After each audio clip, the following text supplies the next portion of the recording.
All right, good morning everyone and welcome to our stream. We are live in the TCG shop in Bol, and we would like to welcome you to our Buddy Buddy tournament, our second edition. My name is Glenn Bowens and my co-host for this round will be Matthew Hartwood. Good morning, Matthew. Hello, Glenn. Buddy Buddy hype? Yeah. So first of all, for the people who don't know what the event for today is, can you explain? Yeah, so it's a very cool idea. We have invited the top 8 trading card game players in Belgium and the top 8 video game players in Belgium, and they are going to play against each other in a tournament. Except there's a twist. There's always a twist, because the video game players will have to play the trading card game, and the trading card game players will have to play the video games.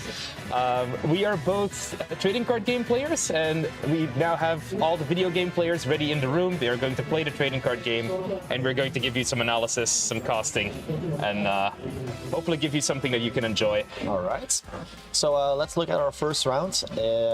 In the left corner, we have Marius Wells.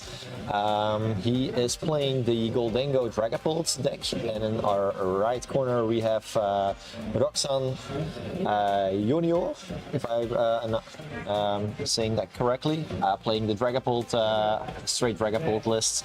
What are your expectations for this round, for this matchup?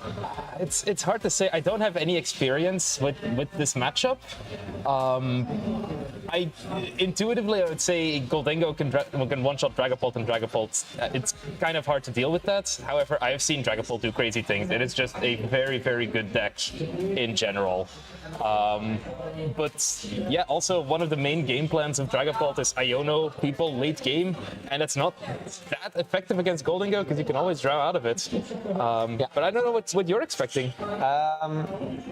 Let's say that there are a lot of people who are playing Dragapult this tournament, so it has to be good, right? So we'll see what happens, yes. How the setup works, and eventually how these players have a correct or decent setup. So yeah, let's talk about our player first. Yes. What can we tell about Roxanne? Well, Roxanne has a favorite Pokemon. It's Flygon. Flygon, excellent Pokemon. Dragon ground types are amazing. And yeah, she has played a little bit of TCG, but has watched a lot. I think that describes a lot of the players here. They are very good at one of the games, but then have dabbled in the other a tiny little bit. She has gotten an Absol EX at the playground as a trade. No, she traded an Absol EX away actually for a trade and got a Beautifly. Beautifly is a wonderful Pokemon to add to your collection, though. Team Sword, right? Yeah, Team Sword. You're convinced it was a great trade because it was a great trade, Roxanne. Yeah, the Orkaan Luit is her quote. The hurricane is blowing, is like screaming. Let's hope she screams today. Let's hope she, well, let's hope she's screaming Marius away from the table. Yeah. All right, so talking about Marius, with his favorite Pokemon, Azumarill. I really like that Pokemon. He had a great choice picking Azumarill as his favorite Pokemon. He is a VGC player and he grinded some TCG online. I don't know if he played TCG Live. That's our newest client in the TCG world, so I hope he already played that because TCG Online is already gone.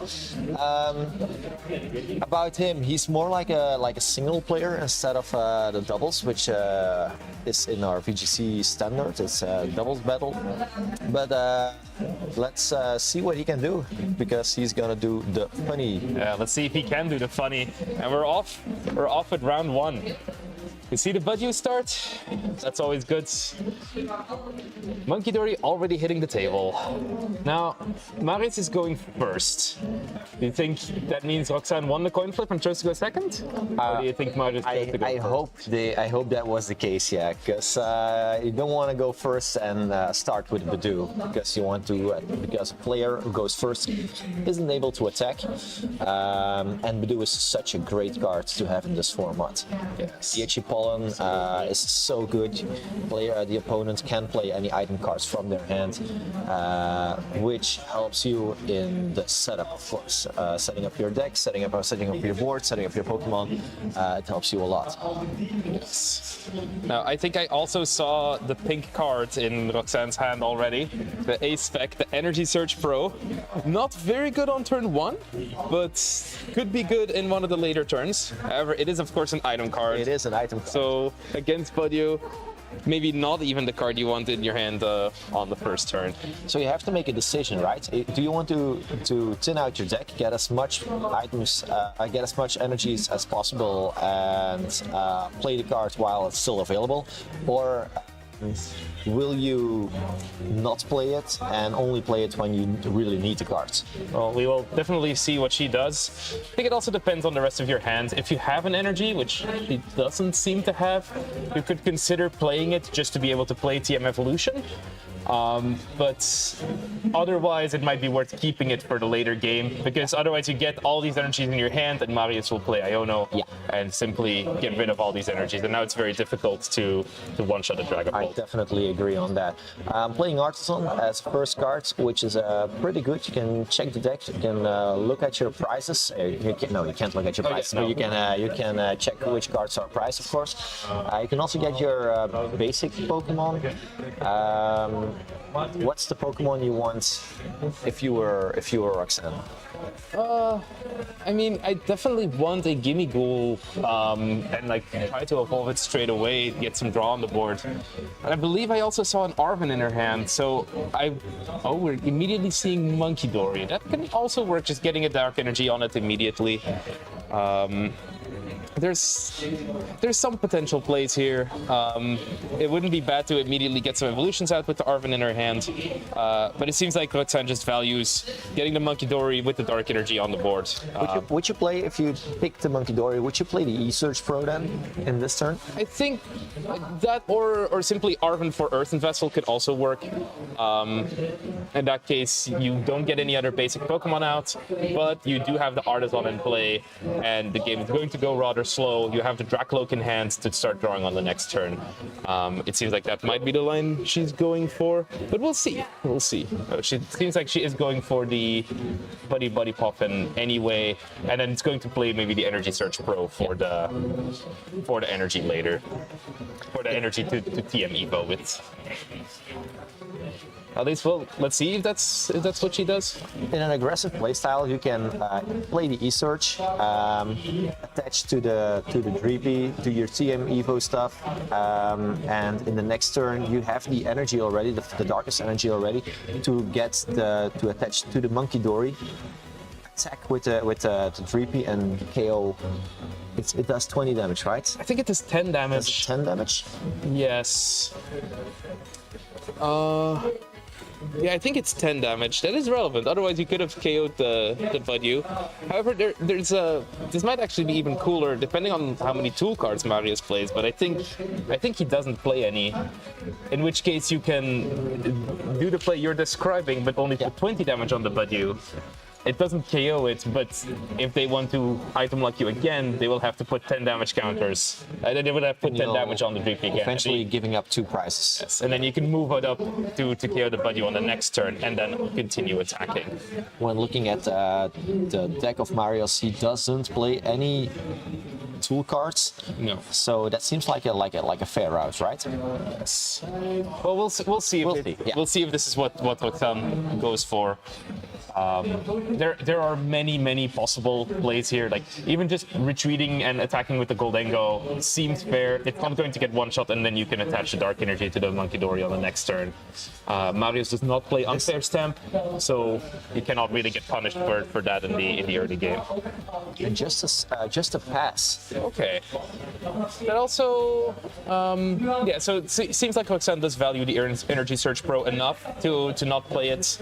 I can definitely understand that, especially because she has a Dracloak in her hand. If she had no draw in her hand, then this was questionable, then you're relying entirely on the top deck. But now I can definitely see it. She also has the Goldango in her hand, so that makes a lot more sense to do what she just did. And now it's Marius. So you're over to Marius' turn. He has the Brock Scouting. He could have chosen either 2 basic Pokemon or an evolution Pokemon. So either get a lot of Dreepies and Budews out, or another Dracloak and keep drawing cards. Seems like you went for the Dracloak. Is that what you would have done? Yeah, I think so. Dracloak is an amazing Pokemon to have a setup. You can really grind through your deck, and especially when you have more of them. And in the end of the turn, you can always Itchy Pollen. You play more Dracloaks? That's the information to reveal. Yeah, this can happen. And remember, these people have played video games the entire time, and when they practice, it was mostly on PTCG Live. Playing with real cards is significantly more difficult than playing on PTCG Live, and like this is important to keep in mind while watching this. We might see a lot more fumbles like that. Yeah, correct. And it is completely understandable. Just like when we see the TCG players later playing VG on the Switch, we might see some timeouts, missed attacks, and looking fumbles into the like future. that. Yes. It is going to be hilarious. Stay tuned for it. And now Marius playing discarding the Artisan while playing his own Tool Jammer, noticing that Roxanne has the TM Evolution in hand, and Yes. Tool Jamming Tower completely shut down all the tools of. Which is good for him because he doesn't play any tools. But let's see how Roxanne. Also quite noticeably bumping the Artisan. This is also important. Now Roxanne and Marius both got 1 Pokemon off of the Artisan, and now it is gone from play. So Marius also getting the benefit from it.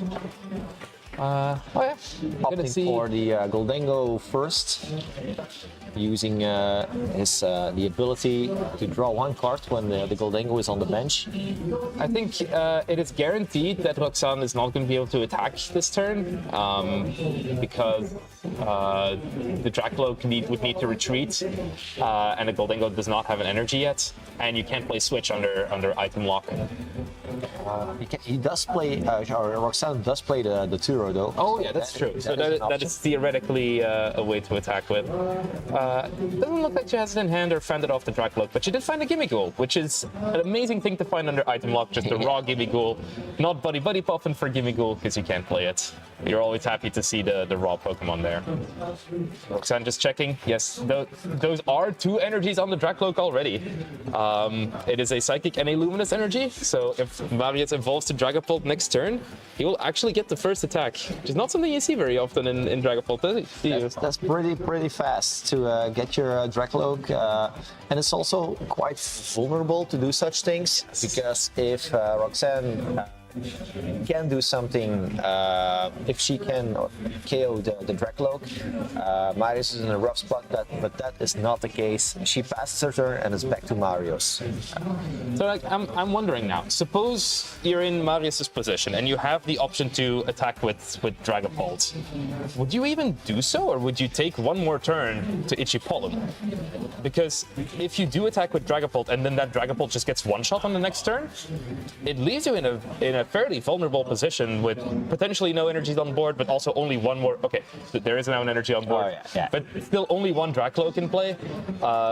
It might be a bit vulnerable, especially we know that Roxanne has the Energy Surge Pro in her hand, which just deletes a Dragapult straight away. Correct. And when looking at what Roxanne did last turn, which wasn't a lot, I think it's safe to assume that you just have to Itchy Pollen, even if you can Dragapult.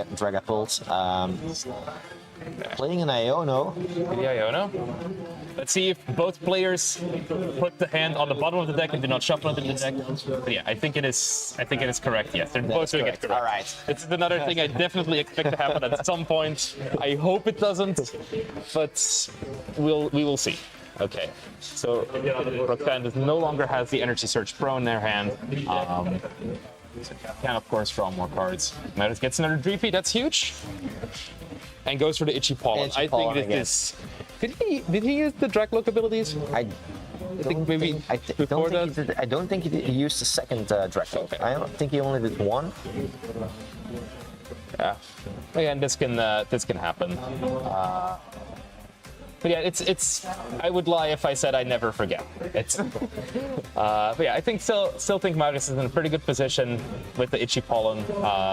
Roxanne did find the energy now though, so pressuring an attack on the next turn, or this turn if she finds Turo. And there is the Turo.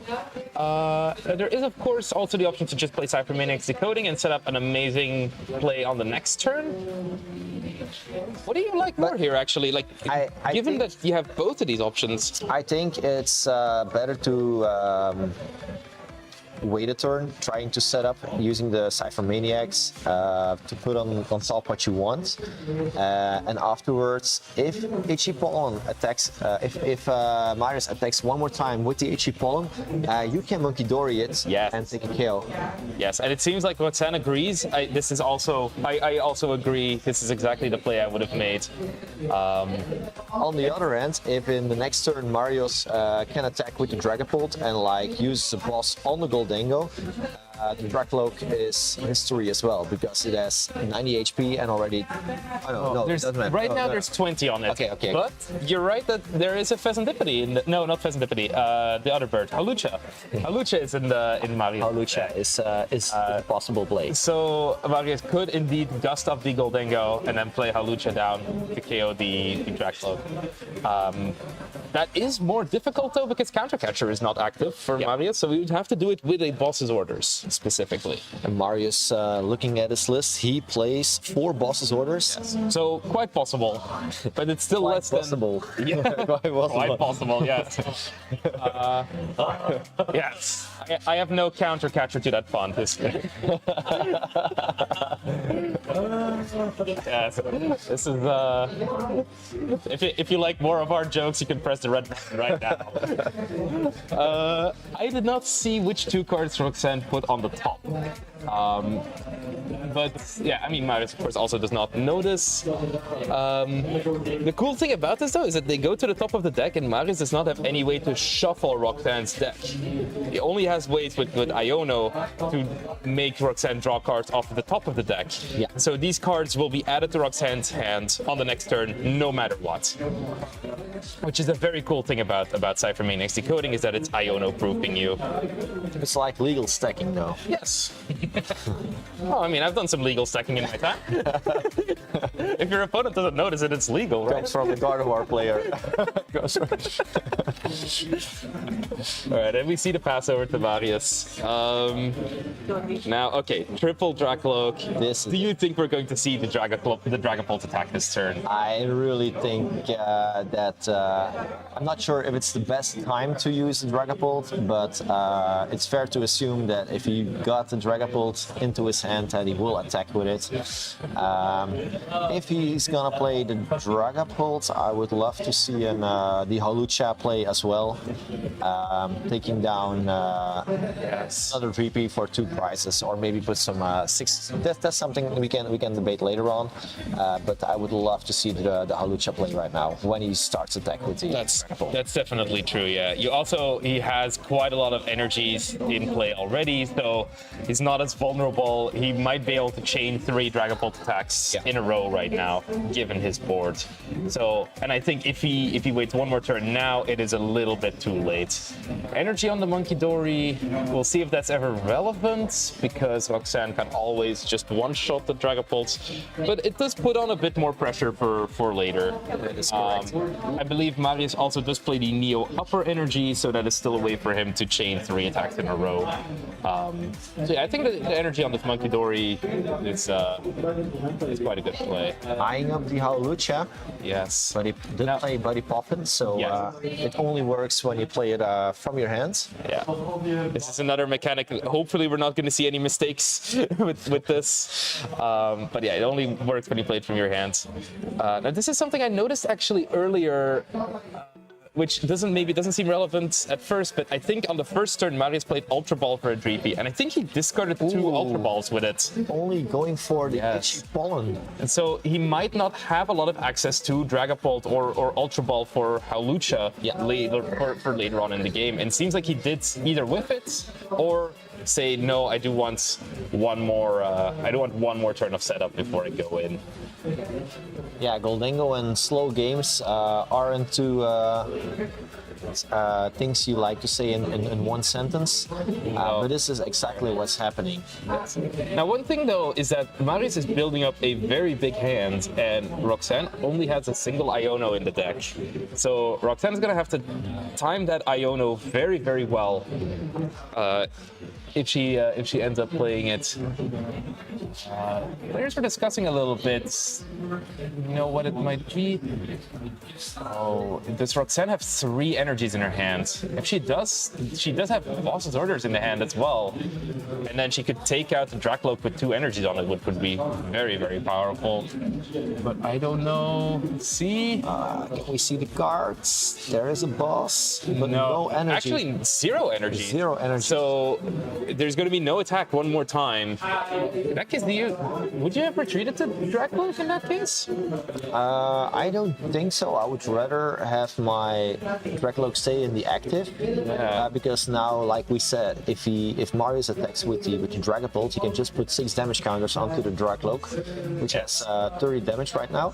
Yes, exactly. And Goldango has like 260 HP, so one attack with the Dragapult and putting 6 damage counters on it when the Goldango hits the bench is a cheeky KO.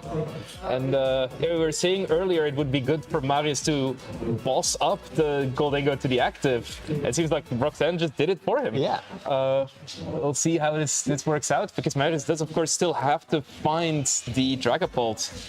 Only has a single Ultra Ball and 2 more Brock Scouting, besides the 3 Dragapults to find it. Let's see if he finds it. He does have like more cards in his hand than in his deck, which is something we're going to see a lot, I think, in this match. From both players, these decks draw a lot of cards. But at least they're having fun, right? Oh yeah. Looking at Roxanne and Marius, they definitely have fun in this game 1. You can see, and also like I think it's very well in the spirit of today. Like, this is, after all, a fun tournament. Even though these are all very, very good players playing, we are all playing for fun, and I hope that that's going to be the spirit for a lot of matches today. There is the Dragapult. Yes. So we are going to see some damage hitting the board. Yeah. And now the difficult part. Yes.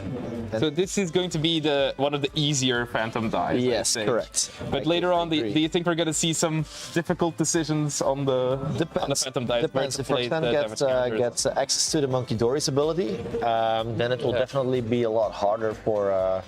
We might start seeing the 1 damage counter on every bench Pokemon to play around the Monkey Dory. Let's see if he can. But the first prize is taken by Marius. Yes. And now, quite importantly, Roxanne gets access to items for the first time. I see a lot of items in there. There's Arvin for Energy Search Pro, which is already going to be amazing. But I believe I also saw a couple of Ultra Balls for the next Goldengos. And yeah, I believe she can just start discarding her TM evolutions, because Jamming Tower is in play. They don't do anything. I think we're going to see at least 2, maybe 3 Goldengos hit the field here, and then Energy Search Pro adding a lot of energies to the hand. No more tools from the deck. More tools? There might be some in the prizes, because how many does she play? She plays 2 TM evolutions. 2 TM evolutions, I believe I saw 1 in the hands, the other one might be in the prizes. Still, if you could play a supporter that says search your deck for 8 energy cards, I think you could play it in this deck. Yeah, that's still a very, very powerful play. Okay, so we are definitely seeing a knockout on the Dragapult this turn, right? But there is another decision to make, which is, where do you put your manual attachment for the turn? You could put it either on, she has a Metal Energy in hand, which you could put on the next Goldango, but you could also put an energy on the Monkey Dory. And get the Goldango out of range. Which, if the Dark Energy is in the deck, there's 2 Darkness energies, so very likely going to see the possibility possibility of that. Would you put it on the Monkey Dory, or would you put a Metal Energy on Goldengo? I would first rather check what my opponent's hand size is, and I think it's Like quite a lot. 15 cards or something. And it also depends on how many cards you have at the end of your turn, right? So if you have like a lot of cards in your hands, it's quite possible that Marius will Iono you to disrupt you as much as possible, which is very good against Roxanne's deck. But in the case where there's a lower hand size, I would probably put the energy onto a bench Goldingo. But there's reasons. You can attach to Monkey Dory, you can attach to Goldengo. Both are good routes. Which is the correct one? We'll let Roxanne answer that question. Yes. Yeah, for sure.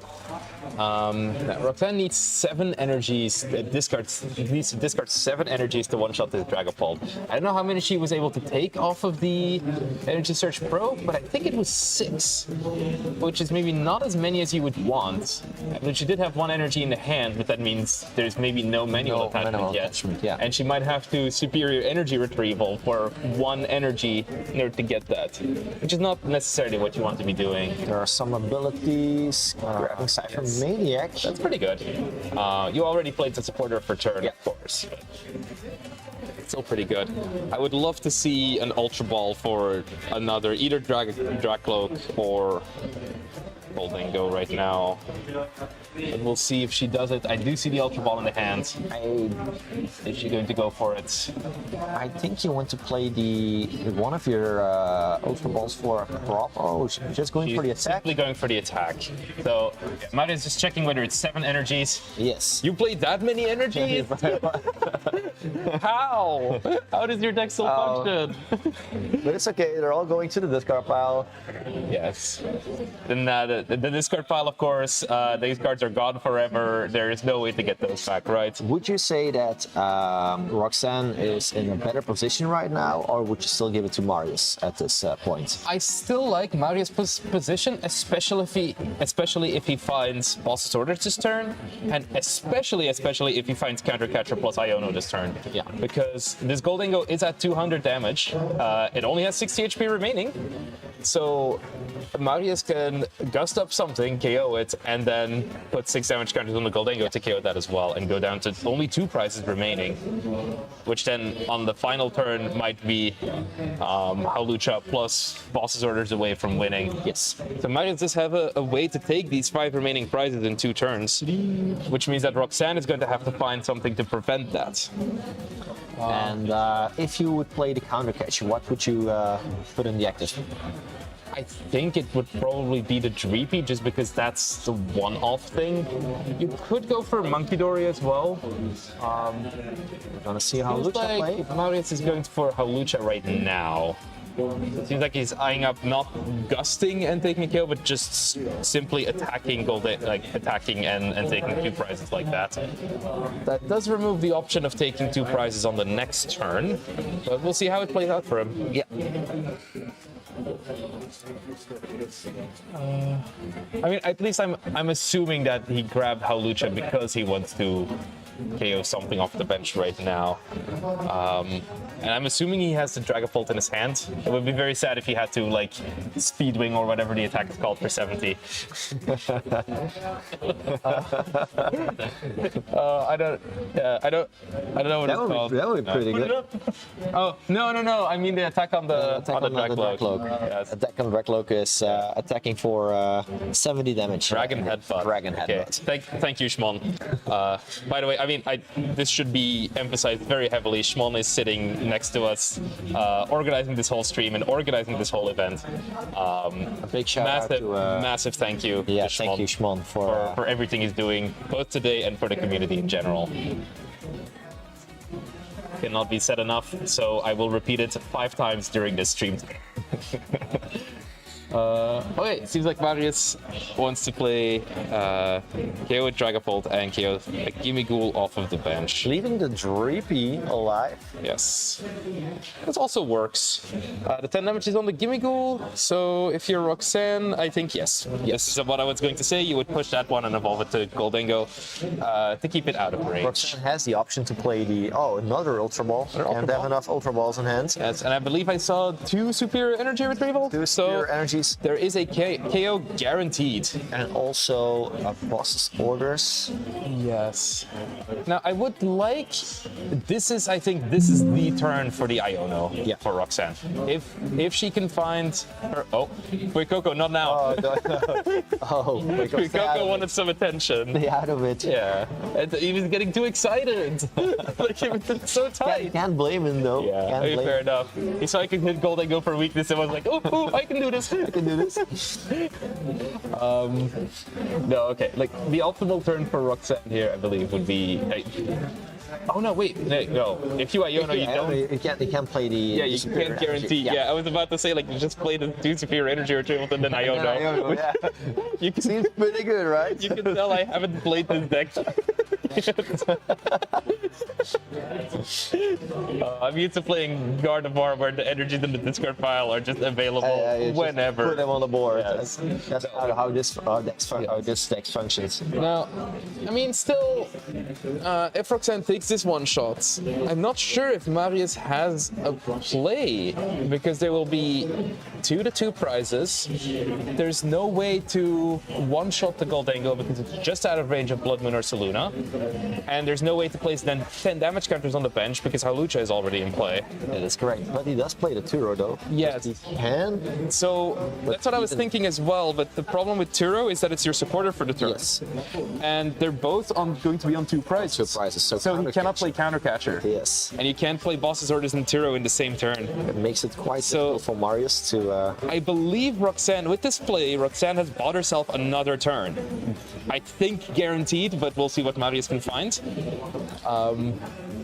Which is gonna make it interesting. Roxanne first needs to take care of that Dragapult, which costs her a lot of cards in her hand. I think she will be down to like 1 or 0 cards in hand. That's true. That's true. She had a big hand, but now it's going to be essentially gone. Playing the Ultra Ball, discarding 2 cards from her hands. Yes. Then playing the Superior Energy, discarding another 2. I believe she can still draw 3 cards off of the Goldango. Oh yeah. So that would be nice.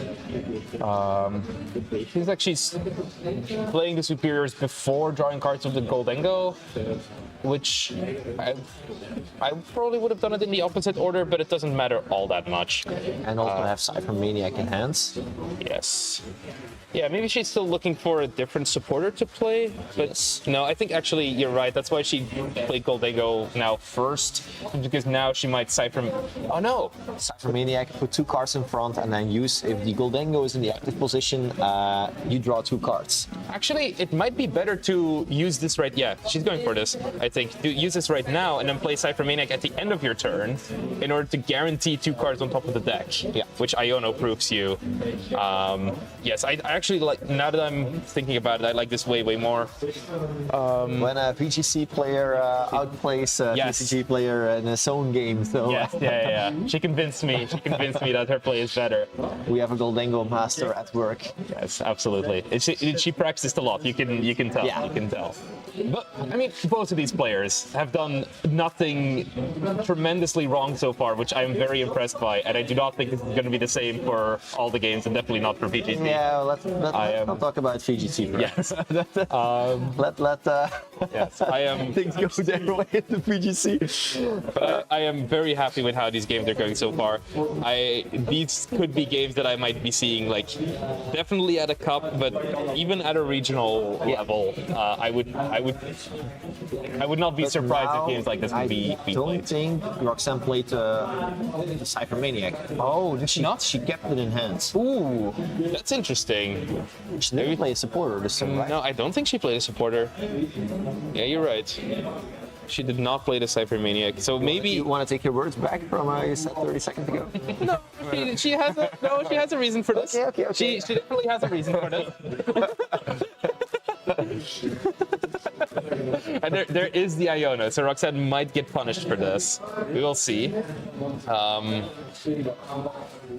Now, if Marius had the Howlucha, it was possible to win this turn by Howlucha, the 3P, bossing the Monkey Dory and KO it with the Dracloak. That was a possible win con, which is not possible because already played Iono, and now Counter Catcher isn't live because both players are at the same amount of prizes.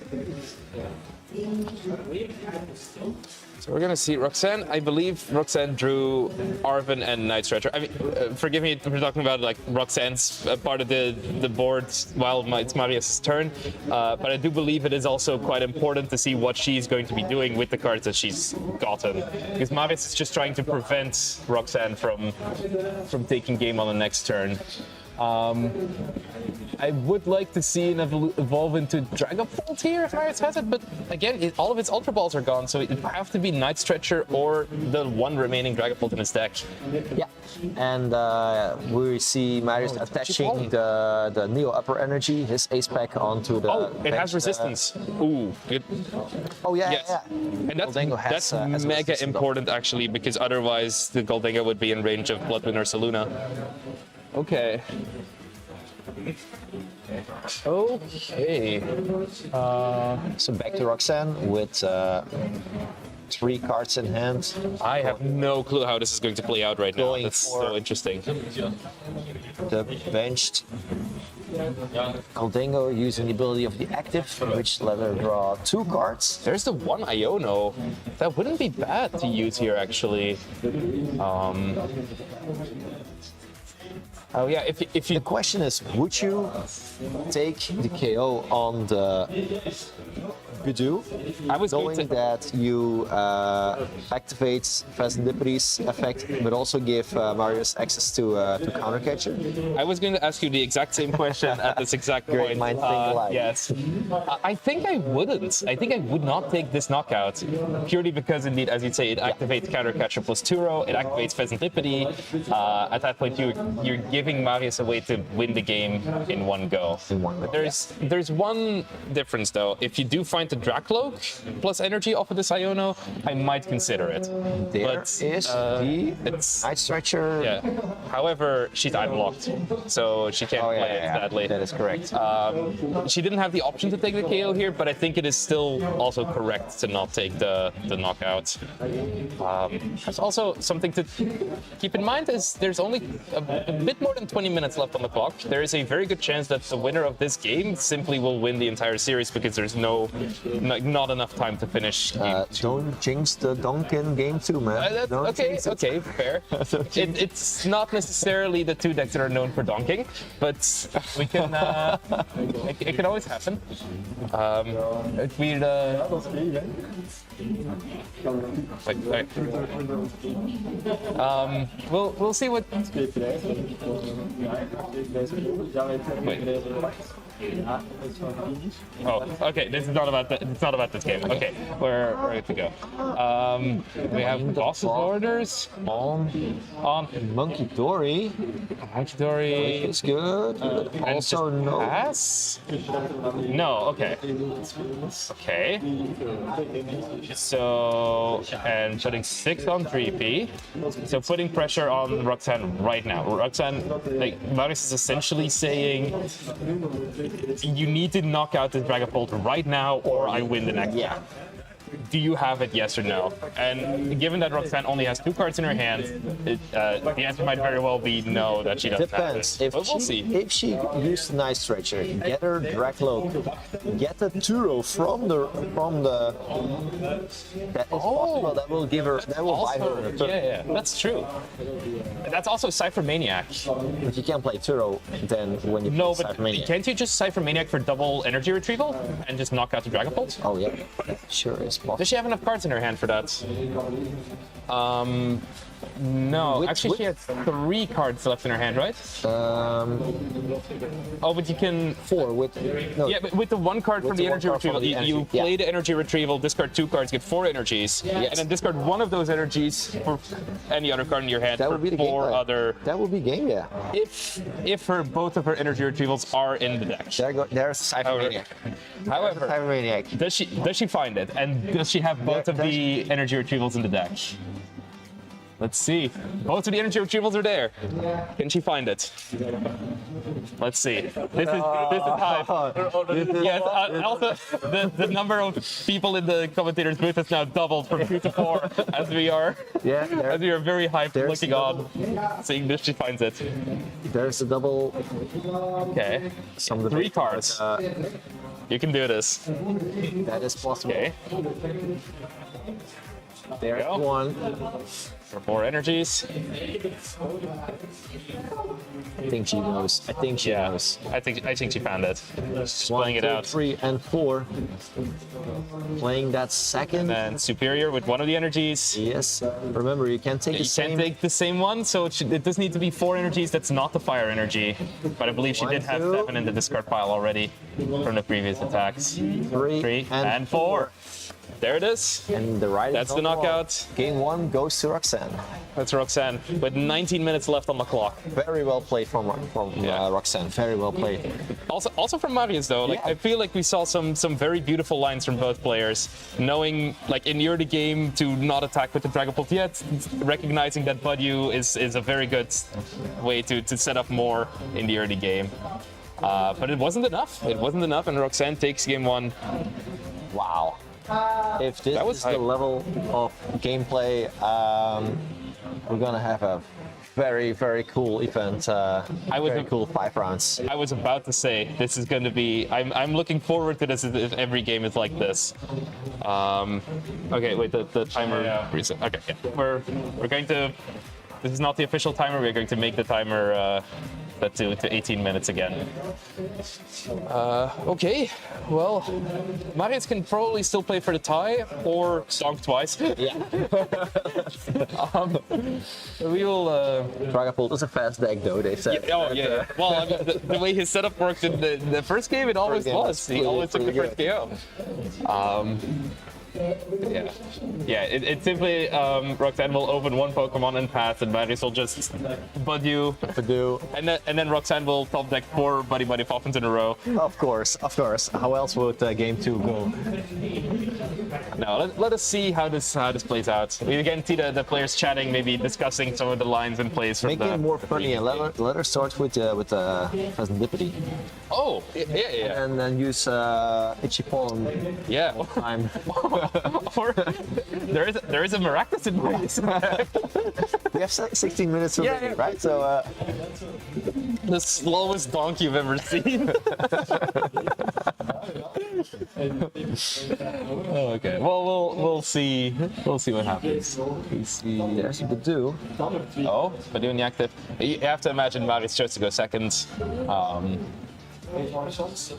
But you start presumably the best starter in this matchup. And now something else, which isn't familiar to those VGC players, is they have to shuffle the deck, right? Yeah. And shuffling a deck after a game is pretty hard for them because a lot of cards were like a little bit, I'm not gonna say stacked, but they're especially those energies that are most of the time in the same place. So shuffling correctly is definitely a skill they have to master for this event. Like, this might sound like it's a joke, but it's unironically not a joke. I remember in my early days, I practiced late at night, just shuffling a deck for quite some time. And I see. That's what we can see right now in Roxanne's hand. She has like 4 energies in hand. And, Oh, I was about to say she also plays like a bunch of full art cards, so if she starts ripple shuffling this, she's gonna. So it's like shuffling a blinged deck is not easy. Meanwhile, Marius's hand looks pretty good for now.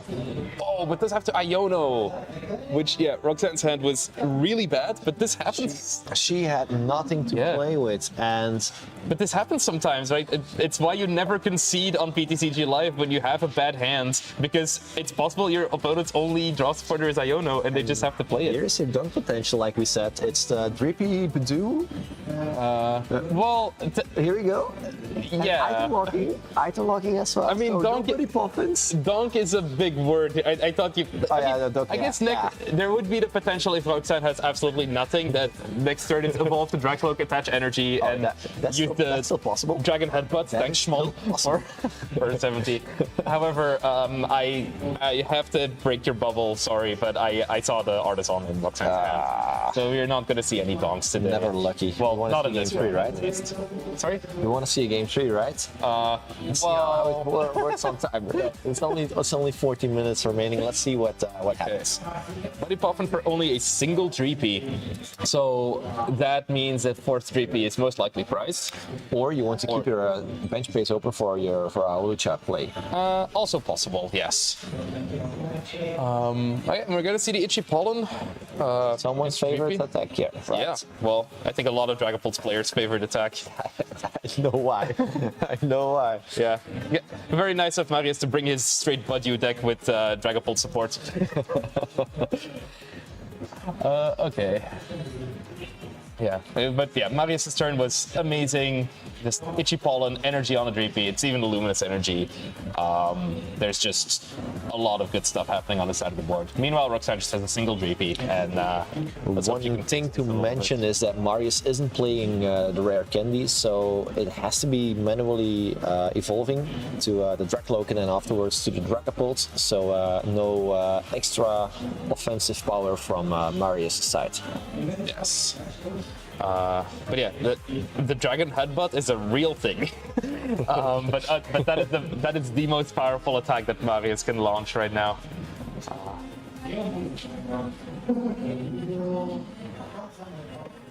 Yeah, we'll continue seeing what Roxanne does right now. Grabbing the Gimme Ghoul off the Artisan, that is probably the correct pick, right? Yeah. Don't you think?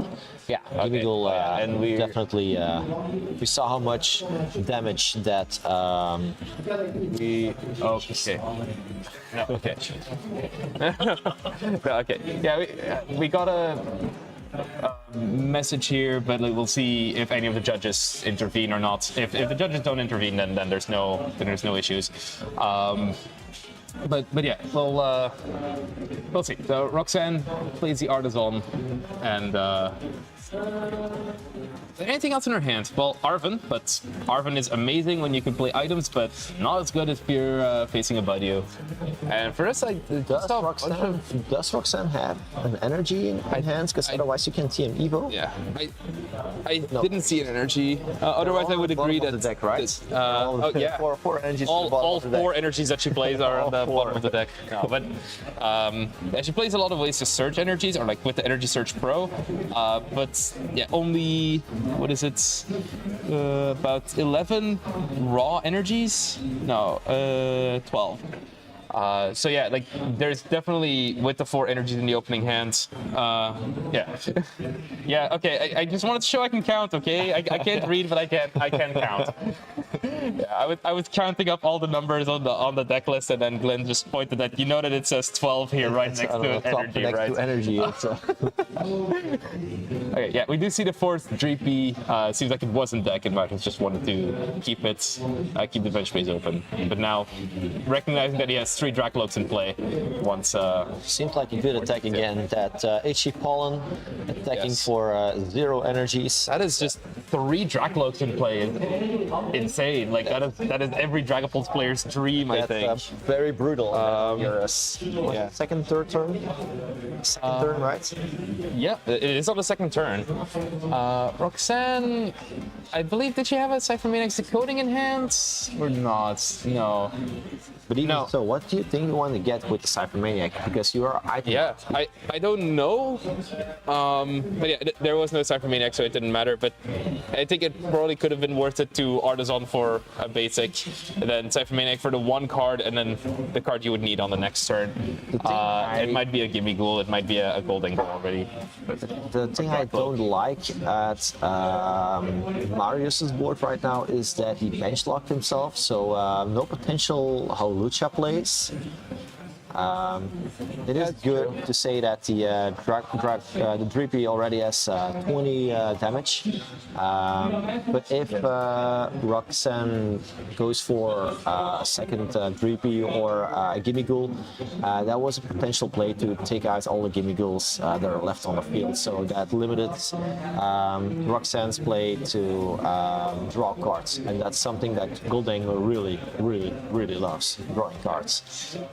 Yeah, I mean, I will say, like, considering the bench locking, this is why he did it, presumably. But yeah, considering the bench locking, I've given the players a lot of praise. However, I don't like how aggressively they're benching Monkey Dories. Yeah. For different reasons, but relevantly here on Marius' side, Roxanne doesn't actually want to leave damage counters on Marius' board in any case. Like, she just wants to take one-shots. So you can bench the Monkey Dory when it's relevant. However, there's no real reason to bench it this early. And if he wouldn't have done it, he would have kept the bench space open while still having 4 Dracloaks. I agree. Having 4 Dracloaks is really that's name a better engine than that. Or refinement early. What does that card do? What does that card do? Regardless, I don't think it's going to matter all that much because Marius, I mean, has a much better board. This is even better. Okay. Also, Marius is so excited to move the Goldango himself that he pushes the Fuecoco over. Yeah. Still 1 damage on the Monkey Dory. Yes. Doesn't go for 6 damage on the. Maybe 1 damage counter is okay because the Dragapult has 320 damage. So even with the Monkey Dory, Roxanne still needs 7 energies. Yes. Yeah, and Marius doesn't have any, actually have any energies on the board, which is pretty dangerous. And yeah, Roxanne does have the Arven for Energy Search Pro. If she does have all 8 different energies in play in the deck, she can just take the knockout on Dragapult. And then Marius doesn't have any energies and needs to find his one-off ace spec in order to be able to attack.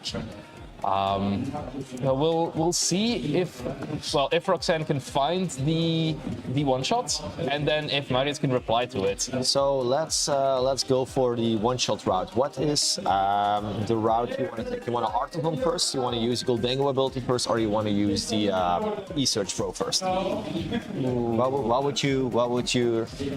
As a top TCG player, what would you do? I mean, what would you do as a top TCG player? I'm a Rhydon player. I don't do stuff like that. I also have no experience with Goldango. I would first check if I was Roxanne if I had all 8 energies in the deck. If I have all 8 energies, I'm just getting them out immediately with the Energy Search Pro, and then I try to sequence the rest of the things better. So then I would maybe draw with the Goldango first because I want to see more basic Pokemon, and then Artisan for it later. Yeah. She does have a Nestball in hand as well, so that's also. Now, yeah. What if you don't have the 8 different energies in the deck? I think I would draw with Goldango. Yeah, I would play it like Roxanne is doing right now. Draw with Goldango first and then Artisan, or the other way around, to thin as many other cards as possible out of the deck. Artisan first and then draw with Goldango to try to draw one of the energies that you have in there twice. Let's make it harder. She also has a Nestball, so you can play Nestball for Pheasantipity. Ooh. Yeah, I would. If there's, let's make it easier again. She got 2 energies. She got 2 energies. Yeah, that's pretty high. And they're both energies that are in there twice. So now it's much more likely that she can. What an insane Goldango moment. Yeah. This is where the deck truly shines, right? Yes. I mean, there comes a Fez. No Fez. No Fez.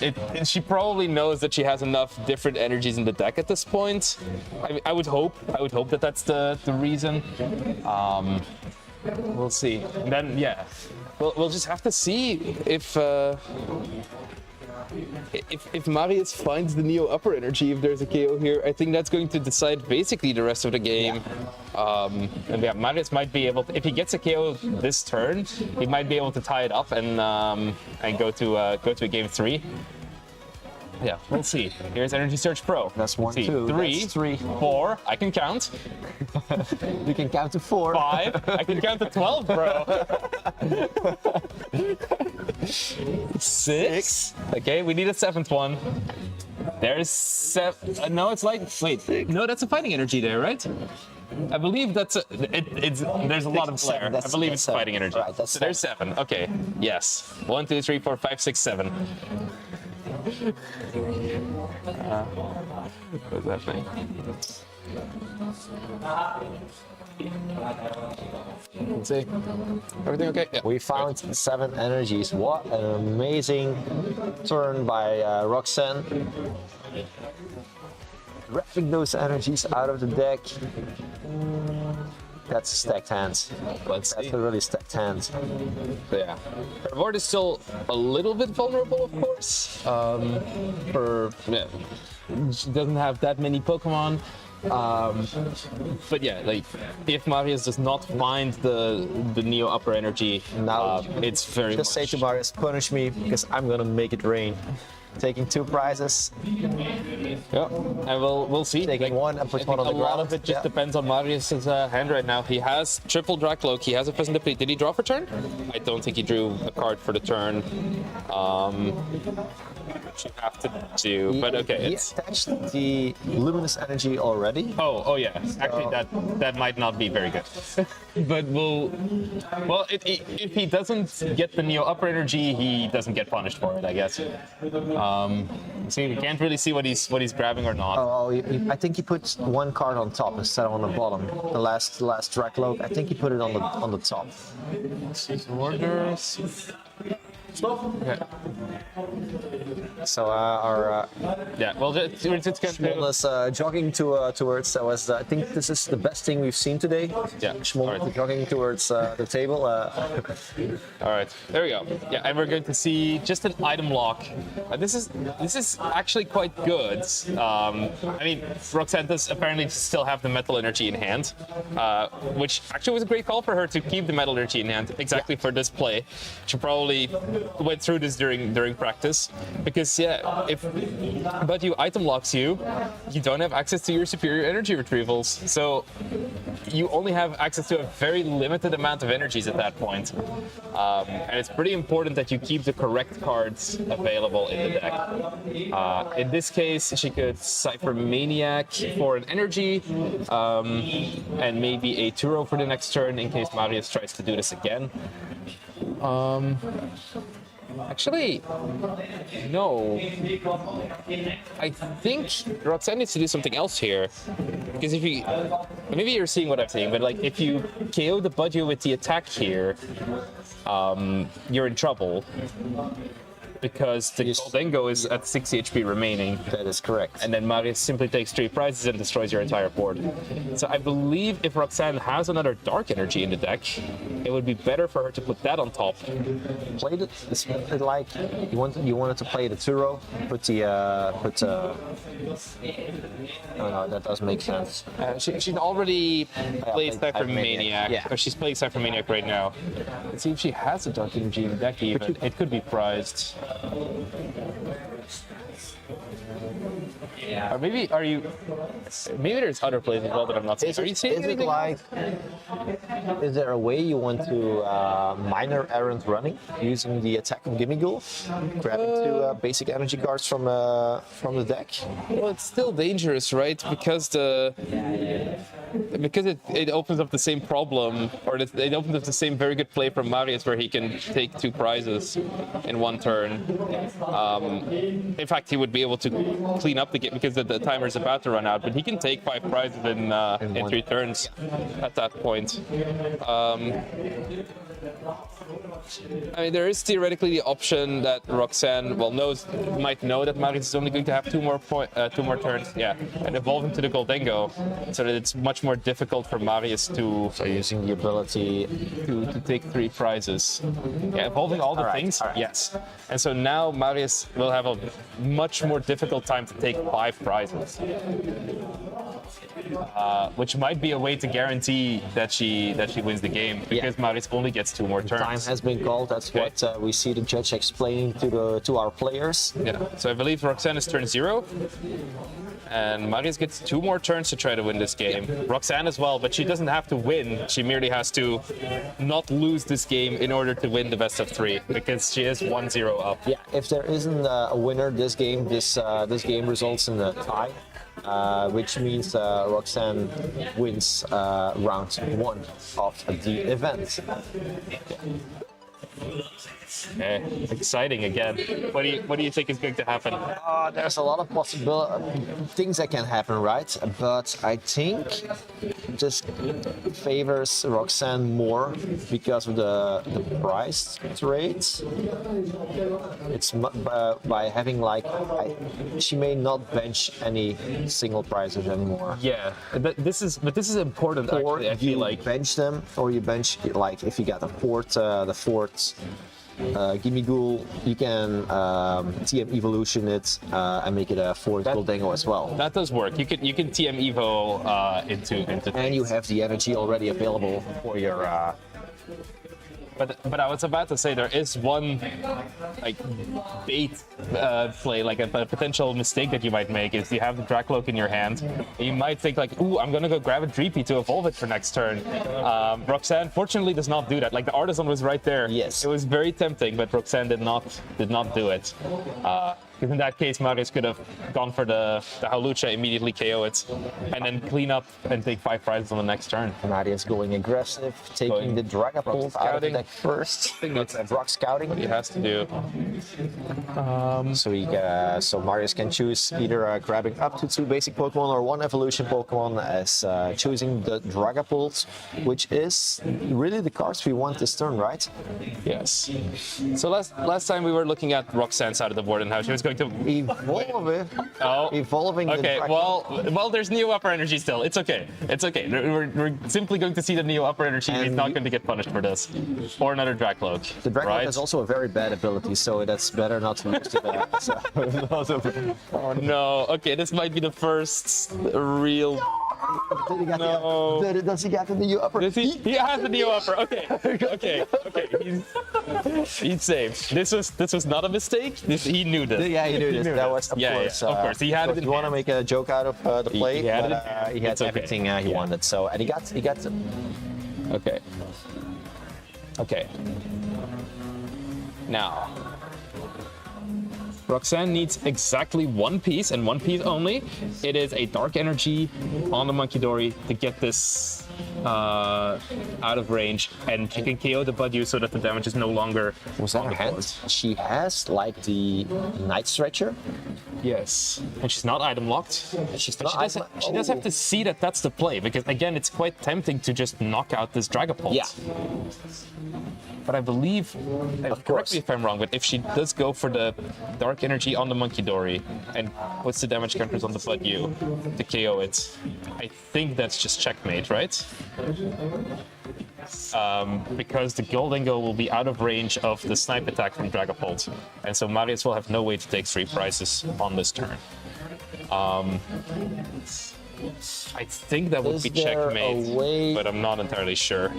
Yeah, if he moves, But it is a slightly more you have difficult to KO. You have to KO the Budew for that, because otherwise. Oh yeah, thanks. Yeah, you can't grab double superior energy retrieval. Also, if the commentators' booth was crowded last time, now we have 6 people watching this. So it's everyone is excited to see how this game is going to finish. And this is not trivial. This is not a. You have to take the KO. If you're using the Monkidori, you have to KO the Budew, or otherwise those energy counters can come back with Marius's Monkidori. Yes, it is crucial that those would go on the Budew. But not to take on the KO, other but side, just to keep him out of the play. if Roxanne takes the KO, it's not possible for Marius to attach to the benched Dracloak and attach to the Monkidori. So in that case, you're also safe. That's true, but you don't have an energy on the Goldango yet, so there would be no way to attach an energy to the Monkidori. Correct. And the Goldango is currently in range of the attack, so at that point Marius would, if he would find Dragapult, energy, and gust, and counter catcher would be enough, then that would be game for Marius. It's not easy. Like it's possible that he whips that, especially because there's 2 Dragapult gone at This whole game could be won with just playing the Night Stretcher for the darkness energy. Attach to the Monkey Story let's make it more. I think Roxanne doesn't see it because she's going for the energies to KO the Dragapult. She simply wants to make it more exciting for us. Yeah, she wants this game to finish on game 3, like on turn 3 of time. She wants to give Marius like the possibility, at least a chance to make it a tie. Exactly.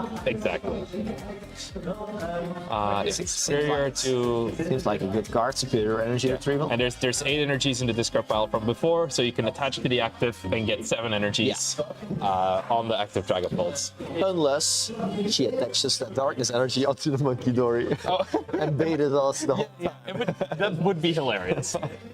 There's also a point to be made that she's doing this out of respect because this is KOing the Dragapult is the play you would make if there was still more time on the clock. So if she wants to say no, I want to finish this game the way I would want it to finish and not because of the timer, this is the play you would make. And we're gonna make it rain. No Monkey Dories were used that day. 1, 2, 3. 4, 5, 6, 7. Yeah, that is correct. Okay, yes, I can count to 7. Don't worry. Okay, and now we simply see if Marius has it. I see the counter catcher in hand already. It needs to be Dragapult, energy, counter catcher, and he needs to see the play. But let's hope he sees the play. There's energy. There's the energy. That's one crucial part. Yes. Yeah. Also, yes. He needs to also gust up the correct thing. That's true. Yeah. This is the final turn. Roxanne has no further turns. Can we look at that? I know the counter catcher. There's the counter catcher on the Monkey Dory. On the Monkey Dory. There we go. And does he have the Dragapult? Final piece? Can he find the Dragapult? Can he find the Dragapult in his hand? There are a lot of cards in the hand. So. Can we find the Dragapult? Okay, so he clearly sees the play. That's clear. He only needs to find the Dragapult now. Let's see. Where there's not much. There's the Brox. There's Brox. Does he if have, it's not in his final he have prize, it in his deck? because there should be one left. Let's see. Is it there? Checking and there it is. There it is. Okay. And that concludes round number 1. Wow. I have used the entire seat. Like I was on the edge for most of the. You even used my seat. So. Very well played. Very well played. This round ends in a tie. Great play by both players. Big shout out to Matthew's counting skills. And let's go to round 2. Yeah. Well, we're gonna see. No, sorry. Awesome.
All right, welcome back to the Buddy Buddy tournament. So we are here for round two. I am Yari, and besides me is Victor. Hello guys, very happy to be here, and it looks like we've got a great matchup to go on stream right now.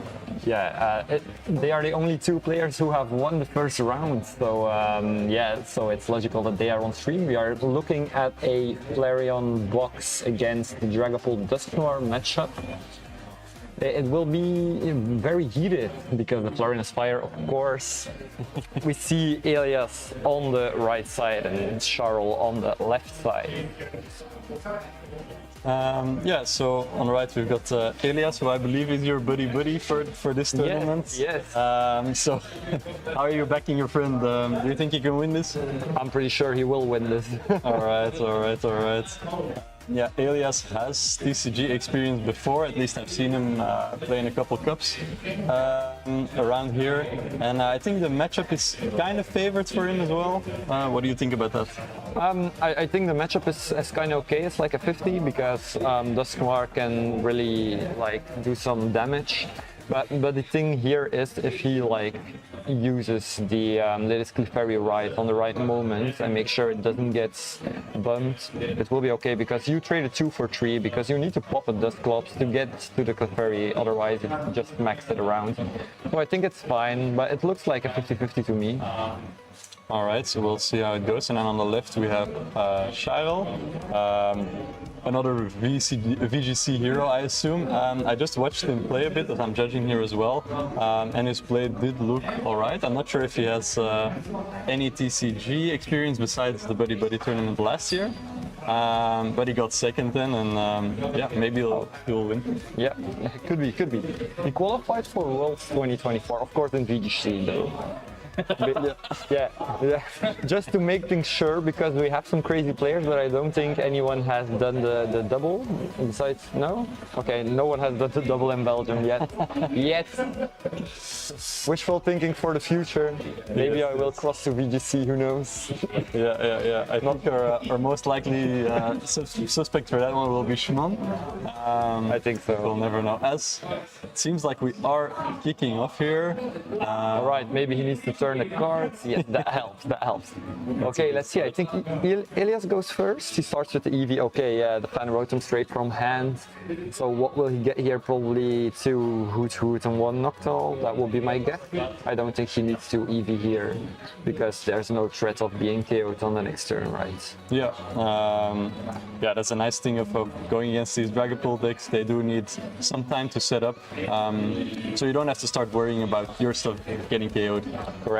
It's more like trying to survive the multiple turns of item luck because Charles plays 2 Baju. So if he gets that in the active, what will be pretty easy with the Latias active? So he has 3 retreats. So that is something we will probably see going on to the next turn. But let's see what Elias takes out first. He's doing a little price checking. So let's see what he thinks. But yeah, the tryhard for sure. Actually, he's the only one that brought a notepad. That's all I'm saying. He told me yesterday, yeah, I'm going to price check, and I was like, okay, you do. I'm not pretty sure I would have taken 2 Eevee, but yeah, he certainly thinks it's the better option. Otherwise, he wouldn't take it, right? Yeah. All right, but we'll see 1 Hoot. Okay, yeah, that limits the options a bit. You see, he does have the energy in hand as well, so we'll already guarantee that attach. Yeah, that's good. And is already preemptively playing his item cards to prepare smart. for the Budu. That's He needs to do that. Otherwise, won't be nice. So with Elias, did you guys have a lot of coaching? Did you guys play games against each other, or was it just like here's the list, go nuts? I only gave him lights the moment the other decks were revealed. So I said, yeah, that's the line, that's maybe hard, that's maybe not hard. But he gave me a lot of coaching in VGC though. I needed that more than he needed it in TCG, I guess. Right. But yeah, if you play both, it's logical you have some experience. For sure. As you see that Sylveon EX already coming down here with the attachments. So if Elias can somehow next turn find his Sparkling Crystal and another energy attachment, he can start swinging already, potentially threatening the Angel Light or the Magical Charm. I think it will be the Angel Light. You will continuously put the Dreepis back in deck. That's the best line you can do against this deck. Of course, on some moment you need to start taking prizes, otherwise you will lose, of course. But the whole thing is, yeah, you see, that's why he took the second Eevee, because he had another Buddy in hand. Yeah, very nice. Good management of resources there as we... I think we pass over the turn to Shirel. I think so, but he has drone for turn, so he needs to think a bit. And let's see, the Angel Light's already on the board. Let's see if he... Will be kind of dangerous, I guess. Yeah, He even exactly. plays like Jack as the supporter of turn, probably because he doesn't have any other one. Because Jack is not the best one here, because the Dreepies will certainly go back to deck. So he will need 3 Dreepy, otherwise it will be bye-bye Dreepy. Yes. Back to the deck it goes. He's trying to check if Shaman blocks Angel Light. It's fair to check. It does not, it does not. So that helps for Ilias. For sure. And let's see what else he has in hand. Ooh, does have only the Ultra Ball. Yeah, if he only manages to get 1 Dreepy here, it's gonna be in a lot of This trouble. will be very one-sided. With that kind of setup on turn 1, it will be so hard to get out of it. He has access to 3 Noctols next turn if he wants to. So he does Ultra Ball, discards a Dragapult EX, and I can see what the second card is. I believe he got rid of the counter catcher. Sure, okay. So maybe already thinking like, okay, it's gonna be a rough game. Well, yeah, if Charles doesn't get behind in prizes, he can't use the counter catcher anyway. Yeah. Ilias should for sure just Angel Light, take a KO next turn, Angel Light again, try to slow down, burn the resources of Charles, of course, and then in the late game start swinging with whatever he has. Yeah. As we see the Noctowl coming down, of course. If you have a Terra Pokemon, you get to search your deck for 2 trainer cards, which is pretty good. We'll see what he'll opt for here. He's eyeing the Crispin. I think the Crispin is a good choice, but that means the Crystal's price maybe? Oh, yeah, it might be actually. Otherwise I would not play the Crispin. Well, yeah, the Crispin doesn't matter actually. It's alright to play the Crispin, but I would much rather have like Latias and Drippy go back in deck than I would have Shaman go back in deck. For sure. Because Shaman is like a liability. Because it doesn't do a lot in the match. Just keeping a bench spot warm for something else to come, but it won't go down, so it will keep a steady defense on the bench. For sure. Okay, so he attaches the lightning, attaches the water from hand. Oh man, it's very nice. This hand doesn't look very good though. Okay, Elias's hand's not that nice, so the other one only has Latias left. Happy to see what's gonna happen now. I think it will just be another setup again, some Dreepy hopefully. But it depends what was in hand because he played Jack turn 1. So that doesn't show very... Oh, 1 Ultra Ball and that's it. Oh, he top decks a Dreepy? And that's very Yeah, nice. that's nice. That helps. That helps. If he gets 2, could be okay. Yeah, and of course a silver lining for Shile as well. Angel Light can't be used twice in a row. Yeah, so will be safe. His bench will be safe for 1 turn at least. But yeah, he will need 2 Dreepy though, because Ilias is sitting on a bot of orders. So the first attack of Sylvian could take out the only Dreepy again. So it's very important to get 2 Dreepy down now. Of course, Charles doesn't know, but he should be prepped for that. Of course, you need the option to do it. He discards his Draclo. I hope the last card in hand is the other Draclo. Or did he discard it last turn? Because otherwise he has a problem. I'm not sure. He might be holding Night Stretcher still. That would be okay. Keeping as long his as he has options Night Stretcher, it could work out. But the thing is, if he just goes Dracloak again, Angel Light will do the same. Yes. Why would you take Duskull? I don't see a silver lining for that. Oh yes. Yeah, you definitely need the second. You needed the here. second repeat. Yeah. This will probably be game. Okay, so he passed the turn, energy attachment to the EV. Goes boss on the Dreepy, like I said. And yes, it's very unfortunate, but this is how the game rolls, you know. Dreepy goes down. I think this will be it. Yeah, and yeah, I think if His hand is dead. Next turn, Angel Light comes back, and he has an empty hand. The only thing he has is the stretcher, you said, so... Yeah, it's looking rough. And if you're shy, yeah, you have to be thinking about conceding this game already, right? He has only stretcher and Dracloak in hand, so it will be just the same. I think he will need to concede. He should use his time to go to the second game. because he didn't set up pretty well. Ilias literally blew the field. Yes. It was just like, I go first and I have everything, GG. Yeah, Night Stretcher will come down, but yeah, I think Shyle realizes as well. This is a very dire situation here. I just think when you are like playing Dragapult and you are staring down at Sylvia and you are like, maybe not. Because if Lilith Clefairy starts doing annoying things as well, Magical Charm just KOs you. Yeah, exactly. Yeah. Something you don't want to see as we see the players, I think, discussing something, yeah. Yeah, just saying, yeah, maybe I'm just doing Angelite again next turn. You just have Latias left with your one card in hand. Yeah. But I don't think Angeliting for the second time is even good. If he gets something else in hand and he has the opportunity to boss it, will be better, I guess. Yeah, probably. Why would you keep Duskull active? Like, most times I have like an explanation for things, but now I'm just thinking, why? Yeah, maybe asking Elias the question like, are you Angeliting? Then you're not taking any prizes. And if you're Magical Charming, I guess you can take the Duskull. Yeah, but he's sitting on one card. So I'm like, will he do the boss like I said? Will he go for KO Drippy? He had to crystal. Ah, he had the crystal, yeah, that's true.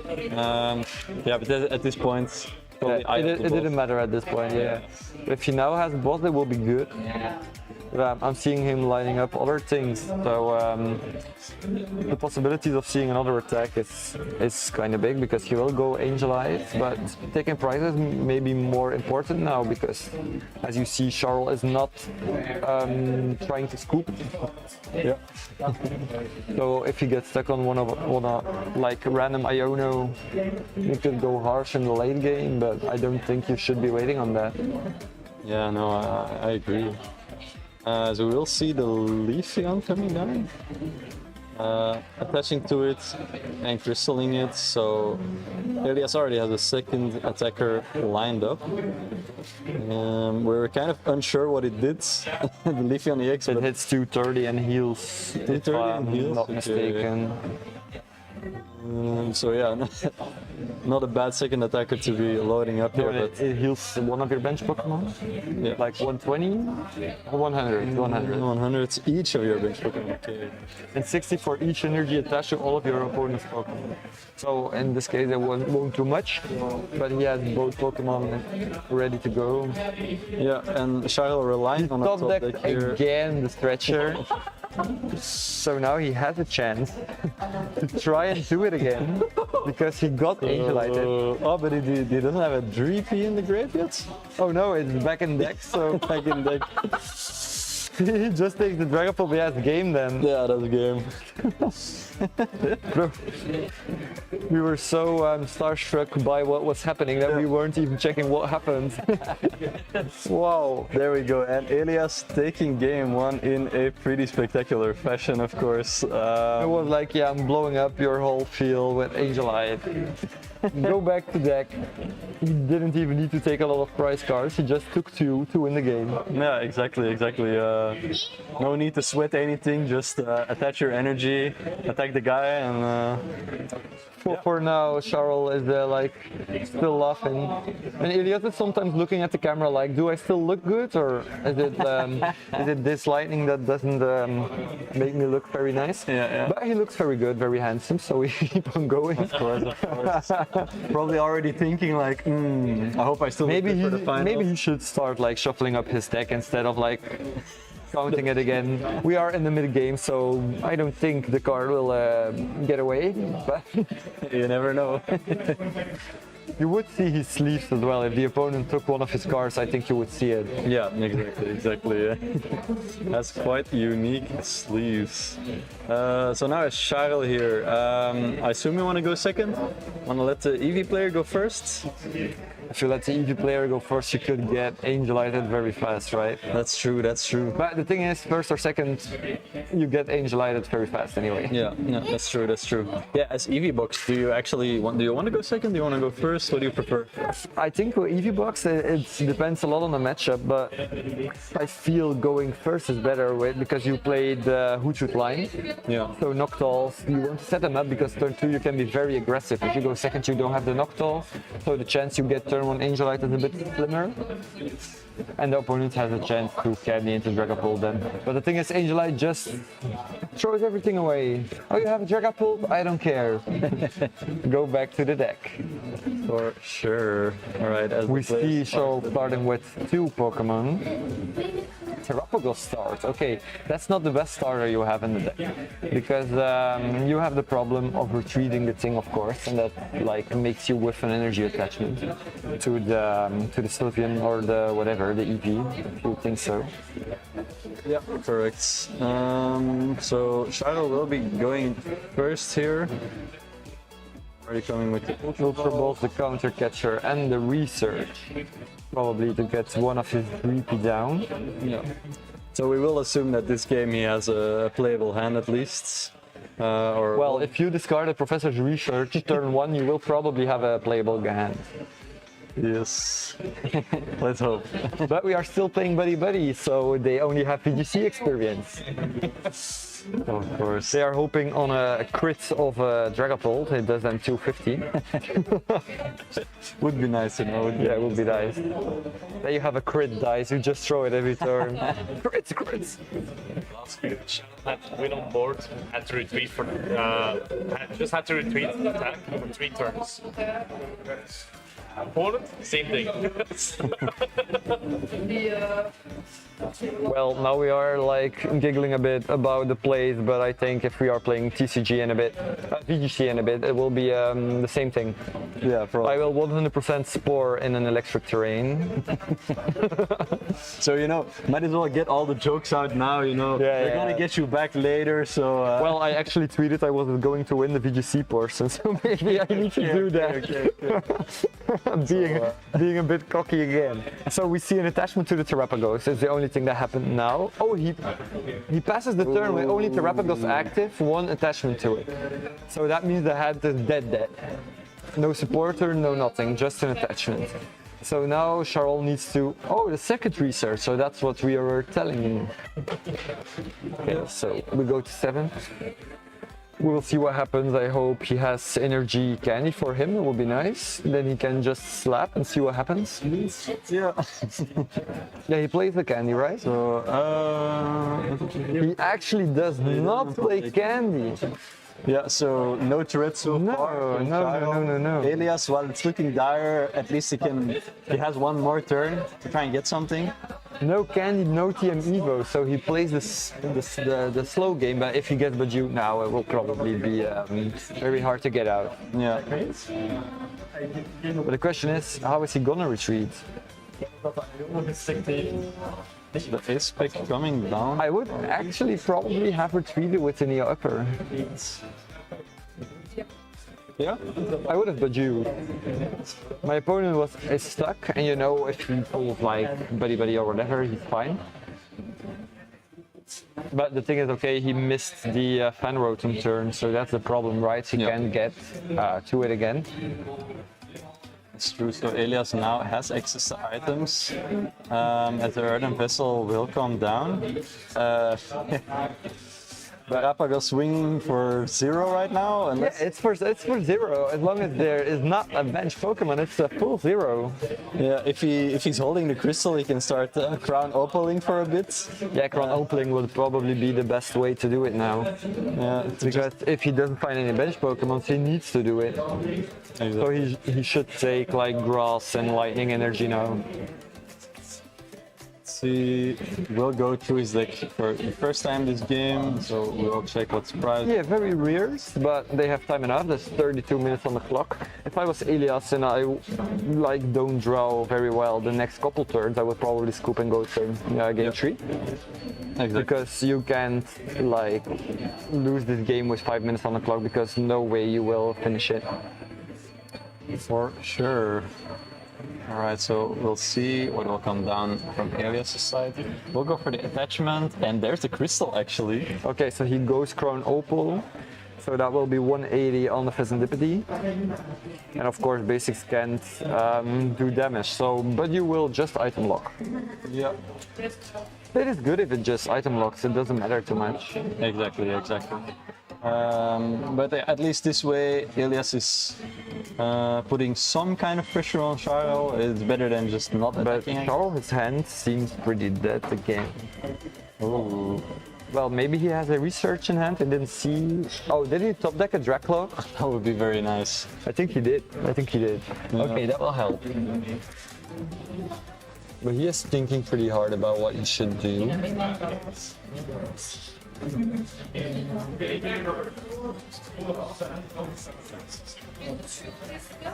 Yeah, Did top deck the Dracula. Yeah, he did. So that's the nice thing, right? He will now do Recon Directive and see if he gets anything good. Another Dracloak or the Iono, but you don't want the Iono Elias now. For he sure. does that.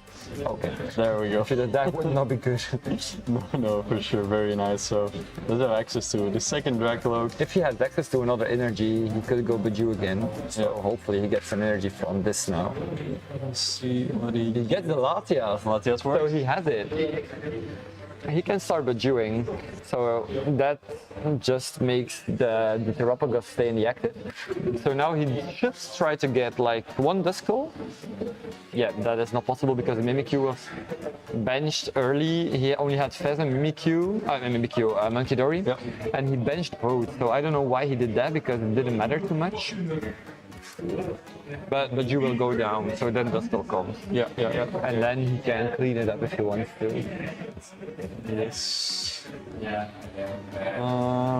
that's true. A habit that I did notice for Charles is that he does like to put down all of his basics in the beginning, which of course, if you're playing a high stakes game, it could come to bite you later. All right, he got Crown Opal, so Ilias takes his first prize. I would 100% do the Neo upper to the front because he has Dragapult EX in hand. Yeah.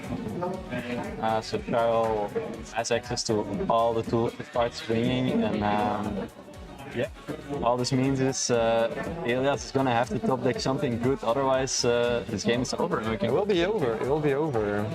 The thing is, he should evolve now, but it's so important to try to get a Duskull now. yeah. But yeah, so if he has a way to get a Duskull of the Recon, yeah, he has the Netball. So he should take the Netball. Try to get a Duskull down. Even if there is a weird way of KOing the Dragapult, next turn he has an option. Yeah, okay, he sees it, it's fine. Exactly. That's Pretty nice plane, it's the right line, so that's exactly what I would do. Yes, does have one Recon Directive available. Yeah, he should do the second directive first, before he evolves, of course. Double buddy, yes. Why would you think so long? Just throw it down. It's the same card. Okay, so we put Dragapult EX in the active, ready to smack for the first time, doing 200 flats, no bench damage because there's no bench. Yeah, he's contemplating playing the Iono now, but I really wouldn't do that. Just If he plays the Iono, he will open up the game again. exactly. And if you give Elias like Sylvian, he has a problem. Oh, he plays the Iono. Oh no. Ooh. He had the game on lock and now he like says to Elias, here, you can get a buddy Pokémon to get more Pokemon. Like, go. I'm pretty sure this will like totally flip the game. Yeah, probably. He does give Elias a lifeline here, and Elias has his own Iono. I saw a lightning energy, nothing too much. But the thing is, if he has one way to get another Pokemon, this will take a lot longer than it was supposed to. yeah, for sure. Because the first card drawn was lightning energy, so he would have won the game. yeah, Oh yeah, I was gonna compliment the nice turn of sequencing here, but It was a very nice turn, but the Iono like threw it off. yeah. That's fine, of course. Let's see. Elias, while having a fresh hand, does still need to make something out of this game. Does still, of course. need to have a setup. I do see. It will be a straight Iono, I guess. Oh, he got it dead hand again. God. Oh, he top decked the net ball. Oh, that's nice. Yeah, this will start. This will start going, but the thing is, he will not be able to attack Yeah, that's true. because the crystal is on. Yeah, he will do 160, but that's not enough. If he has one way of getting 8 Pokemon on the bench, he can do 240 if he wants to. Yeah. Correct. And yeah, Elias will definitely need to have more than 2 Pokemon here because that Duskull is kind of threatening him. I don't think I would have benched the 200 HP EX. Yeah, Dragapult of course hitting for that perfect 200 number. Yeah, so if he has a boss, he just takes 2. Exactly. And we do see the Buddy Puffin in hand, I think, for Elias. Okay, but I don't know why he wanted that. Because it didn't matter for the Area 0, because he had already a Terra in play. Yeah. He wanted an Eevee that was able to survive, but if he took the 70 HP, yeah, he's probably scared of the Duskull. Right. So that's probably why he took the Eevee EX. But of course, yeah, there was a big chance he would get this. So I don't know. We'll see. I think he has another Buddy, so might be able to get another Noctowl here in play. Another Hoothoot, I mean. He just needs to watch out. Oh, it's an Eevee. If he plays an Area 0 down, Charl could play Hawlucha. So that could be problematic, but he just does the 160 again. Yeah. Okay, he has 2 Eevees in play, 1 EX, 1 just basic one, 1 single prizer. So I think this game can go both sides still. Depends if Charl now bosses the Eevee and like cleans up 2. There's no energy left. His hand is kind of dead. So. Yeah, we'll see. It does have the But there's 200 on there. So he could possibly do 30 EV or 20 EV, 10 Hoothoots, Dusclops EV, boss that like he did now. Then he doesn't have any EVs, just 2 Hoothoots that can't do anything. So that would be an insane play. Exactly. So here he goes. Does have the boss already, and He has it all. He has it all. He just doesn't see it. He has the full cleanup of the field. This is game. If he pops the Dusclop on the EV, oh yeah, and oh, Elias realizes it. yeah, he Okay, realized okay. it. Okay. So 2 very quick games. And he didn't even say that he was gonna Dusclop. He just said the attack showed, so took for a prize that EV stayed in play. It was a literal cleanup. So yeah, it's good to scoop because it was game. Yeah, Either way. for sure. 4 prizes or 5 prizes, it would have been game anyway. Definitely.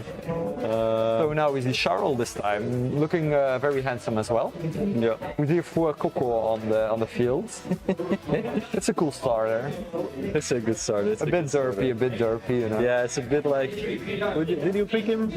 I did pick Fueco. Right, Yeah, I like him a lot. Dope. The thing is, I didn't play even the full Scarlet and Violet. I didn't like the storyline, but now for VGC, I just got a team handed to me. When I started playing games, I started on Showdown and then go to the rest.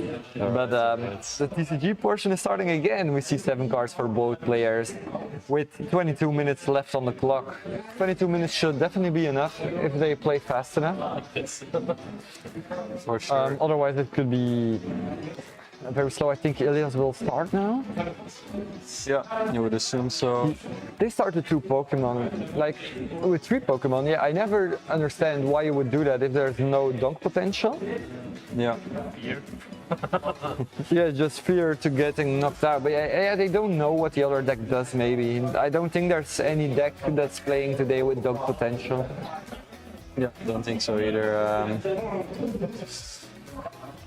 But yeah, you see these habits, of course. And We see the start of the Baju on the one side with 2 Dreepy, and the other side we see the Fenrotom, so that's nice. Fenrotom plus the Buddy Buddy, so we are having an insane turn 1 from Ilias again. hell yeah, and I didn't get a look at Charles' hand, but looks like we'll finally get a game where both players are able to set up properly. I hope so. I hope Charles has the opportunity of getting 2 more Dreepy in play, and then he has a way to play the game. The thing is, once he goes to Dragapult, then he will need to promote as fast as possible and hope that there's no boss Angelite for the second time. Yeah. So we see Ilias price checking again. It's weird to see a VGC player actually price check. Yeah, it's Elias taking it very seriously here. Even his mannerisms. He has the mannerisms of a Yeah, TCG he player. even does the hand flip. Exactly. I think he has next to him. He has a phone as well with the timer around, so he doesn't have to ask. He can just go on his phone. I'm not sure if you can do that. I know you can. I'm pretty sure he has a notepad as well, and like a pen beside him to write down whatever. Yeah, he's taking it very seriously. I think he does want to win. For sure. So we see the Buddy coming down. Oh no, the Rotom first. Or wait, hold on. He did Buddy, yeah. Yeah, he should like try to do the right things, right? Because if he puts that down, the other could say, yeah, that's a fine call. Yeah. Okay, so he got Eevee and Hoot Hoot. He didn't get the right Eevee though. Does he have an energy in hand? That's the question. But you need the EX in hand as well, right? Yeah. So now he gets the other Eevee and 2. Oh, he has another Buddy. He starts with 2 Buddy in his first turn again. Going first, yeah, that's very nice. So Yeah. basically has all the options. Yeah, handed to that's the him. gift from the Pokemon gods. Arceus being down here today. They saw Crown Opal being announced last game and they were like, no, Not more. again, not again. He has suffered enough.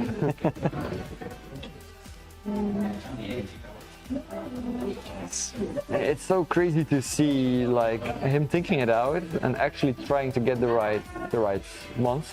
But he's thinking ahead of himself. He's thinking 2-3 actions at a time, and in that way he could possibly get the time penalty, not here but in any other tournament. So that's something that's not the best to do. But he took the Hoot Hoot from the Fenrotom, what in my opinion was not the right play. Yeah, can of course, but maybe He's trying to get one of the Eevees active. I think he might be holding 2 Noctiles already as well, so maybe he's just saying like, He okay. takes the Eevee EX? Okay, yeah, it's a Terra Pokemon, so it does the job, right? Yeah. Yeah, so he doesn't need to do the other Eevee. He has two Noctowl, so that's nice. He has an Earthen Vessel for the energy attachment. I didn't see a supporter though, so he has a lot of steam right now, but next turn he will need to Noctowl, at least for 1 support. Yeah. But he will have an attack anyway, so Sure, as we see. a very, very heavy turn 1. Yeah, exactly. Near perfect setup here for Elias. We'll get the attachment as well through the Earthen Vessel, and yeah. Of course, it could be like a bit slower to get the Sylveon EX or whatever EX you want, because I don't think the Eevee was correct, because next turn he gets 100% item locked. So he needs a way to find it, right? Yeah. With Noctowl you can just take the EX and you will not have a way to get the Ultra Ball out. Exactly. So the thing is, he should probably use the Ultra Ball for the other EX and hope he didn't get Ionos. Yeah, does have the option for the Cyrano as well, maybe, but then, of course, if you take that off the Noctowl, you're... Yeah, then he won't get an attack off, right? Yeah, exactly. Because he should... Oh, maybe he could get... Yeah, he has a second energy in hand. He could get Crystal Cyrano Yeah. if he wants to. So, yeah, that's a... But then he's stuck. Then it's just that, nothing else yet. But then he uses a second Noctowl again. Correct. The Eevee deck here displaying just how many options it has. You can see it in the list as well. It's playing many of these kind of greedy one-off supporters, but you just get away with it through the Noctile engine, right? Yeah, it's really crazy he's actually playing Briar, because I think in this type of tournament where VGC players are taking on TCG, they won't play around Briar, so he can take a quick swing if he wants to. I think it will be choose the Briar with the right thing in mind. I think he was like, they won't see it coming, so I can probably play a Briar. Yeah. We see like the list seems very consistent to me, but it plays a list with a lot of different options, like every Hoot list is. I think the only Hoot deck with more of a streamlined take is Raging Bolt Magic. Yep. For sure, and so he just evolved the Sylveon EX from hand. So must have either top deck Charo or played added the Nesball from Dusty, but it's not the right play. Yeah. He played Jack for he played Jack and didn't bench anything. Oh. He played Jack and didn't get Drag Cloaks.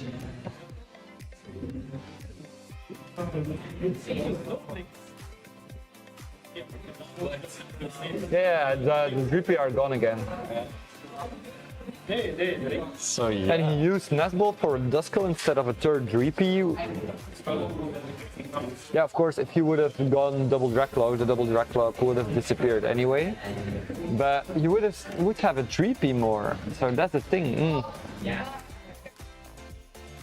I would be scared if I was Charles. Yeah, exactly. The Angel Light's coming out here for Elias, Yeah. and you're in big trouble now. Ilias sees the writing on the line. He was like, okay, yeah, I have this again. Because of this play, there can be multiple Reapers coming back in play, but the thing is, Angelites will reset once they go to Dracloak and they will get swiped again. Yeah. Ooh, and there we go, the Angel Lights. Everything. Coming down again, and that's everything being shuffled in here for Child. Everything goes back to deck. It seems really, really bad for Charles right Yeah, now. for sure. Crucial misstep, and having played that check, you have to wonder, does he have something playable in hand? Like, what's his next turn gonna look like? Probably like not much, because he played the Jack, so that's like shows again that there's nothing interesting happening.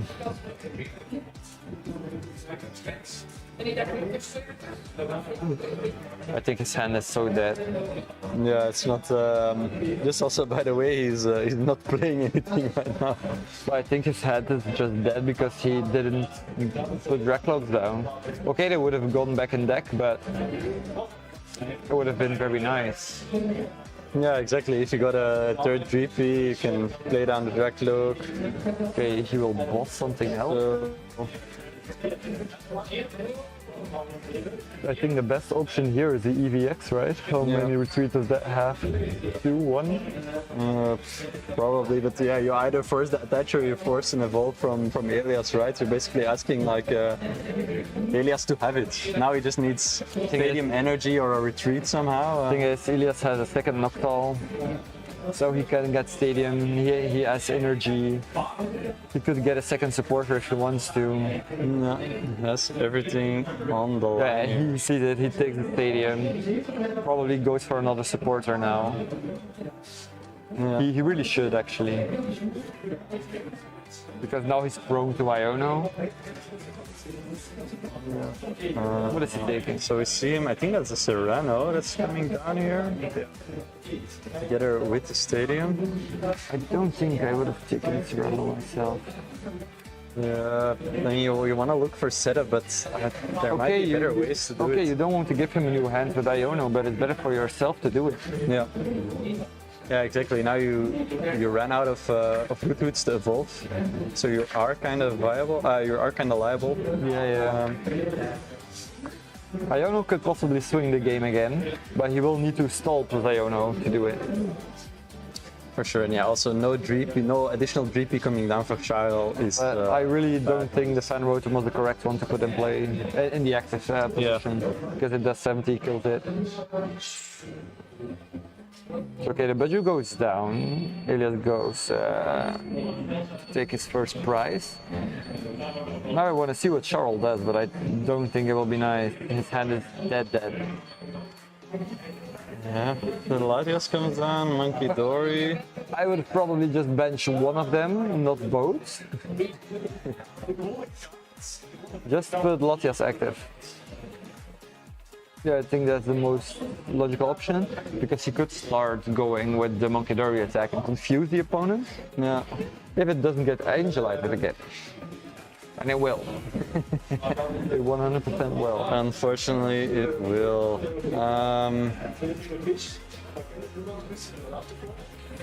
So yeah, Elias kind of in the driver's seat in this game, and just freely attached to his Clefairy, loaded up.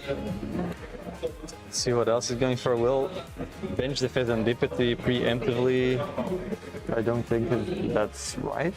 It could happen, but I don't think Iona will be in combination with a KO right now. Yeah, exactly. So doesn't really have anything that he has to be scared about, right? I think it's fine. He attached to the Lilith Clefairy, what could be right. But as long as Charles doesn't get more bench. But it just has Dragapult EX and Dracloak in hand. So if this is nothing, it could go down. It's just an energy attachment. Yeah, that's something I wouldn't have done, but... Ooh, now we just see attach pass from Charles. Yeah, Is there a way for Elias to win already now? 20 times 8 is 161.80, no. So that doesn't do enough. Yeah, he could try to get to the second attack of Flareon, that's 280, right? Oh yeah, actually if he attached to the Flareon, it would have been better. He could look for... He could try to get... Yeah, he can't get there now. That's why I said I didn't understand the Clefairy attachment. Because if he did it to the Flareon... Yeah, but he had fire in hand, so he could have done it to the Flareon. Yeah. Then he 100% had game. Yeah. Now he still has game, right? But he will need 2 attacks. His hand is dead though. It's like we said, once the Noctols are down, it's done. See the restart from the He gets Leafeon and I don't know, he's hand shuffling too much for me to see. He's picking up the ways of the Super rough player. is also something he has. Right. So yeah, Charles has 1 turn. Let's see. What is top deck? I think that's a counter catcher. I think it's game. Yeah. He could counter catch or something, but I don't know what. Oh, he could. No. Why? You could just take a Noctowl and hope he can get out of it. Yeah. Because now he just needs to attach. Yeah, but it's the same thing, right? Did he just take like a 1 retreat Pokemon to the active? Yeah, and that's the game for Elias. Oh, okay, wow. Right. This game went very fast, very one-sided actually. Yeah. We've seen a little bit of plays from Charles, but like 4 of the 5 were misplays, sadly. So that like throws the game. But good, okay. Elias moves on to 2-0. That means he secured his spot in top 8 already. Top 4 already, excuse me, because we are only playing with 8 players. So he has top 8 anyway. So yeah, he will move on to top 4. He could see in the last round what his matchup is and try or to smack or to ID, but I don't think anyone else can ID. Yeah, so we will be playing again. If it's a bad matchup, he could just give the win away for a better matchup into top 4. Oh, that's true. I mean, he is kind of tryharding, you never know. Yeah, you never know, he does. Because anything stage 2, he could take away him. Yeah, that's true. And I think Charles, still has a good chance of making it into that top 4. Yeah, of course, if he still wins. Yeah, now that he's seen Elias's deck, he's probably prepared a little bit more for the Angelites. Maybe the cogs will start to turn. Maybe if they ever face again, he'll start to realize how he approaches this matchup better. The Flareon deck is mostly like a deck that tends to brick, but we didn't see it now. We did see 2 very explosive turn 1s, and once you are playing a Dragapult deck without Candy, without Team Evo, I don't think you can rush. Yeah. All right. All right. Great display here from our two VGC players. We'll go into a little break right now, and we'll see you guys for round 3 later. Yeah, see you later.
Hello everyone and welcome in round 3 of our Buddy Buddy tournament. My name is Glenn Bouwens and my co-host for this round will be Brent Teges. Brent Teges, welcome.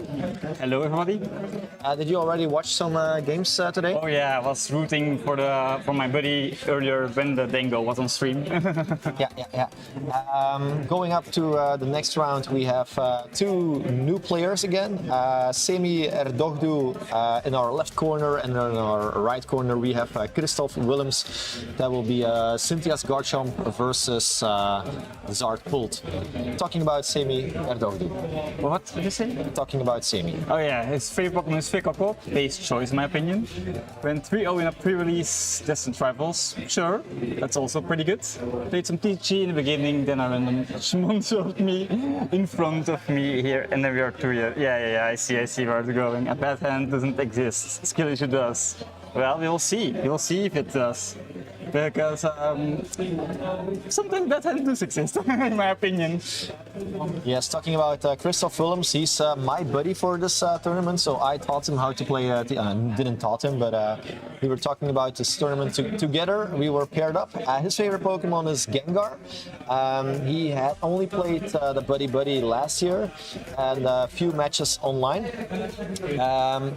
His favorite fun fact, and it's maybe a scary one, is that he was locking his buddy Leonard in the bathroom in Leipzig. So note to self: don't go out with this guy. I'm not gonna say I'm not gonna go with him on any regionals. That's for sure.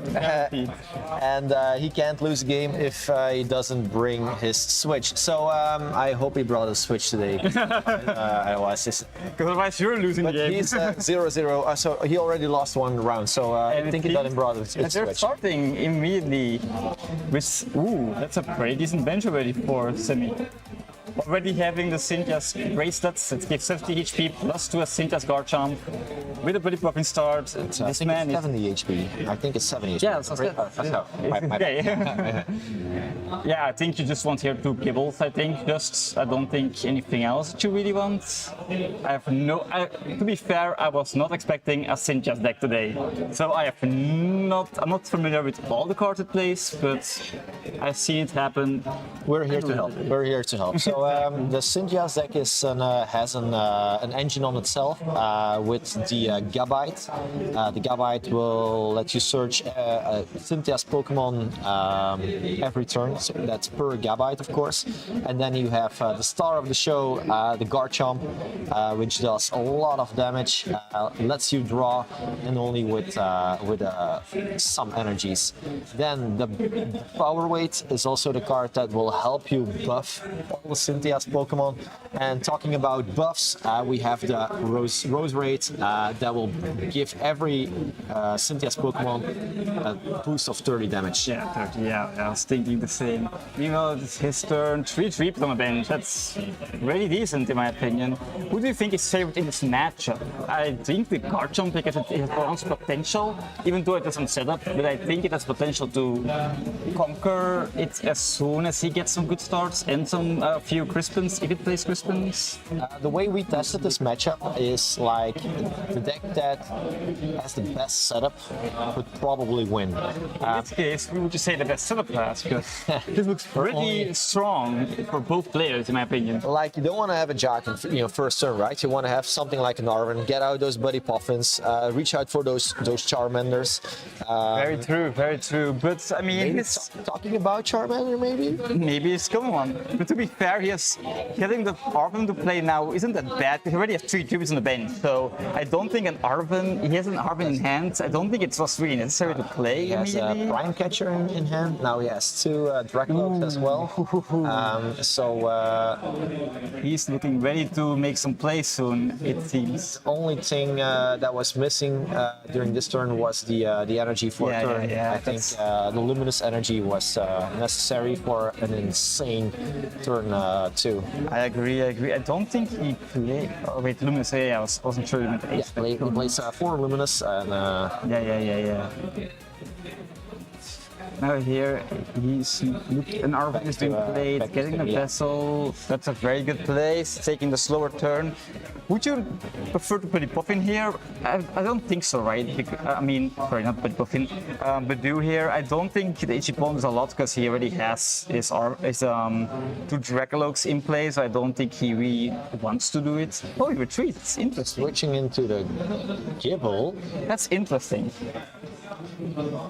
goes for the vessel, Interesting. grabbing two basic fighting energies.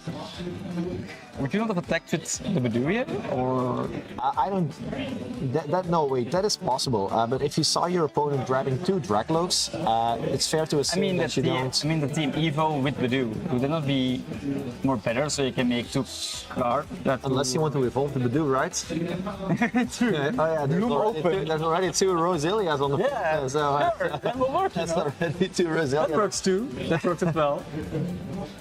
It's spring after. It's spring. So I do like the TM evolution play, and I also like that there is an energy on the Gibble. I think I have to agree with you on not doing that with the Badu, because if you can KO the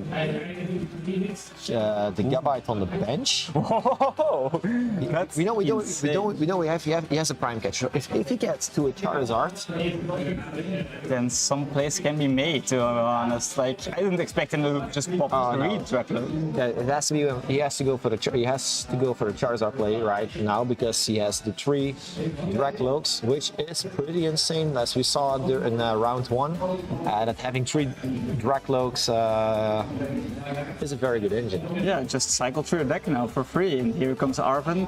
Maybe a candy? Did he get the Charizard of his hands? I wonder. If we got the rare candy Zard, he has the prime catcher as well to KO the Gabite. As another option, he could maybe, if he can get some, and if he has energy in hands, he could go for a team evolution and perhaps he does play. Does he play a? Oh, that's the Terra Orb and the rescue board. So we have a free retreat on the Dracloak, playing the Terra Orb, searching for. This is an insane play. This is gonna go very hard. It's just candy, can evolve, attached to. But can he evolve? Does he have the rare candy? I think if you get the Terror Orb, you must have the He candy, has. right? Yeah, there it Yeah. is, and here it goes. If he takes it, Gabite out, he's in a very strong position. Very well played by Christoph. Also the pace of play. It's Yeah, it's pretty fast. good.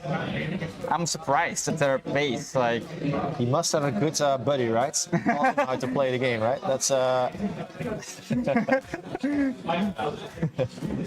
hey, top 8s are here for a reason, right?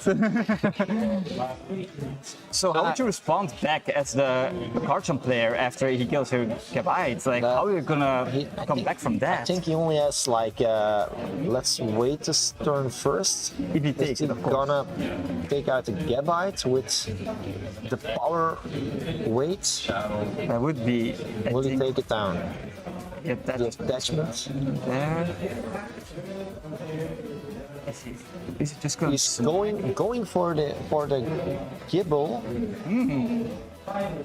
I think that's a little oversight of him, in my opinion. I think if you could, because now the guard jump, if it comes online, sure, he needs to make an energy attachment. Garchomp can come online because the Gabite can search for the Garchomp. So Yeah, it's got the so- Garchomp and an attachment, and then he also has the energy.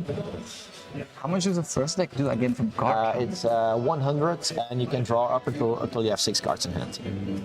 130. That's So that's 400 HP. Garchomp, Cynthia's Garchomp EX. That's going to be very painful to deal with, especially in the early game. Zard can clean it up in the late game, but for now, he needs to wiggle his way and see if he can get through that behemoth of the Garchomp.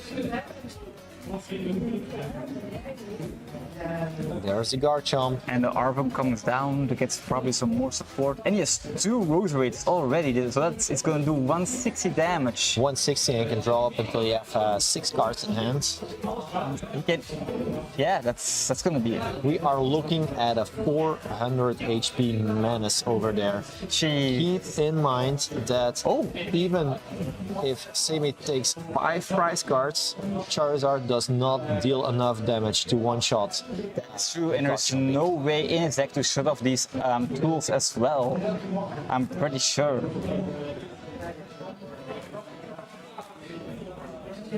Yeah, I don't think there's any Catcher, it goes for. No. Then it goes for. Would you take the energy one here or the free retreat one? I think I would always go for the energy over there, or maybe take a swing on the Zard. I mean, taking Pricer isn't the worst plan here. And I would take energy out because he has to manually attach back to a full Dracloak, the one with free retreat. That doesn't really matter. But yeah, that's still, at least he gets one more. I mean, a kill is a kill, I guess. Some prizes in his hand, we take it. So now that boosts Charizard's attack to 210 damage, which means a Dragapult can KO the Garchomp afterwards. Yep. So that will be an almost guaranteed 2-shot, because there are no cards like Monkey Dory or the Professor Sturo that will take the damage off. On the other hand, Semi has, of course, the Cynthia Spiritomb, where we didn't talk about. It does 10 damage for each damage counter on all the Cynthia's Pokemon on the field. That's also pretty strong. But I was thinking, if he attach to Garchomp, it will do. Wait a second, it will do 290, 320. He can then take a kill with a Badoo and item lock. And it's also a pretty decent play in my opinion, because then you may shut off his items. If you time it with a good Iono, I think you have a very good turn then. If you go further into the plays, I think it's not that bad, to be honest. He's still in a good position in my opinion. Yeah. And taking a Garchomp down, I mean, energy is still on Dragapult. That means he has to retreat though. And that means the good thing for Christoph is he gives the first punch onto the Cynthia's Garchomp. Yes. He'll be the initiator. If Semi went for just attacking on the Zard, this was a turn where you can knock out a 2-prizer. Yes, that is true. But I don't hate the play that you can do it later. Like, it's a big kill, and if he wants to retreat it, then the energies are off the Zard, and then that Zard isn't really a threat anymore. At least. So that's kind of a win-win scenario in that book, but he needs to establish as soon as possible a second Garchomp to deal with that other Dragapult. Also, there is a rare candy in Semi's deck, so it is possible for him to went from a little Gibble to a big. But he attached to the Gibble, I think, this turn. Yeah, he attached to the Gibble. That means he's not going for the big damage play here. Interesting. So that's 260 plus 60 is a 320 with a 330 Zard, which means we're whipping indeed the attack, but you can KO afterwards with the Badoo. He's running away into the Badoo, so he's gonna. That's also play. It's also really good. Then you don't lose your Pricer. I like this play. I like this play more in my opinion. I agree. Yeah. This is a way better play. And here comes the damage. This forces Christoph to play like the boss orders onto the Gibble, so you can attack with. So you can attack with a boss on the Garchomp, excuse me.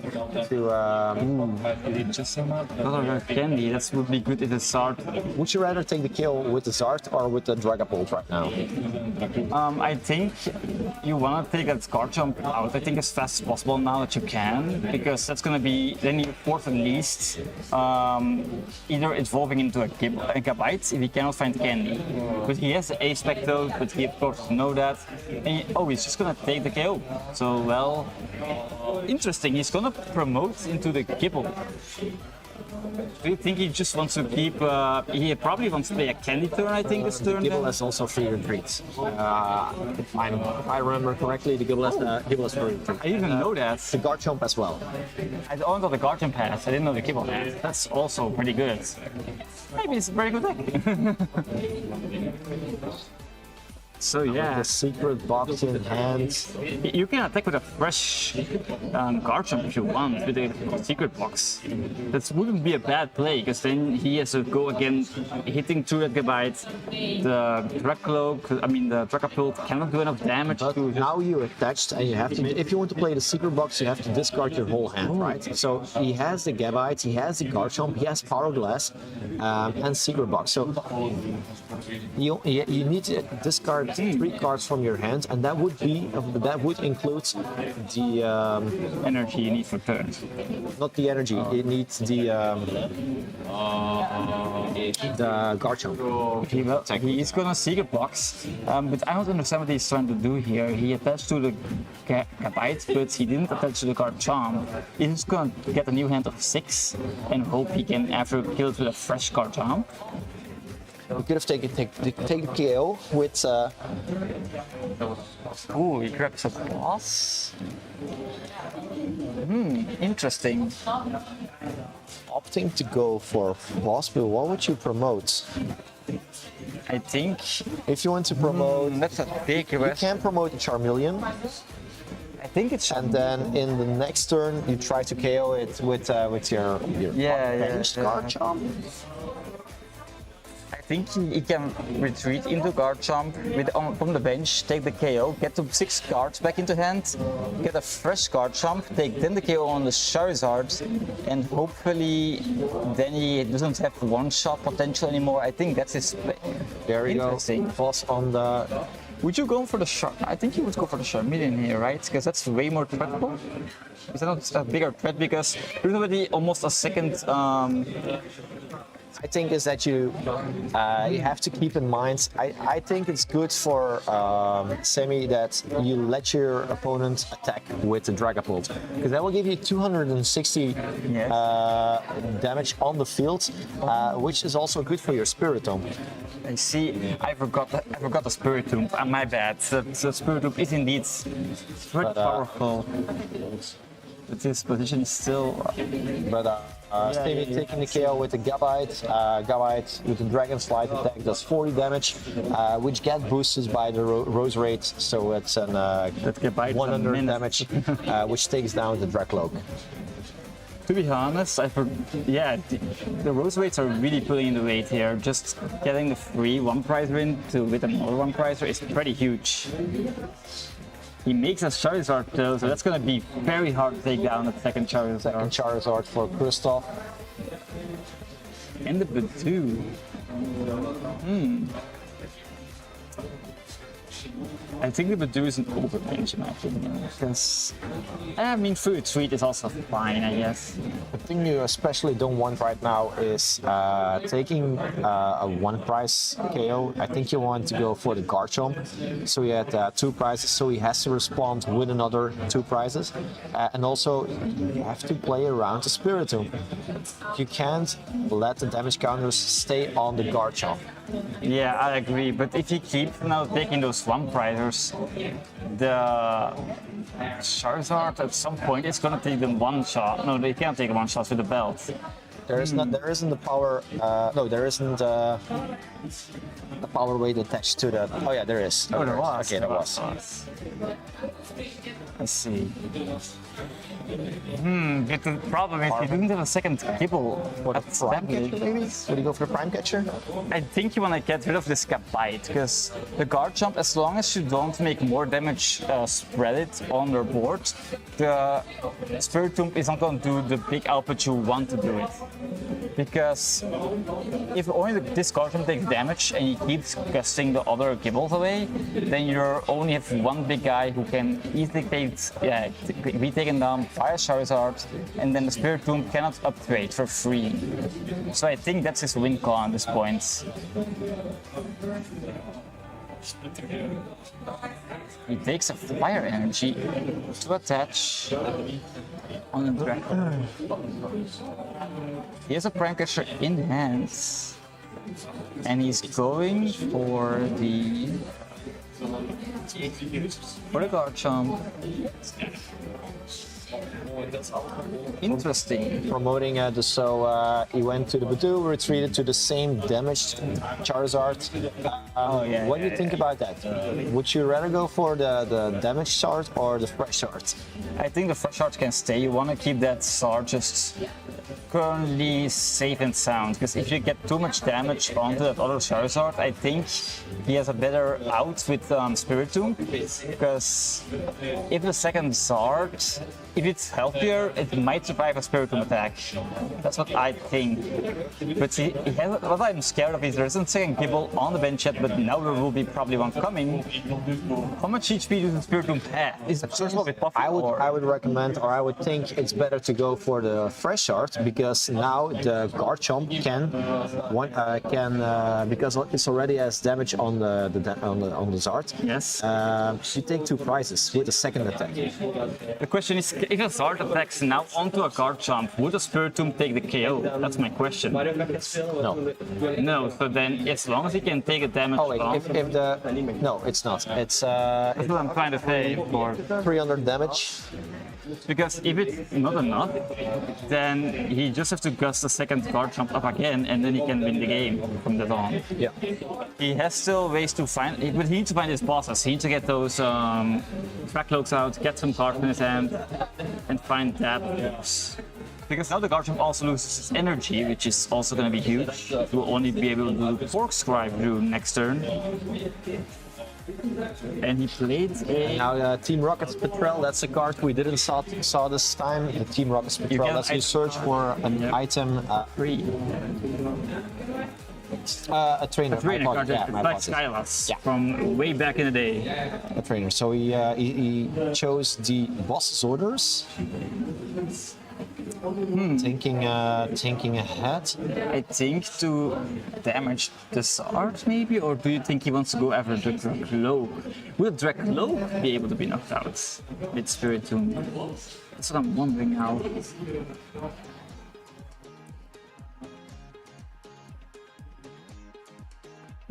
But now I think you read just... So with Draconic Buster dealing 260, which got buffed by the Rose rates, plus 60 damage is 320 damage on the already damaged Charizard. I think So Simi and Christoph both on 2 prize cards. And now making a Dragapult is pretty scary. Luckily the Spiritomb is 70 HP, so it can never be sniped. It's pretty safe. Ooh, we see we see an Iono in Christoph's hands. Ooh. So Iono can be pretty big if Semi doesn't find an energy to attach, because he already you have to discard the energy with the Draconic Buster. What also is huge is I saw a Thuro in his hand. So he can maybe tank the damage, throw something up, and then take either knockout with the Dragapult or Zard to win this game if he damages the Garchomp now. And even it's better to attack with the Dragapult, I think. I think that's... You only do you do 200 You don't put them in anything in range. and then you literally have next turn a win con if you can just damage either with the Zard or just attack again with the Garchomp, with the Dragapult. Putting 6 damage on the... I think he's gonna put it on the tomb. Yeah, right. Everything on the tomb. Like if you're threatening that tomb to go down, then there's a huge problem. But now he's kind of stuck. I really like this play, but I rather had the Iono play as well, though. Yeah, I see. But he might have something to gust up, I think, maybe in his hands. Because otherwise, I don't think why he wants Iono. Or he's trying to maybe throw his damaged mon back into his hands, move the damage from the Spiritomb, take a knockout, and then the Zard is primed in position to win. I think that's his line of play at the moment, what he sees. Yeah. Which is not a bad idea, because now his opponent needs to play the Iono. Does he not just KO the Dracula by now? So the total damage is 260.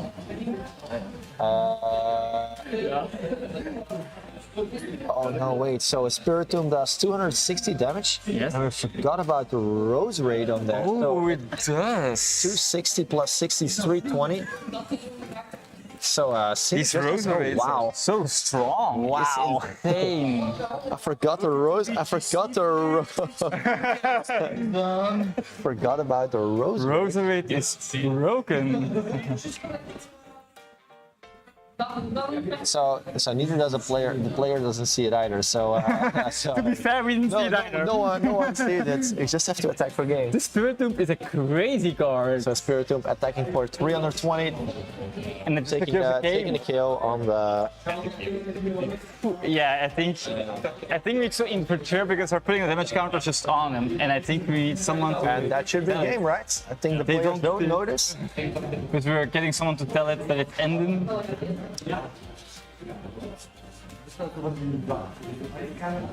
You don't have to attack with the. Yeah, this is a pretty hard matchup then for Cult, because you cannot just spread damage freely around because the Spiritomb just comes and punishes It you. didn't matter if you attacked with the Zard or if you attacked Yeah. with the. But that makes it very hard, I think, in my opinion, because the build needs this early damage to make KOs. Like, he cannot go on Zard fully, I think.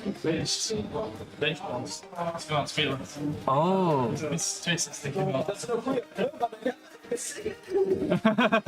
So, Alright, it apparently so- only works on back. Yeah, we are reading Look, the it's a fucking, new- reading the cards. Reading the cards. It's a new car, Just have it's a to new read- deck, we haven't seen a lot of it. We so, are still. our the apologies. But that makes it. Now the play makes it pretty good. Okay. Does he have the gusting now? Can he gust for the knockout? Quality casting over here this round. We've seen Ultra Ball being played. When the players are better than the casters. Oh god. Well, I think he's gonna get a Dracnope trying to find out boss orders for the game.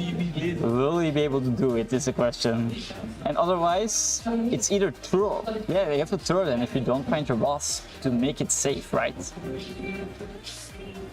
Or you could do even attack and KO with it. That would also be a very good play. And you just block him out of items. Iono? Oh no, he can't Iono. He can Iono and Badu, and Turo play together. Yeah, So yeah, yeah. We'll probably, we also have like only 2 cards in hand. I think I don't see his hand. This is even. Yep, he's going for a treat. Into the Zard. I think I would like to do more. I think I agree on that one. Because then you item lock him, he cannot find any resources then. But now is it, can he find boss? He found an Ultra Ball that doesn't do anything in spot. His hand looks good, but he has a Petrol. Oh, Roll again. I think he just, yeah, I think he just loses here. I don't think he has any option. Let's play the counter catcher. Does he have a counter catcher left in deck? He used one earlier, and he used one earlier, so I don't think And there's he, only one counter catcher in the deck if you're looking at his deck think list. it's checkmate here. There is nothing he really can do to win here, unless I'm overseeing something. He gets the Night Stretcher. I'm wondering, Spirit too? But he has no energy in hand, so. And neither can he find energy. Isn't the Pheasantipity in his deck as well? So that's also out of the question.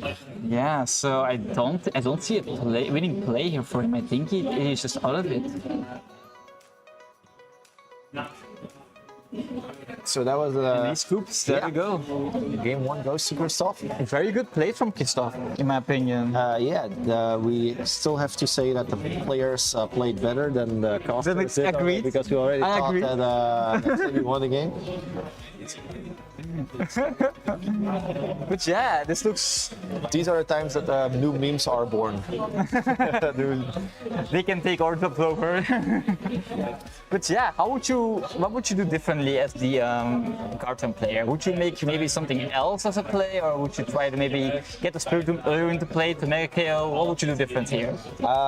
Looking at the list, Simi plays 2 Rose Raids, he both got them out, and there isn't another way to like increase your damage output. You just have to be fast. You have to set up fast. You have to take knockouts fast, and try to win that race. Because I think also he was maybe a bit too greedy with his bosses a bit, maybe because I think the big boys stayed too hard alive. If he kept that counter catcher and not just went for one prize, I think he would be in a better position to take a better KO at some point as well. then he could finish the Dragapult in But here the we end. go, came to start and he started a Rose Raid, which is not. Is the Rose Raid a free retreat or no? I cannot see it really. I think it's a. I cannot see. Roselia, he has 1 retreat. That's not the best starter, of course. That is not what you want to see in his hand. Ooh, just an attachment. That. Ooh, this looks. What is his This hand is where the come up magic with? happens. It's he has an Arven, he has a Prime Catcher, an Energy. He has a lot of stuff, but not the right stuff for There is a now. possible that he can. There is a way that he can attack with the Dracloak in his next turn. But do you really want to go for that? Like, is it? Don't you want to put up your board first, set up with Arven? I think you like. Of course. Yes, do you have a course. Do you have a Drac- You can set up an attack as well, though. If he, Yeah, but he needs to have it in hand. I didn't see it in hand immediately. That's my thing. I didn't see a Dracloak. But here comes his Arven, hitting that tool card. Ooh, but his hand is also very dead in the waters. We see Team Evo, Ultra Ball, and nothing of the Gabite lines. Just no Garden lines at all. Not even energy. but he does play the Arven, so I think even to get the tool ready, I think he already got his stuff, but he grabbed an Ultra Ball, I think, from it. This is very painful to discard that band away. But he needs to get a Gibble out. He needs to get something else working. What is strange that he didn't go for... the Bloody Coffin. Yeah, would be... How many does he play? 4 buffins? They cannot be on rights, right? It's impossible. Yeah, I don't know why wouldn't you go for the puffins. Interesting. I wonder what his reasoning is behind that.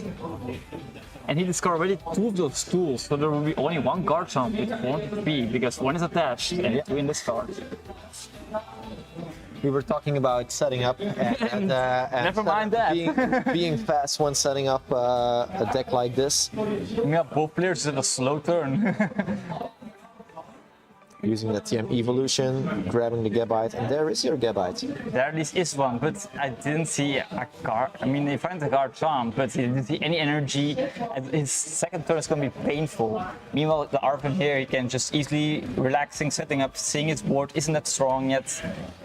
Just take your time. Probably wouldn't.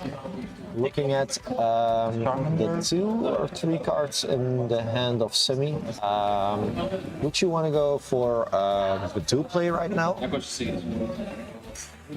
Honestly, you saw him very hard struggling with getting a basic out. I think you can assume safely that his hand was pretty dead. I think you go for a big setup now. I think don't do just go for your setup. You see his hand was pretty dead. He had to Ultra Ball those 2 big cards away. He didn't have a lot just to offense with. And you can after maybe do once his guard jump becomes online because he can easily find a guard jump. He has an energy. It's not really. It's all gonna be dependent on his items, I would say. The only item that can really help him is the Bloody Puffin, but he needs to find them, of course. So I think you just want to go for your setup because your setup was very bad. You just want to get some more guys out, start drawing those cards, and start making a big. Looking at the hand of Simi, oh he has fighting energy under rare candy. To be fair, he can drop the 6 with his guard jump, so that is at He least. still needs. Get the guard jump with the Gabites. Yeah. So that is fine. Like I wouldn't just go for a good setup. And as we see, he goes for the Charmander and the 3B. getting ready for something, but he has a Team Evo, so he can make a Charmeleon and a Dracloak if he wants, which wouldn't be a bad solution here. And yep, here he goes. Just decent. But man, both players' benches are very volatile. This is going to be a very scary game for both players. Any top decks are pretty popping anyway. Sure, that works too. That's how the deck works, right? Here That's how you do it. have my poppin. Never punish, just go, here it is.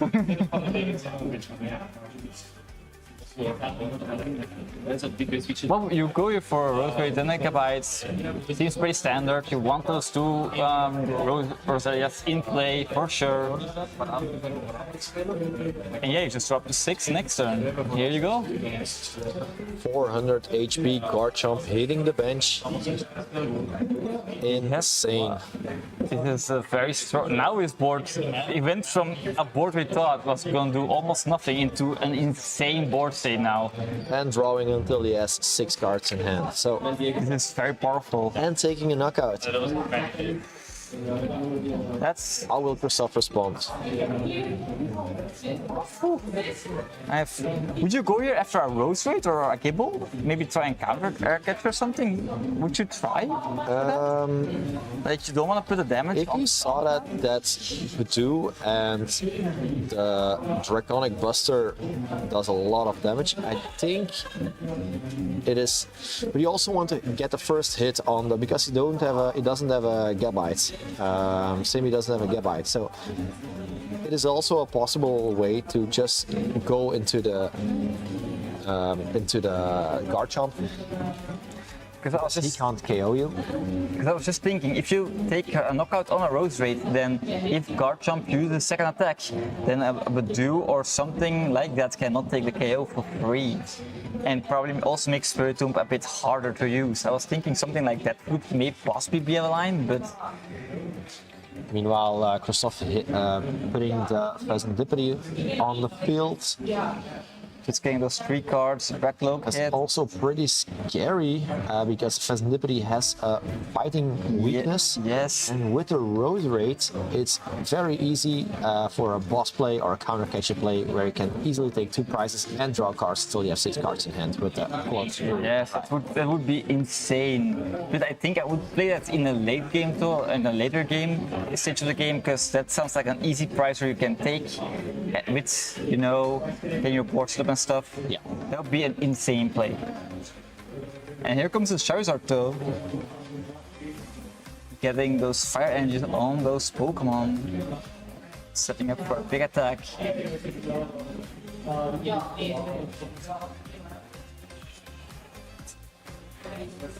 Now, what do you think Christoph's strategy would be here? I think it's best to just swing into the Garchomp, because if the Garchomp hits you first, you'll lose that war. If you start swinging and you do already 210 damage, you win the 2-hit KO race. If you take a big Garchomp, we also know there's no more bands in the deck, so every other Garchomp is not going to be that big beast that he needs to take out. And the Charizard could potentially then just one-shot that Garchomp in late game. So taking this one down would be very huge. So he goes for the attack, and now his turn. As Christoph being, I would also recommend him to put a Monkey Dory on his bench. Monkey Dory, and then try to attack with the Dragapult as well, which KOs like you have 3 prizes in 1 turn. You can take out both the Garchomp and the Gibble. If that doesn't evolve into a Gabite, then that will be a play that I would consider. You see the Super Rods come down, putting those basic Pokemon energies back into the deck. He has a pretty okay hand, I would say. Even He puts his discard pile face down. Yeah. hidden information. You can look at my discard pile. He gets the Spiritomb and Gibblehouse. Now, would you wait with the Spiritomb? Then would you wait with the Spiritomb to hit the bench? Because isn't it a very good late game to put on the board? And if it's now on the board, isn't it a bit too early, you think? Yeah, I do believe that it's early. Even the energy attachment already to it. Interesting. This makes the Monkey Dory play even more of a Better. wanted. Then you have to have like and Dragapult and a Luminous Energy and the boss. Yeah. And even then, that's not possible because you can't attach to the Monkey Dory and to the Dragapult. Exactly, So you have to wait exactly. for a turn. But would you attach to the Spiritomb? Would you not rather attach to a Garchomp? I mean, to a Gible, I mean, on the bench? But do you think the That attachment is possible. The thing is, all those Pokemon have like only one energy cost, except for the Draconic Oh, Buster. he has a second one. That was something else he discarded with the Ultra Ball. I didn't expect that. I thought there were 3 bands gone already. The thing now is he has a small hand. If he goes for the Spiritomb, which he does, if Christoph KOs the Cynthia's Garchomp, the Spiritomb is useless as well. Agreed. This would be a very hard position, and he doesn't have anything set up on his bench. He will need a rare candy and a Garchomp, and his hand doesn't seem. He needs a candy then somehow. Candy. So with a bad hand like this, I think he would rather swing into the Zard and draw cards until they have 6 cards. I agree. Because maybe then you find your missing piece and you can make a second card and make a second card. And Christoph punish the play. That's the big question, of course. We see some 2 basics. I see a candy in his hand, There's but do we see a Dracul? is And something else, but I cannot think what it was. And Iono, so there is maybe a way, and he can make the. Do you want to play the Iono right now? Didn't saw Sammy doing much after the Iono. No, right? Iono play. I think you don't want to play it. The Rocket Watchtower comes down. It doesn't do too much, of course, because there's no real colorless Pokemon in the deck, both decks. And this goes for the knockout on the Spiritomb. He didn't have the card, I think, to punish the play. Which is huge, of course, because now the Garchomp gets to swing into it, and he doesn't have a Charizard. Another noticeable thing is Sammy didn't play his Team Rocket Watchtower. Christoph did, so he's not able to bump. That's one card less you draw then. Yeah. That's gonna be maybe that would also be punishable. But now I wonder what his plan is of Christoph, because you will be 3 piles behind, which is a lot in my I think you opinion. can also, or you just swing into the Zards, maybe put Badoon on the field. I don't want to put Badoon on the field because there's this thing called Dragapult. Dragapult, Yeah. goes. There's also Avens on the clock, so if Christoph can maybe drag out this game long enough, then he has maybe a Rincon there, but Sammy has already 3 prizes. So I think it's going to be hard, but if this Garchomp goes down, there's not a lot happening on his side of the board. He needs to find that, either one of the evolutions with a candy or just like a bite, so he can go for it. It's looking, his spot looks very good of Timmy. He can just KO with the first attack, draw cards until he has 6. So that makes the, so that will be 3 cards in hand. Can he find? Ooh, there's only. Roserade, but that's it. Wait, that's not a KO? That was Oh, that 200. Oh, yeah. The 200 was on because of the 210 yes. plus the 100 from the this 310. So This is huge for Christoph. wow, And now, the Charizard has free reign to just take down that's this a 3-shot behemoth. from the Zard.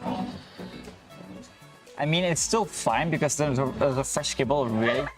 But the Iono coming in there, taking maybe some of those pieces away if he doesn't have anything. That would be. Let's see how good Iono is. Yeah, I wonder that's, what's going to be happening from there. Would he find his pieces, or is he just going to have a dead hand? Petrel. I saw Gabite as well. I saw something green. I think I would do. Luminous Energy hits a Drag Cloak. I want to see it. You can wait with evolution, right? Or should you evolve it to protect it from the Gabite stack? If you see that your opponent is really struggling because you need both Rose Raids to use the slice to KO. Yeah, then it's fine to just don't make it yet. But I think once one Rose Raid hits a field, in top deck? that would be crazy. I think it was. That's insane. It gives him the candy. Candy. He had to get bite so he can Gabite. Yep, the Carson. Wow. And there is another band ready to be attached to some. This is gonna be a very, I think Semi-Spot is in a very poised position to win this game of this. It's just how you do with the second card Charm is my question. I don't see a way how you just deal with this behemoth. What if we ignore the and go for our single prizes? So if he can, like, he still has a prime catcher available. He still has waste Some bosses. So if you can, like, boss the bench Gabite with the Dragapult, you attack and you do 6 damage counters onto let's say the Rose Raid or the not the Rose Raid, because it has, the Roselias. Is it possible? Well, he takes the KO, but what I'm scared of that idea is if he just evolves one Gabite, his plan is in the water, I think. Like, I think he will always be faster because he only has 2 boss in deck and a prime catcher, which needs to hit all 3. And there's also not a lot of draw. Sure, the facility helps, but can he find it? Can he find all those pieces? His hand is pretty big though. There's a Super Rod. Shuffling the Tsar back in, it seems. I mean, if you get him to late game, how much is the Tsar to? This is a 270, it's 270 damage Zard on the field right now. There's no Zard on the field, but Zard would do 270 damage. I think indeed that's a win con of Christoph, right? I don't think there's another win con immediately. Yeah, I don't think there's a big other win con presented for him because that Fascinability is still on the bench. He just needs one boss and then one knockout and he wins game there. Is there a bracelet, power weight on the active? Yes, there is. Okay. If I remember correctly, it is. Yeah. A block scouting hits a field, which he missed the drag bolt, which is huge in my opinion, because now he needs to just start spreading and hoping he maybe can kill a Rose Raid with a spread damage. Yes, but the Gabite can also find the Rose Raids, so. And it's also pretty scary because now that he can stretch her for the Spirit Tomb and take a KO if he somehow gets that ready. Because that's playing into the Spirit Tomb option. 200, 260, yeah. Because now if he retreat and evolve. He got the. Oh yeah, so they only take 2 prizes then, but that would be very insane. Yeah, that's what I'm thinking. Attacking with the Spirit Tomb while having 2 Rose Raids on the field is 260. It's 320 KOs. The Dragapult, and you have a single prize in the front that deals a ton of damage. And he takes 3 prizes and you just won, and there's a facility still on his bench for free. So I think he's really in a position to win this game, in my opinion. But 2 minutes on the clock, if he is too slow at taking the decision, then maybe he can just lose on time. But even then, he has like 3 more turns, so those turns should be enough to wrap things up. But he needs, of course, to see this play, of course, with the Spirit Tomb. And of course, have access to that as well, which I don't think he has. He had the Night Stretcher in hands. Does he have the energy? I don't see an energy card, unfortunately, or a way to get to it. There's no way, unfortunately, to get to that position, which is Does he have even as a boss play. no? Which you, this is. He didn't use a supporter, so he can use Petrel. Does he have like? I think he uses Vessel less. I think he already used a Vessel. I'm pretty Oh, you already used the vessel. Okay. As far as I remember, I think there was a Vessel in this card. He's gonna check with this card. So do we see it? Oh.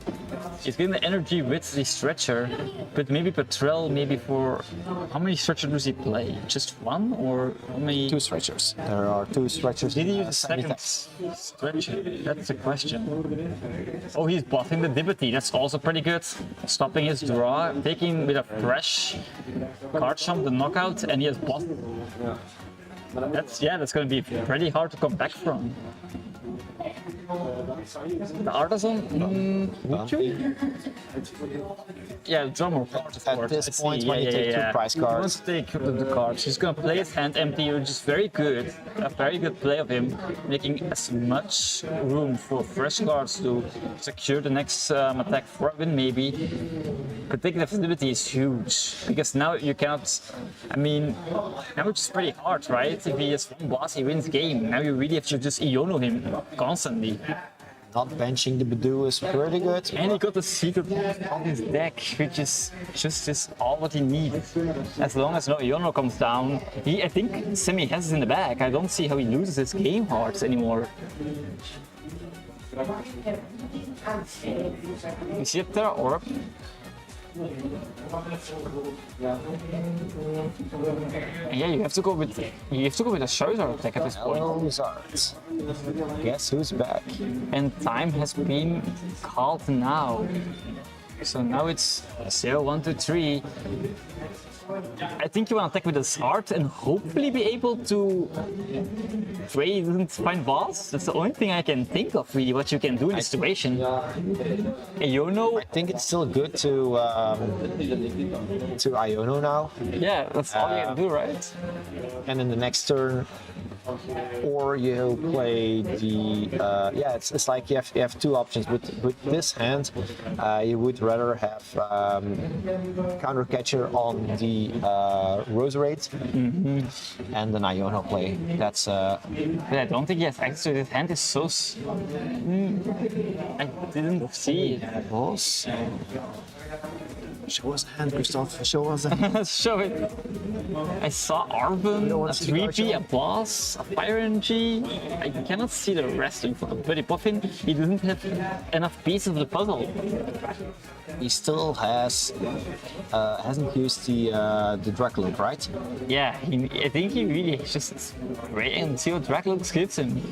But I think he forgets because I think he's trying to figure out what thing can win the game. Using the Artisan, grabbing a basic Pokemon out of it.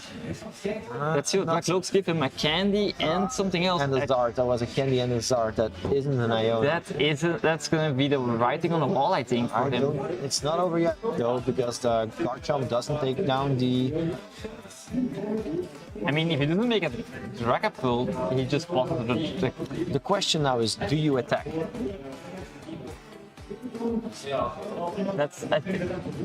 I think you need to put yourself in a winning position, right? Oh, he's gonna pause. Maybe he can stall out something, because last time he had some issues with getting the energy. Maybe he's like, doesn't have energy to retreat his Roserades? Would you just retreat to his heart and just pass? Oh, that's pretty good. That would be an insane play to make, because that would Depends force energy. Depends on how much. So He did, but he had energy in hand. Does he have a boss ready to? it doesn't matter if you go for a spirited play, because now you can. If he does this twice, But here comes the. Is there a boss? Show us a boss for the game.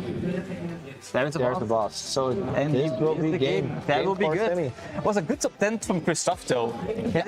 Bossing that with a desperate play in need of like he was missing energy, hoping he didn't find it would be an insane play. Not having the Iono is also So that will result in a try. wasn't unfortunate for Christoph. Both play a very good game. We'll see what happens during this round. Yeah, both players still can make it, I think, with the style. We'll see. So we are rounding round 3 up. We're still waiting for some finishes, and we are coming back very soon with our top 4. Stay tuned.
Hello everyone, welcome back. We are going to our top 4 match. My name is Glenn Bouwens and I'm having my co-host next to me, Jari Honraad.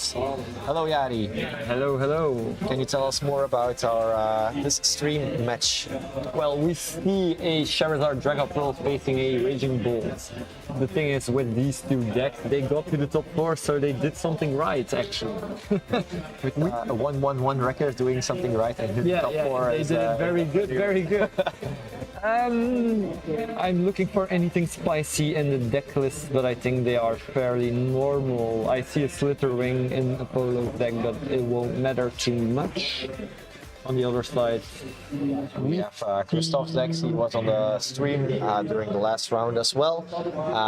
So we already saw much of his cards, how he plays the deck. And what do you think about this matchup? Who's favorite? it depends on how it's played, but I think if Christoph goes a heavy Dart route, he could be favored. But the thing is, this seems like a walk in the park for Bolt if he doesn't. So I do think Bolt is favored in this one, but it all depends on how Christoph sees the matchup and how he plays it. Noticeable is that our other top match our top 4 match is Goldango versus Flareon. So it's coming to these four decks fighting for our finals. Yeah, it's pretty nice to see that we have 4 different decks in top 4, so that helps. Because we had some Dragapults, right? We had 3 total with the Zard included. So Dragapult seemed to be on the heavy side here, but only 1 managed to get through. Not really unthinkable because they don't have that much experience. Dragapult is kind of a harder deck. So it seems logical because the Zard Dragapult has the heavy hitting capabilities of the Zard. So that probably helps him get into top 4. So we'll see how it goes. I'm excited to see they set up. Both have an active. 2 Pokémon for Apollo, 1 for short. Why are they still dice rolling now? Stop! Fellas! Dice roll here, dan zelf. Happy! Okay, So let's try that again. they need to set up again. The judge has turned his back for 5 minutes. Yeah, 5 seconds. And they didn't dice roll to see who goes first. Shout out to Gilles. Gilles the legend, Gilles the real one, Gilles the machine, Gilles the judge. Yeah. He didn't want to cast because he thought he was going to be too not kind enough to the players, but he isn't judging. Shout out to Gilles. So they are shuffling up again. That happens even in a top 4 match. Yes. Last year they forgot their prizes. This time they forgot to do the dice roll. We see both our players are from 1995. Oh, I didn't think Apollo was that old. It's my idea. I know. That's the joke. It's all Simon's idea. I just said Simon is pretty old. So we see. Oh, it's even the wrong person. But Simi. Again, shout out to Schmon. Let's see if we get other player info. We are all doing brain farts. It's extremely hot here. So we see Apollo. Apollo's favorite Pokemon is Groudon. Oh no, they started again. Oh, no. Wow, this is the most crazy casting. Oh, what happened? What happened? Okay, so we see Ogerpon getting benched with the first ability here. We see Raging Raging Ball drawn by the humans. We want to see the ability of Ogrepon first before the Fan Rotom, or otherwise? I would probably do Fan. Yeah, maybe Noctowl. Maybe I get one of the basics so I can get to Noctowl. That could possibly be like his line of thinking, but I don't think it's correct. Now we see the Fankel, we see double Noctowl Hoothoot. Yeah, it didn't matter because he had one Hoothoot on the bench, so he needed to Fankel. Yes. But he got the Pokemon he needed, right? He got the Raging Ball. He had a lot of Very good bench, Raging Ball, attach, Lighting Energy, bench a Hoothoot. The thing about grabbing two Hoothoot is it's very it's like saying to your opponent, "Iono me, please," because I have everything I need and everything I want in my next turn. And the thing is, every time a deck with Noctowl gets the Fankel, they should 100% Iono. Yeah. Because otherwise, the second turn you have a one-hit KO 100%. We are not talking about experience about that. The thing is, in this certain matchup, you will go with Fan Rotom in the beginning because you need to like just try to kill off some Dreepy. No attachments. Just use the He ability. forgot the Raging Ball. I think he was debating if you want to attach or not. He started it, but then he took 2 new energy, so he should have attached it. Thinking about maybe I can retreat the Fan Rotom during the next turn. I have to attack, which is okay. We'll see. This play is debatable. We'll see how that turns out. Yeah, so we see Buddy Puffin from Christoph's side. He's trying to straighten up his car because he can't shuffle properly.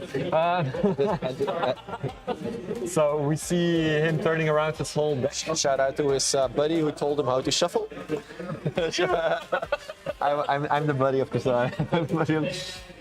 Right, so we see Charmander and Dreepy come down. I think that's correct in every... Is there a way where you would want to take a 2 instead of? I do think you should try to, but if you it's have right, the- you can't do anything. Yeah. He has the Noctowl, so I don't think it mattered so much. The thing is, he only needs Stadium plus attachment, so even item locked, it doesn't matter too much.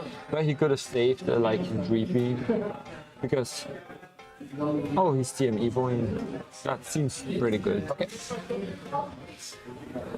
So a quick turn for Christoph.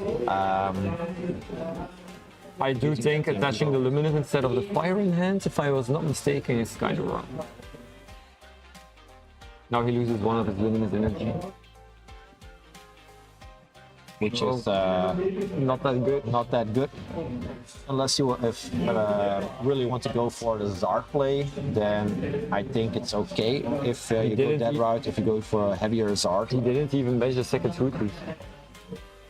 Oh wow. He fan called for an extra Hoothoot, didn't bench it. He took an energy, he didn't attach it.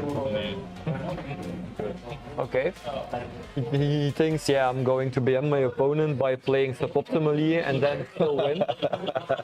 So that's possible, that's possible. You don't even got the area 0 for just attacking with the Fan Rotom.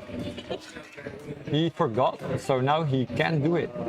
If he got with the Sada, Sada will solve everything. Now we see what type of bot deck Bolt is. You can get in top 4 without even knowing what you do. Yeah, but the thing is, No pun intended. nothing That against area zero. the player. It's just against the deck, you know. He's just drawing cards. Now he sees, oh no, I can't use Fan Rotom. If he now attaches to Fan Rotom without Stadium and tries to attack, I think I will probably like pull some hair out of my head. Matthew would be very happy because that was on his bingo cards.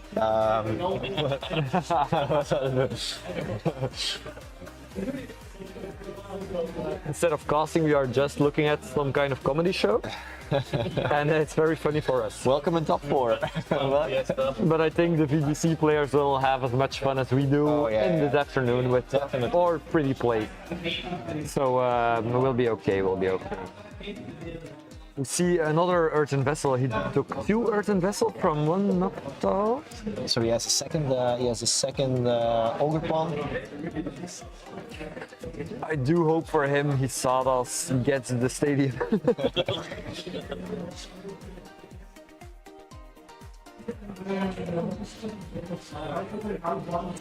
Because if he makes the mistake to retreat and attack with our friend Steel Mask Ogre Pawn, he will get bonked again by Zard. He can get the Latias now.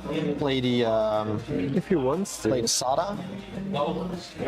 Mistake is turning all the directions. Okay, okay. He takes the Ugly Raging Bolt promo. We don't like that one. So we still are waiting on the beautiful, beautiful Area 0 under depth. Okay, attachment to the Raging Bolt. He didn't attach for turn yet, so we like that. Draw 3 cards and get the stadium. Never get punished. Come on.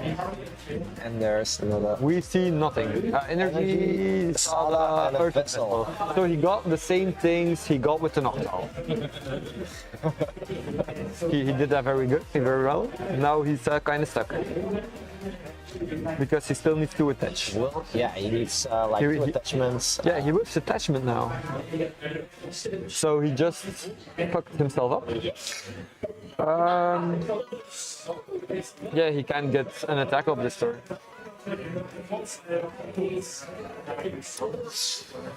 Which isn't even that much of a problem, seeing how much energies are already on the field. Yeah, but so, you want to speed up, right? yeah, yeah. It doesn't matter if there is 1 energy on a rotom to do the salt landing. Oh, he will. And there will. No! Stop! No stadium. Sorry, if Matthew you got, guys had to, Matthew got the bingo card. Matthew got the bingo card right. A salt landing without stadium in play. It happens. Okay. So a salt landing for. I'm sorry we are screaming in your ears if you are looking at the apologies. screen, but we want to keep. I don't know where our quality over judge here. is. Our judge is.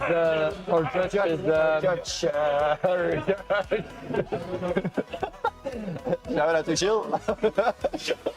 They just did a salt landing without stadium in play. So you.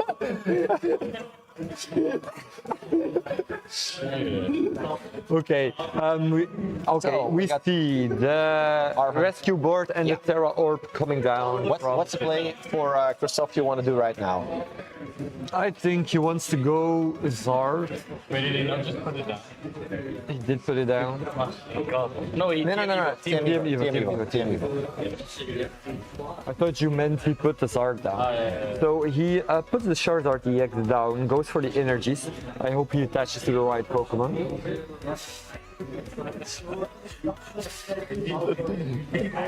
The thing is, if he does to the Zard, 1 to the Dracloak, has a Psychic, and could evolve the Dracloak to Dragapult, he's in a very good position, I guess. Yes. Because he wants his Dragapult to get KO'd first, right? Because Zard has more damage output then, so one-shots the Raging Bolt. So that's what he does. Okay, that's correct. Let's see what he does next. He also has a Prime Kicker in hand, so he can.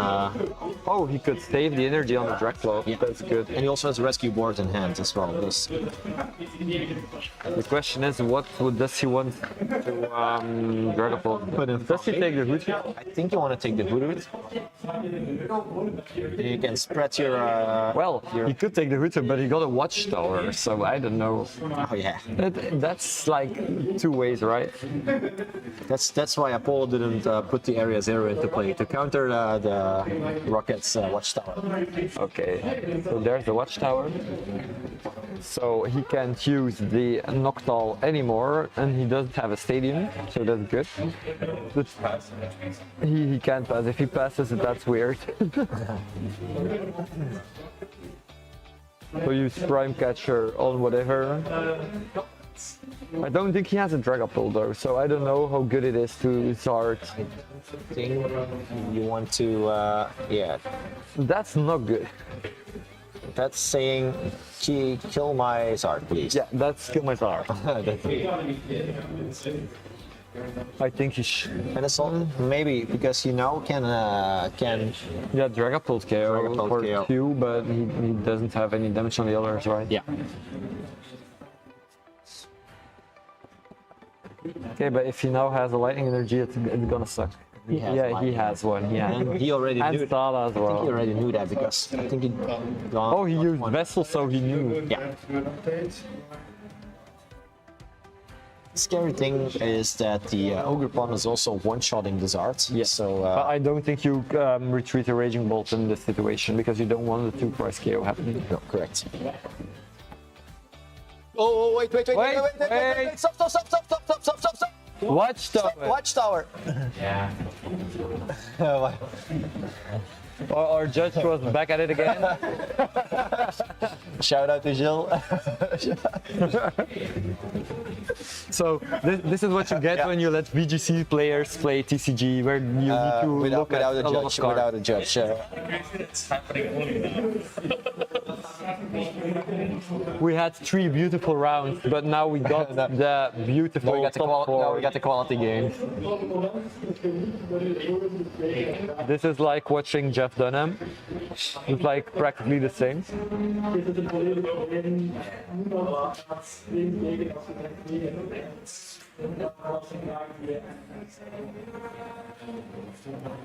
So Christoph allows to take Apollo his mistake back. Oh, cutie! It's a bromance. That's real love. They like each other. That's real VGC. That in VG as well. Oh, I crit you? Okay, I take it back. Are we? Let's see if we can if that's allowed in VGC as well. Well, I think it's cool. It happens with the TCG players because with my older girlfriends, I try to say, "Do you want to take me back?" and they always say no. So I'm happy Apollo did it. It's a bit sad, you know, but In TCG, that's called skill issue. yeah, skill issue, skill issue. If you bench a Noctowl against me, I'm just saying it stays there. So He's gonna start a 4-1. for 1 energy. Okay, yeah, seems fine to me. Only if he had like a way to discard one. He didn't probably. Yeah, now he has the Ultra Ball, but Yeah. There's okay, there- now there- he counters it. So yeah, Now- now he can do a lot if he wants to. Guess who is back? Probably. Do you want to use Noctowl this turn? I don't think so. I think you just leave it like that. Yeah. I don't think you need anything.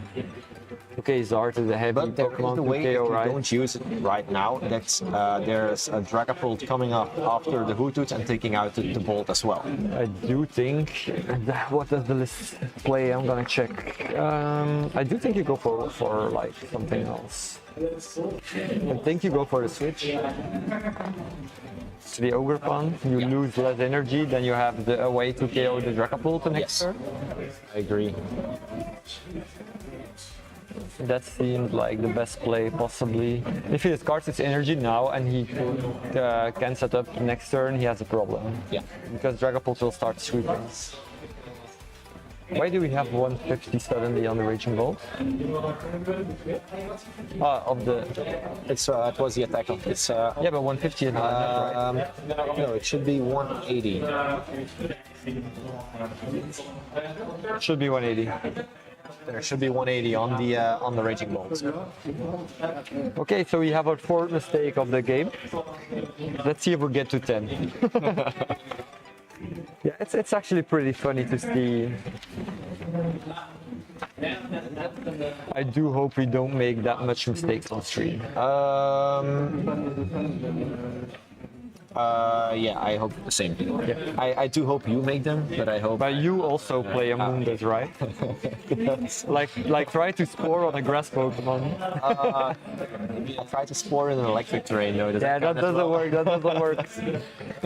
Try using a priority move in a psychic terrain. but we are prepped though. We are very prepped. We are prepped. So benching the Latias offers the. Would you even want to bench the Latias? It's fine. It offers you retreat. You don't need to switch. But instead of Nesball, you could have also go for the switch, right? Yeah, he could have tried to get that. Yeah. But I don't think it's like a hassle to have Latias in play. Yeah. Because he has three prizes anyway, so it doesn't matter too much. Okay, he gets energy buddy. I think he will put energy back. I think that's normal. Goes for buddy. I don't know what he should take now, to be honest.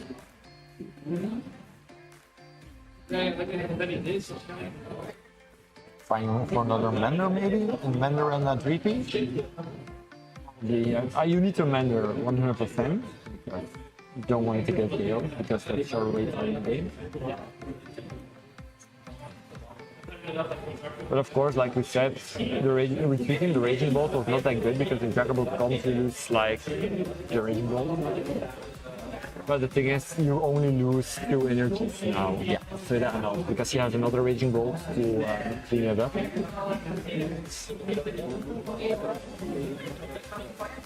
And that brings you back into this, brings Sada back online. Because there are no energies in the discard pile right now, so Sada will be back online then. The thing is, you could also always try like a big sweep, but it's not possible with this board state because you have 180, so it needs 60 anyway. The thing is, he doesn't play Holucha, so he can't force. No Holucha. He just plays Monkey Dory, but as long as Raging Bolt keeps one-shotting, it doesn't work.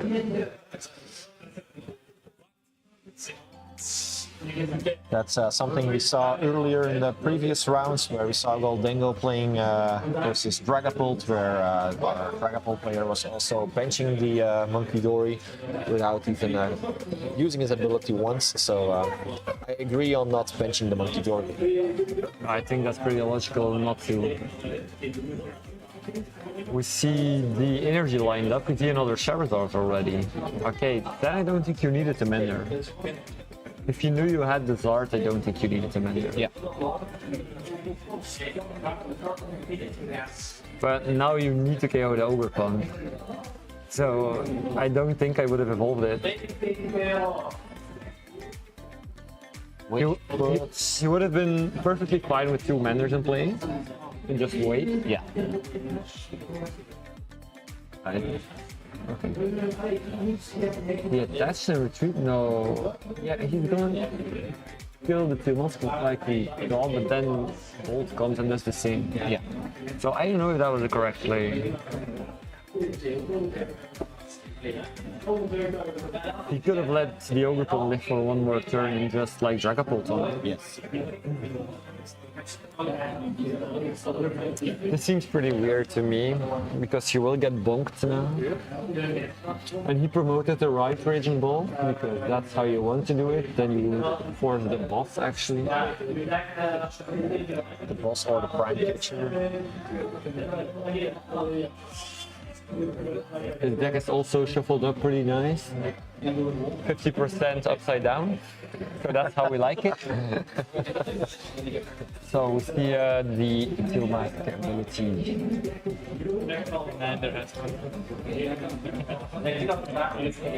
They are trying to promote the new season of Stranger Things coming up. We are back at the upside down. Do you want to go for the fast first and then the ability of the Ogerpon, or vice versa? I think it doesn't matter. It depends what you need. If you are just going to draw 4 cards, it doesn't matter.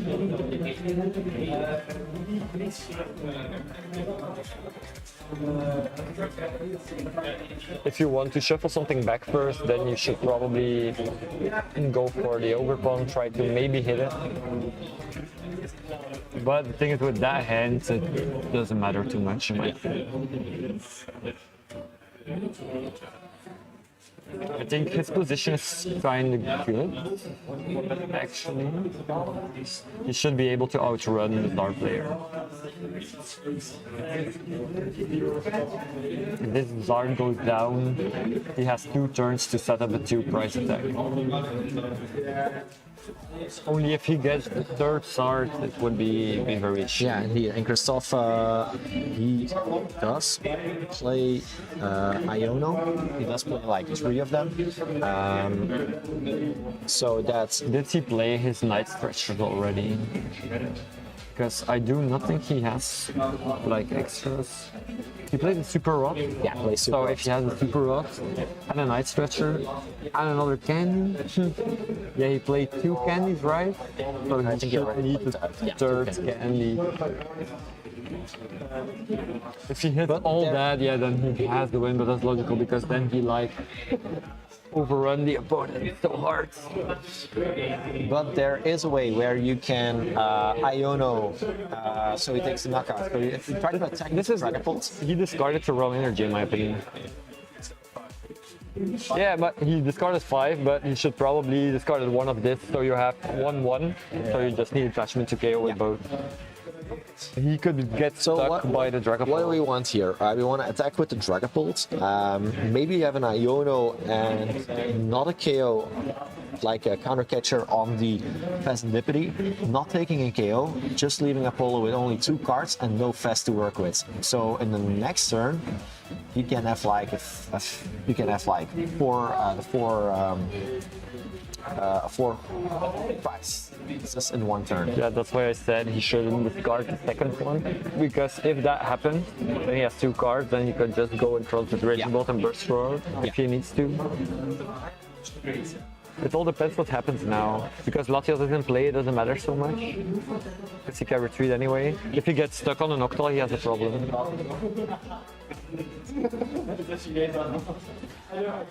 There is a choice between Night Searcher and a Dracloak.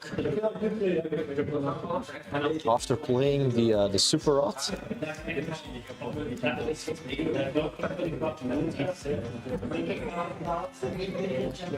What would you pick? What does he... Dracloak, Night It's Stretcher. Dracloak versus Night Searcher. The Night Stretcher probably. It helps with an extra piece of the combo. If he gets Zard, he's so in front.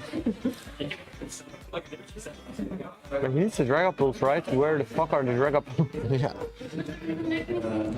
If he just has the possibility to boss or counter catcher, if he plays it, probably it's a Zard deck, so it will. He plays counter catcher and prime catcher as well, though. I don't see a counter catcher. Oh, no, it's not in it. No counter catcher. He plays 2 prime catcher on his deck I list. think it's 1 prime catcher and 1 counter catcher. Will probably be counter catcher, right? Okay. So he plays a counter catcher. Oh,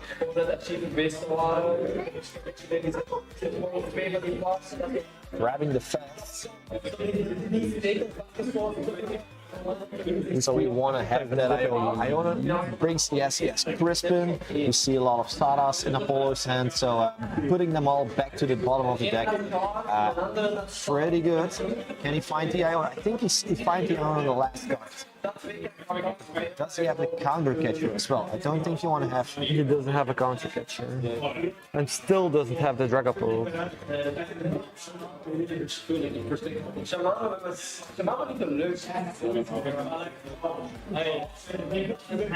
This is gonna be a very tricky one.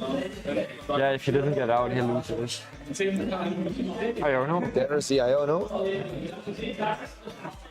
He could kill the Raging Bolt with the Draclaw, that would be it. KO. Oh. I need to say KO to keep it Pokemon friendly. What does he got from the... He got Buddy Puffin. They don't like to show the hand. Yeah.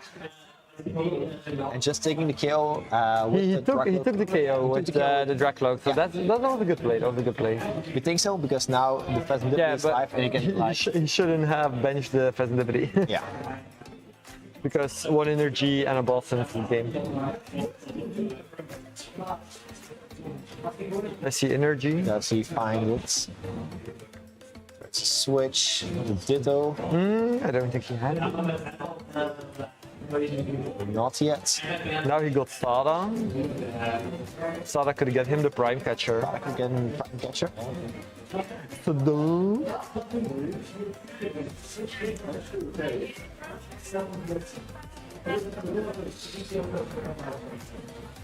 It's like looking at a match that is going on at the bottom tables of your local league. I mean, it is. It is. Now, as Christoph, your only win condition would be if you get the Zard, right? Yep. The Zard is the only way. If he gets the Zard, he wins. But he needs to survive this turn first. Can he find the Prime Catcher? If he has a Prime Catcher, he will win. Otherwise, it will probably be the other way around.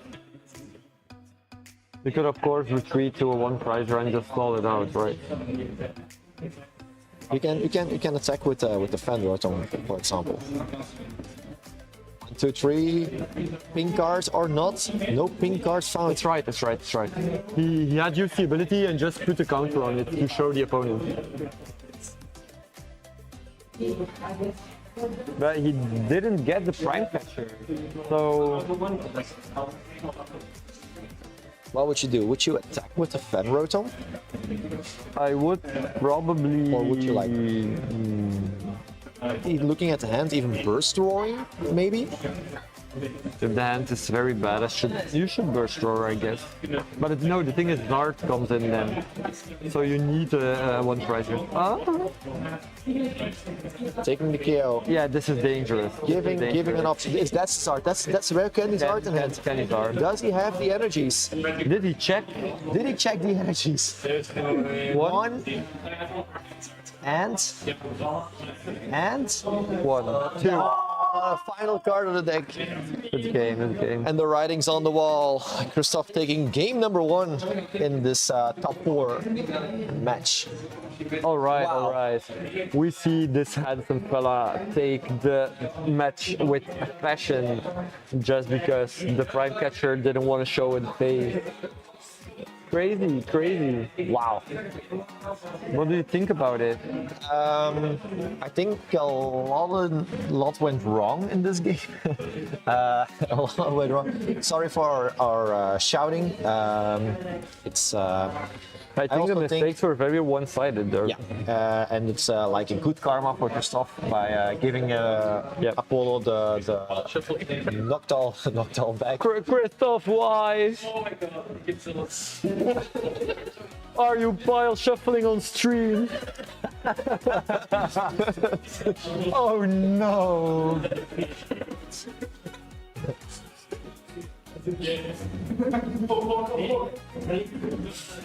I think you are gonna out him on Twitter for that. So in the meantime, I want to have give a huge shout out to Ball TCG shuffling Shop in TCG is by, like cleaning your whole Switch in hosting the event. So why would you clean your whole Switch between games? Like just shuffle up your deck and go again.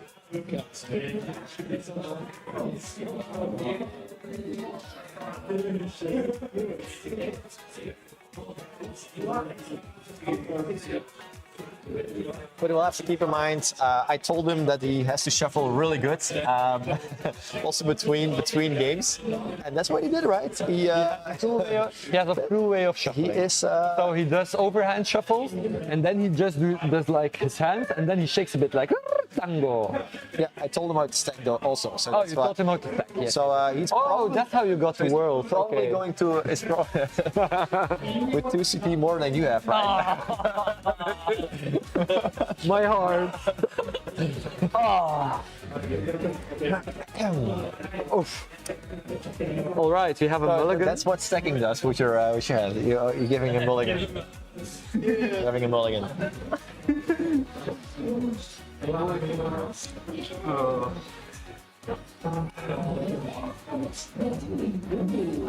All right, so we see a lot of Pokemon on the bench for Apollo. Yeah. Who do you think will start? Assuming so, yeah. Apollo lost game 1, so he may choose who's going first, and I think you would always want to have the Czar player going first. The thing is, with the Noctowl Bolt, you like to go first, in my opinion. As well, But the thing is, yeah, if you had a possibility to take a quick Yeah. dunk, then you win, right? correct. And it makes No Pokemon. Oh, Charmeleon Again- Dracloak. again So that's already stacking two. the Buddy Puffin in the hands. Yeah, I see you can stack very well. Your buddy does it good as well. We tried we tried for 3 hours straight yesterday To stack? and to stack Buddy Puffins. Okay, yeah. So when you go first, you always have the Buddy Puffins. Stack 1, Yeah. stack 2, stack 3. And there's one thing that Volt doesn't like, and that is getting a lot of cards in hand. So Christoph is helping him achieve that. Yeah, 100%. He could get enough to like make him deck out immediately. Another one. Another mulligan. Yeah, this Yes. is hard. This is hard. This is hard. Is this the first time where we're going to see a judge shuffle? Yeah, do they know about the judge shuffle Judge though? shuffle?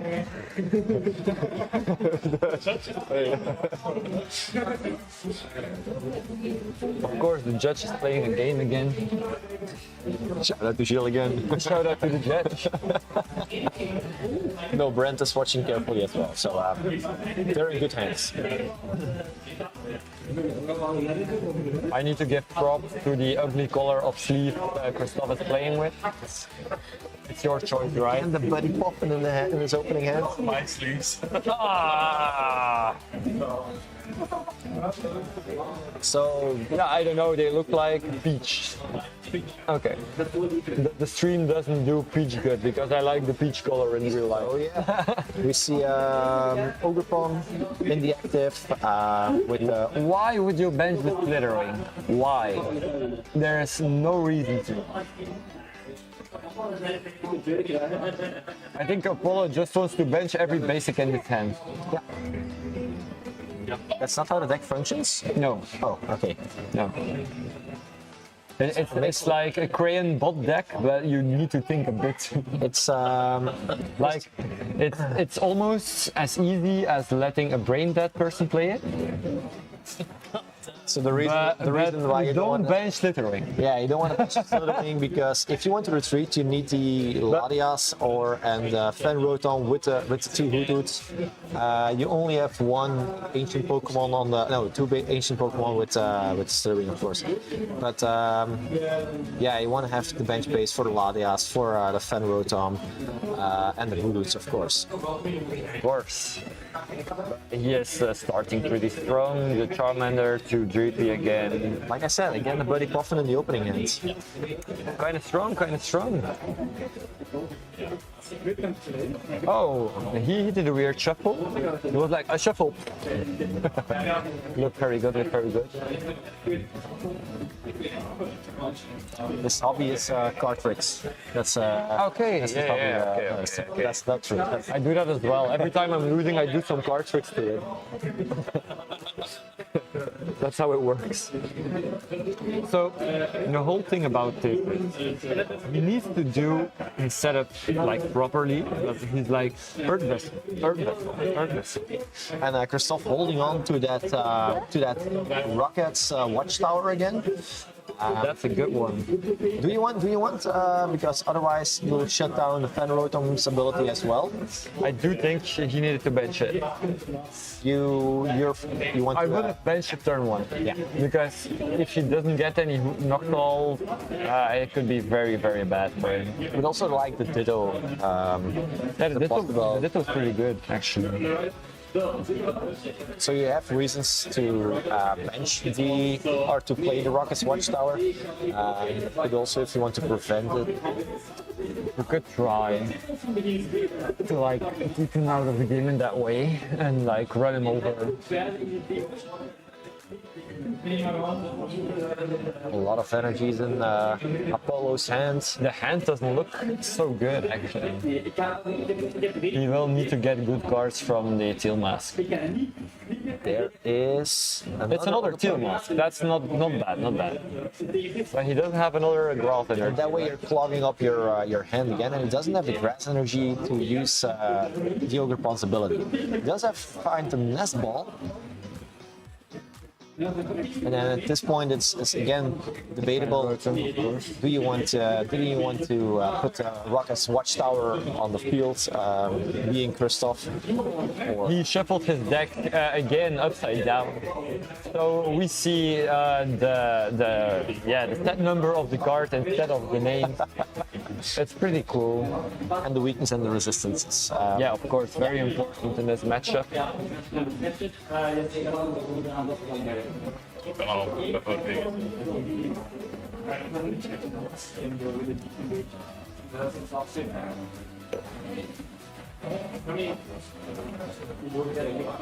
Just putting one Voodoo on the bench, not benching the other one. Oh, and it's gonna be passed, not benching the second Voodoo. This seems so bad. Yeah, I could try to find like a positive way of saying, but it's just bad. You take 2 Hoothoot and you keep one in hand, that's just strange. It's always the way of playing the area 0. Does he have the area 0? No, he doesn't. Oh, he gets Iono. The Iono seems fine though. He didn't have a stadium and he had only 1 Noctowl, so if he gets another one plus the stadium, he's like golden. It's like asking for a pride penalty throwing that way. The art of clicking buttons is not present here. And So we see an attachment stadium. on the Draclo. You see another Dreepy coming down. We see the Recon Directive for a Fire Energy and the other card. This was pretty shady what he did. You can't put the Recon Directive into your hand and then take a card. That seems weird. So he needs to watch out with that. I do think he took the wrong card as well. And he turn.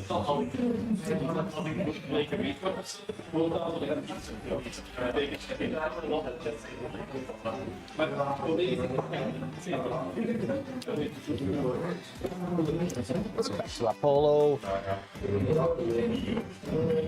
Is there place Nest Ball? Okay. I do want to see. wanna grab Probably the second ring. The second, oh, yeah. I wanted to joke and want to say the second Hoodoos. Yeah. Not yet? It was, so yeah, Larias will be good. Okay, but his saddle don't come to full potential then. You can also get like the Sada on Just retreat, attach to the Fan Rotom and attack. Seems fine, because he will 100% need to take a 1-prizer because we don't have any 2-prizers. Resistance seems fine if you don't have anything else to do. Looking at the deck upside down, it makes me cringe so hard. Yeah, yes. Take first two energies, and then attach one.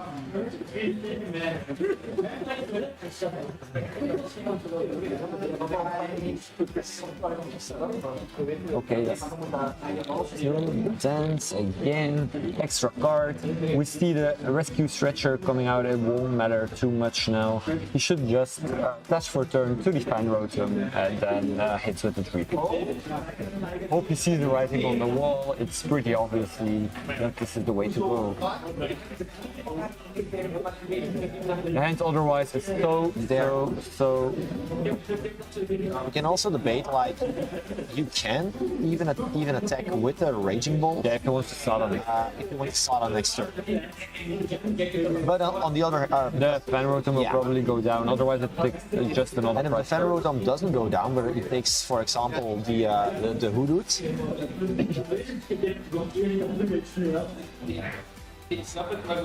so let's see what route Christoph will take. Promoting the Dreepy. You see Bedju coming down. All right. I do think that's a weird bench.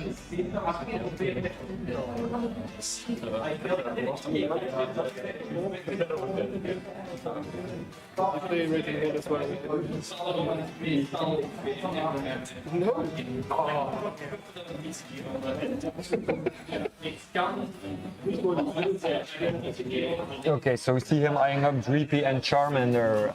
That was probably okay. The thing is, when benching the Budgie, it's not a card that you need in this instance, I guess. I don't think so either.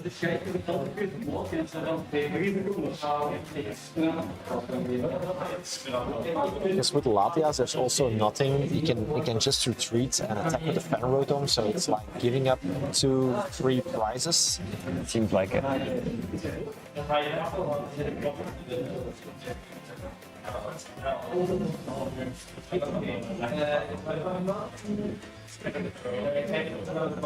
There's a rare candy and the energy, putting the energy back. I think it's logical to put the energy under. Now just needs the dart.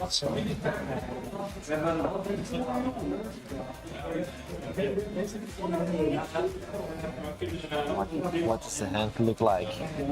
We don't see it, so it's hard to like. It's like playing peekaboo with us. With it. The thing with the polo is, who's playing now?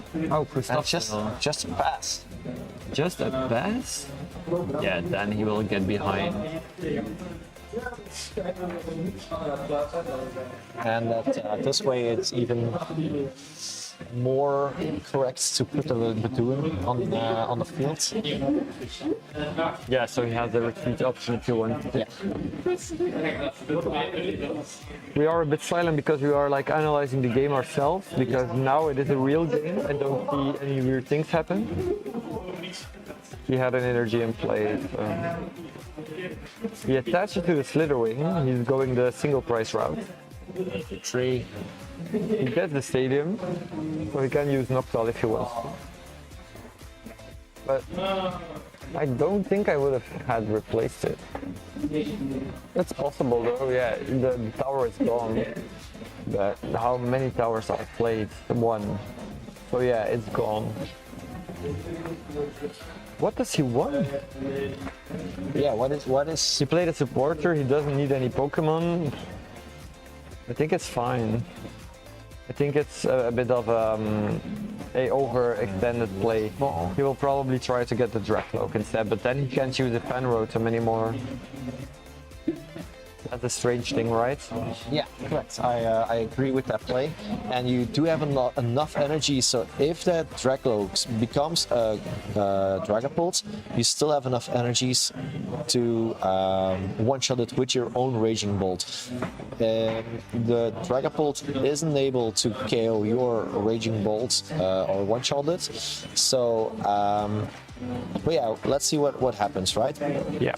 But if you take the boss, So we see Apollo has taken the first prize. It hasn't updated yet because our desk master is not here at the moment.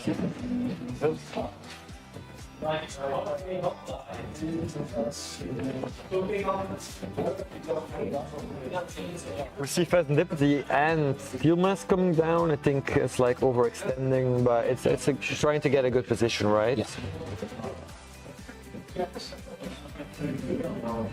It's easier to hold 5 cards, right, than to hold.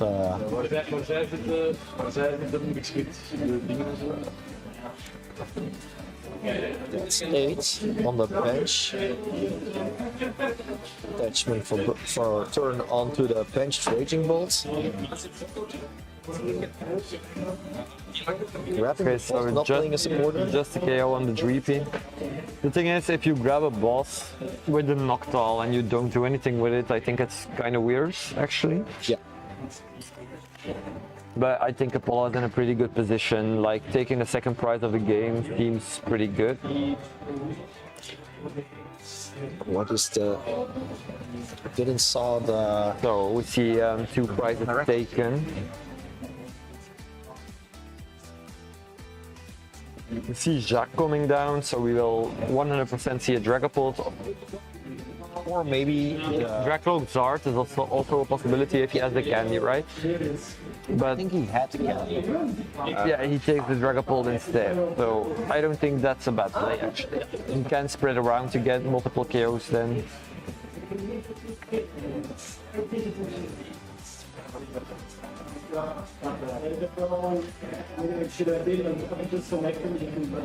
Folding, using second free. The thing is, the Zard KOs the Raging Bolt already, so it KOs everything on the field. So setting up plays is not really necessary, only if you use a second Dragapult. Yeah. But I hope he has another energy, otherwise it's just KOing the Fenroten. Oh yeah, there's a minute energy, that's fine.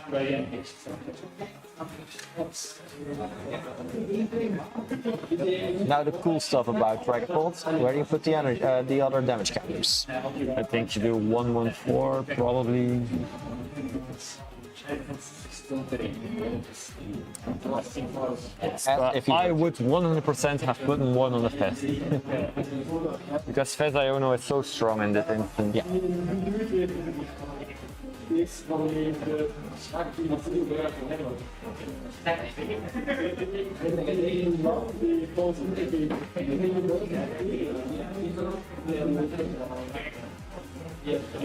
We see Simon put up the whole VGC thing in the back. You see us crumble.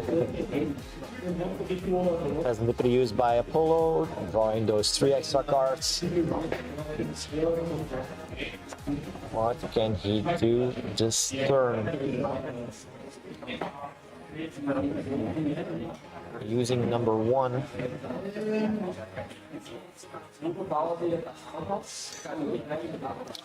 Wouldn't you attach or use the he doesn't have a second grass energy, so would you? What's your opinion about using the ability of the Ogre without the energy?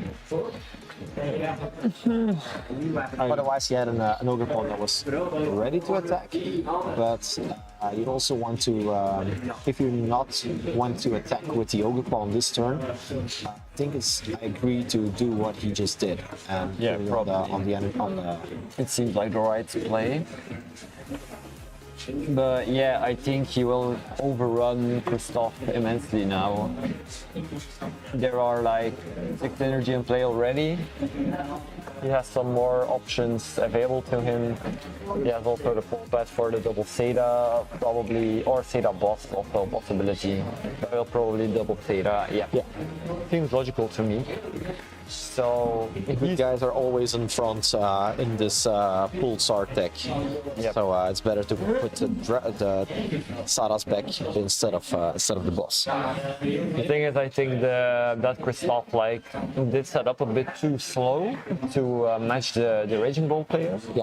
He got 2 prizes with like a fan rotom, so that's insane. And also being on an odd prize to a Raging Bolt is really much a problem.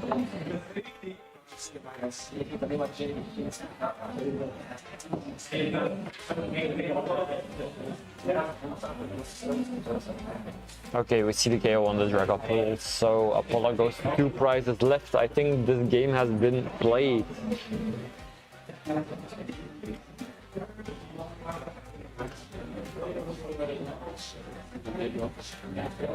What do we want? There is a way where you can use the Zard. Iono Zard will be good again. Yeah, Then you have like the thing is, Nippity the again. stupid Fezandipity. Yeah. Of course, he still needs to hit it, but if you give him like, you need 3 KOs to win the game, and he only needs 1. So I don't think it's gonna happen. There's already 4 energy in play, so he needs 1 more. Zart did some crazy stuff as we saw at regionals, etc. So The thing is, Raging Bolt is pretty good. Even in next format, even for Worlds, Raging Bolt will be present. there is the Zart. That was the logical way of things. He will need to take a KO to try to get it out.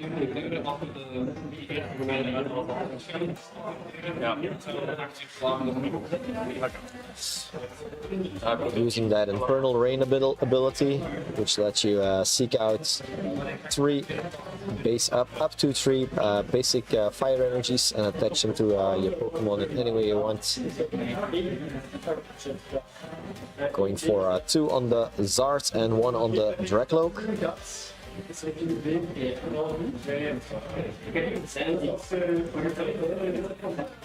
I don't think there is like a lot of chances anymore.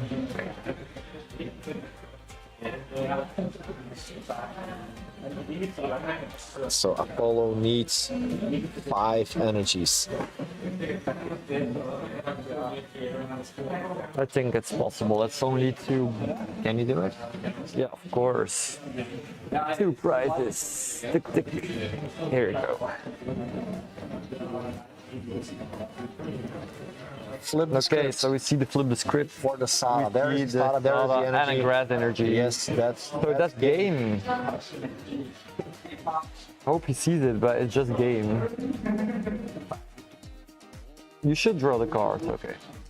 And he gets a Noctowl, but it doesn't matter. Just play the Sada, please.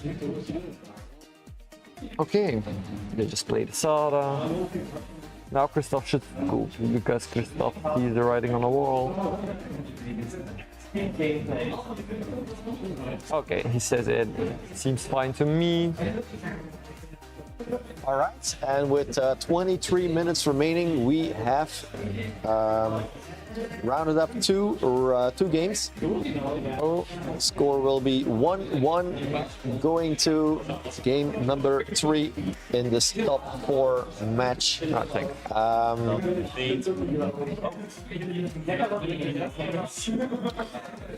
Being Goed, tot daar. Christoph, En nu de prijzen gewoon terug nog.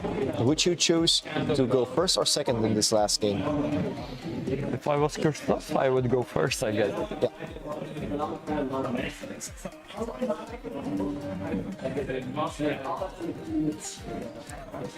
The thing is, if you can squeak out a game against Raging Bulls, you just need to make sure he doesn't do it again.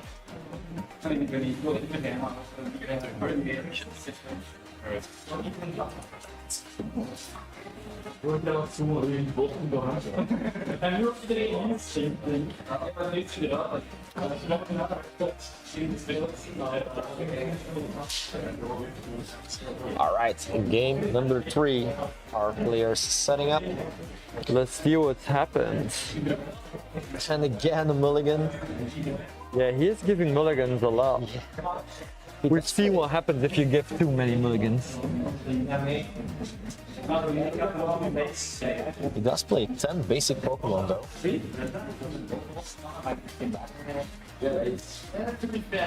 And then we have Apollo's hand with a lot of energies. So I hope these Pokemon that are on the field are For him, it's Steel Mask Ogre Punch. Because if now Lippity. started Fast and Slither, you have a problem.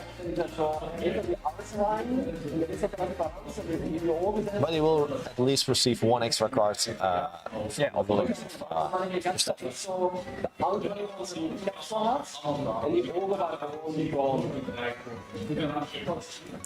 triple buddy Puffin. And it's Repeat. he Wow. He got an insane. Look at his face. He knows. He knows. He knows he got lucky. Let's see. Okay, Triple if we buddy see see. Oh, double teal mask. Okay, that's something. You can draw a card. Oh, and Raging go first. So he can value turn 1. Wow, and he top decks the Earthen Vessel, so we get 2 and oh wow. Those, He is lucky by getting the Earthen Vessel. Now he gets 2 more cards.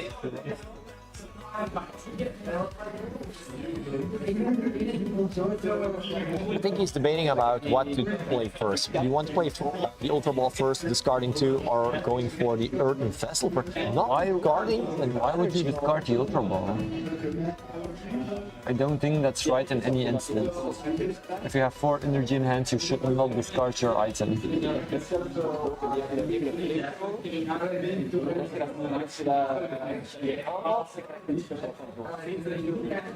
So now the hands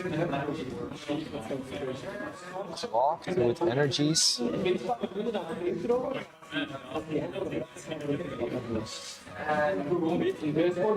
Now teal dance first or Ultra Ball first? I would feel that dance first in this instance.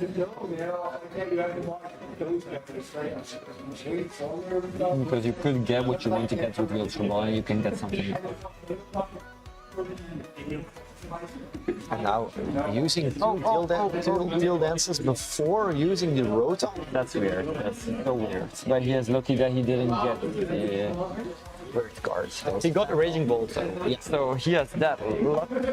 But now it's done with drawing cards. His hand is now kind of cooked, but he will probably get 2 Noctowl, 1 Noctowl, 2 Hoot Hoot. Unless, Please bench them both.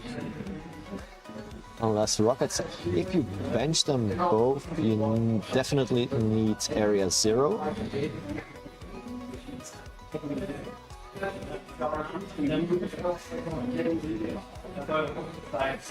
Yeah, we see it again. Deja vu. We see the 1 Hoot Hoot again. Is there even a way where you can use the Ditto?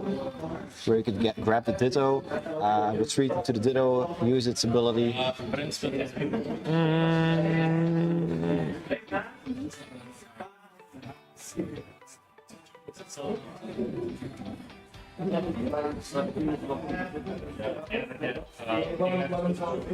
We see Christoph looking at his card.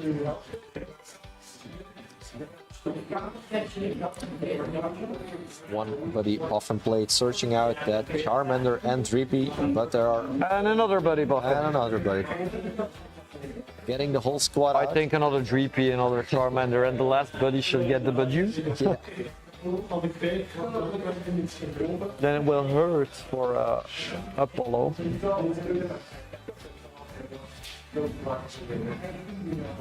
You can find the Sada though. No Nest Ball for the Latias. Correct. So he needs to discard 1 at least. Yes. But the thing is, if he has Sada, it doesn't matter too much. He can get Sada with the Noctowl. Yeah, that's the thing, right?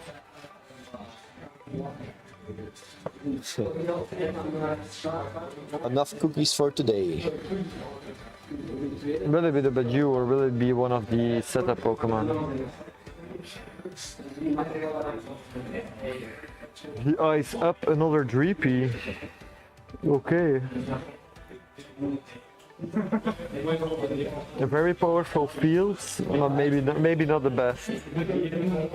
Boss in the turn does have Rare Candy and rocks for the next turn. Okay, so Apollo immediately uses Noctowl, goes for Earthen Vessel, goes for Nest Ball.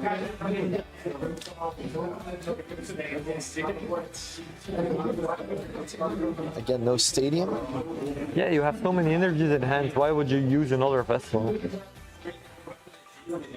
I think he doesn't have the grass energies. Now he has. For the Teal Dance. Double Teal Dance, yes, yes. They then go together.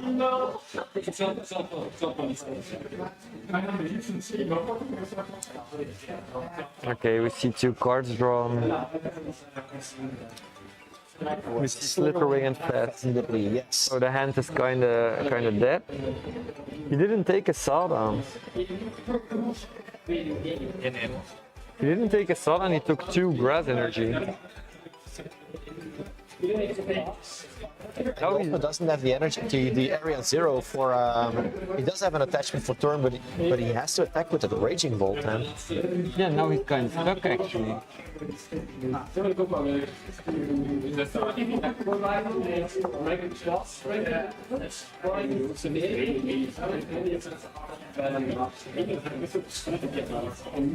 Okay, taking one with Raging Bolt doesn't matter too much because they can't KO it back. Because they are not playing. Can with if he KOs, if he counter catches the. Yeah, he can counter capture the Overcome, of course. But if Van Roten would have taken the KO, it would have been a mistake. So now taking KO with the ball doesn't matter too much. Yes, I Next turn it does. with 15 minutes left on the clock. We'll see what happens. There comes Fess.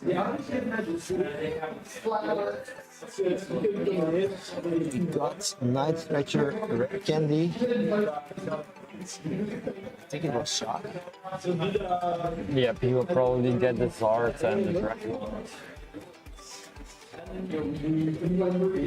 Just take double Dracula. Okay, he's still setting up. Do you really want to attack with the Zard right now? Because I don't otherwise think so. the Ogre Pawn will always get you back. Yeah, but you do want to hit something now, right? Yeah. So I think like double Dracloak, okay, chill, you see more cards, but you need to There's get the the right. Zards. And And the Rare Candy has in hand, so. yeah, but if you attack, Is there a way where you can double Rare Candy and then attack with the Dragapult? yeah, if you have the cards for it, Not asking much from the deck, right? Not asking much from the it's deck. kind of a lot.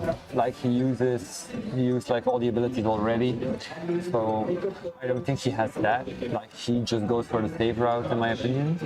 He has double candy though.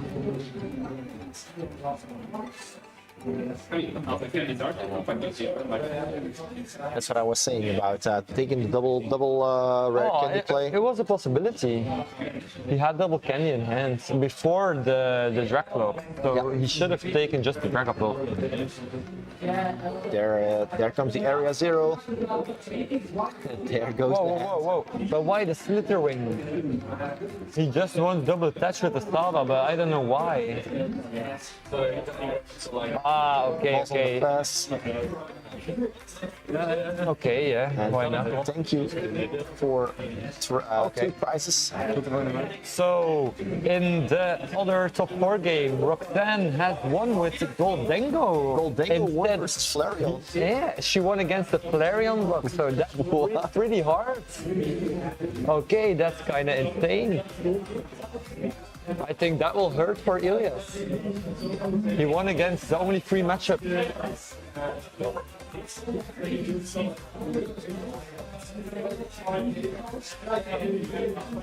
So we see Christoph going for Zard now. What is the logical play, of course? Yeah, and There's no other Raging Bolt in play. Apollo was also detaching the grass energies from the Ogre Pawn. So it's going to be a little bit harder for Apollo to respawn with an Ogre Pawn. Of course. What do we see? What are we looking up to? In the finals game, we could see Dengo versus Zard or Raging Bolt. Raging Bolt is kind of favored against Dengo. Zard Bolt isn't, because they aren't playing Shiyu. Another Charizard. Will we see the Rare Candy on the second Zard? Oh, we do. It's 2 Zards. Okay, yeah, why not? What's better than one Zard? 2 Zards. 2 Zards, indeed. Yeah, that makes like more energy in play. The shitty thing now is he probably should have attached to the Dracloak. If he attached to the Dracloak, he had 3 possible attackers already. Yeah, correct. With the Night Stretch, you can always Luminous could do whatever, right? So that would have been a better play. 2 Luminous Energies can't do whatever. No, it's just 1. It's just So that's it, because now there is no fire and energy there is no anymore. Luminous Energy. Yeah, there's no fire energy anymore. there So was the the thing is, the Dracloak will not be able to attack as long as the fire energy doesn't go back to the discard.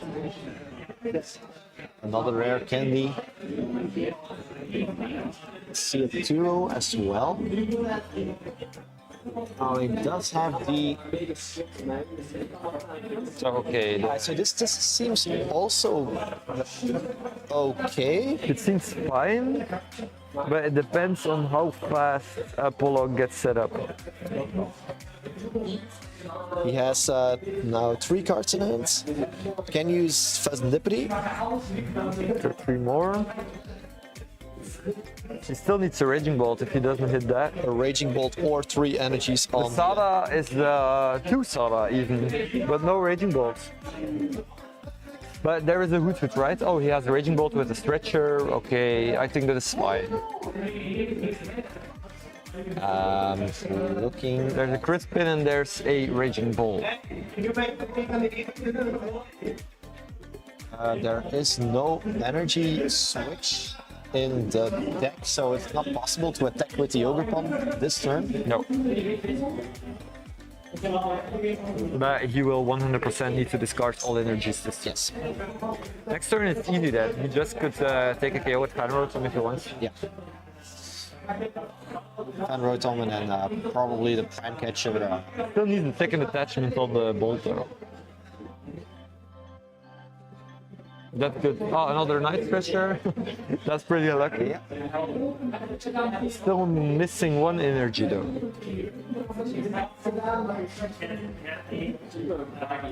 He has the Prime Catcher, so he should just attack with the Fan Rotom on the Dreepy.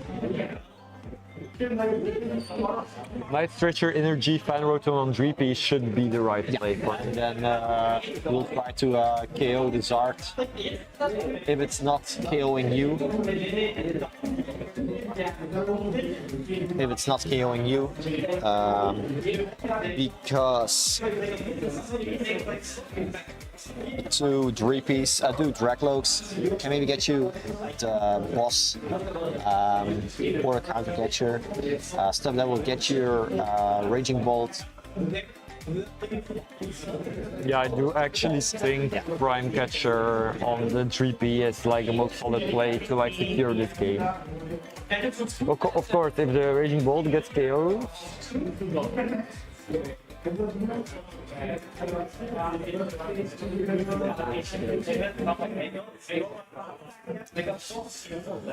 and again, we want to see that Iono counter catcher play from Christoph if he wants to stay in the game.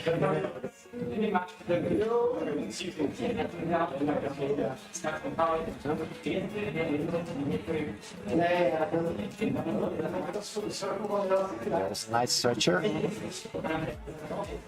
For grass. okay, we see the grass come back. I hope you attach it to the right Pokemon. Okay, sees the writing on the wall. Oh no, no. Okay, that's fine. That's We're still fine. good. We're still good. And we're still good. Yeah, okay. Prime Catcher, Prime Catcher, yeah. on the Dreepy. That's how we want to see this. Okay, nice. A very nice play from Apollo. And what can Christoph do? Christoph should take the Raging Bolt, I guess. There's Iono. Raging Bolt. Iono back. Oh, No Iono. another one. The second one. Please take it this time. Iono. No Ionos. Gets the chance to play Iono and puts them both back.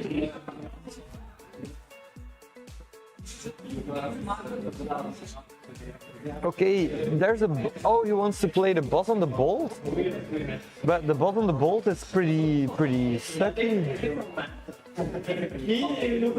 Okay,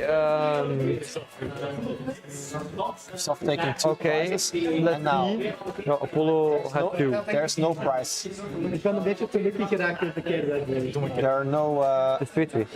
no prime catchers available. It has to be the boss. For 1 big knockout on that Zard. Does he have it? Okay, we see 3 energy. We need the Raging Bolt plus Sada plus attack. So we see a Raging Bolt. There's That's a the Raging first part. Apollo sees the writing on the wall. There's Sada in hands. Crispin as well. Crispin should steal it if this is still in deck. should just take a look. Do I have fighting? Do I have lightning? No looking, just taking 2 lightnings. Let's go fast, right? Yeah, he will take the Sava. He will take the Sava then. Yeah, that's game. It's just attach fighting. No. Okay, attach fighting. Attach whatever in front. Attach lightning. 5 and then Bob Bob. attach before Okay, turn. so we see Raging Bolt advancing to the finals.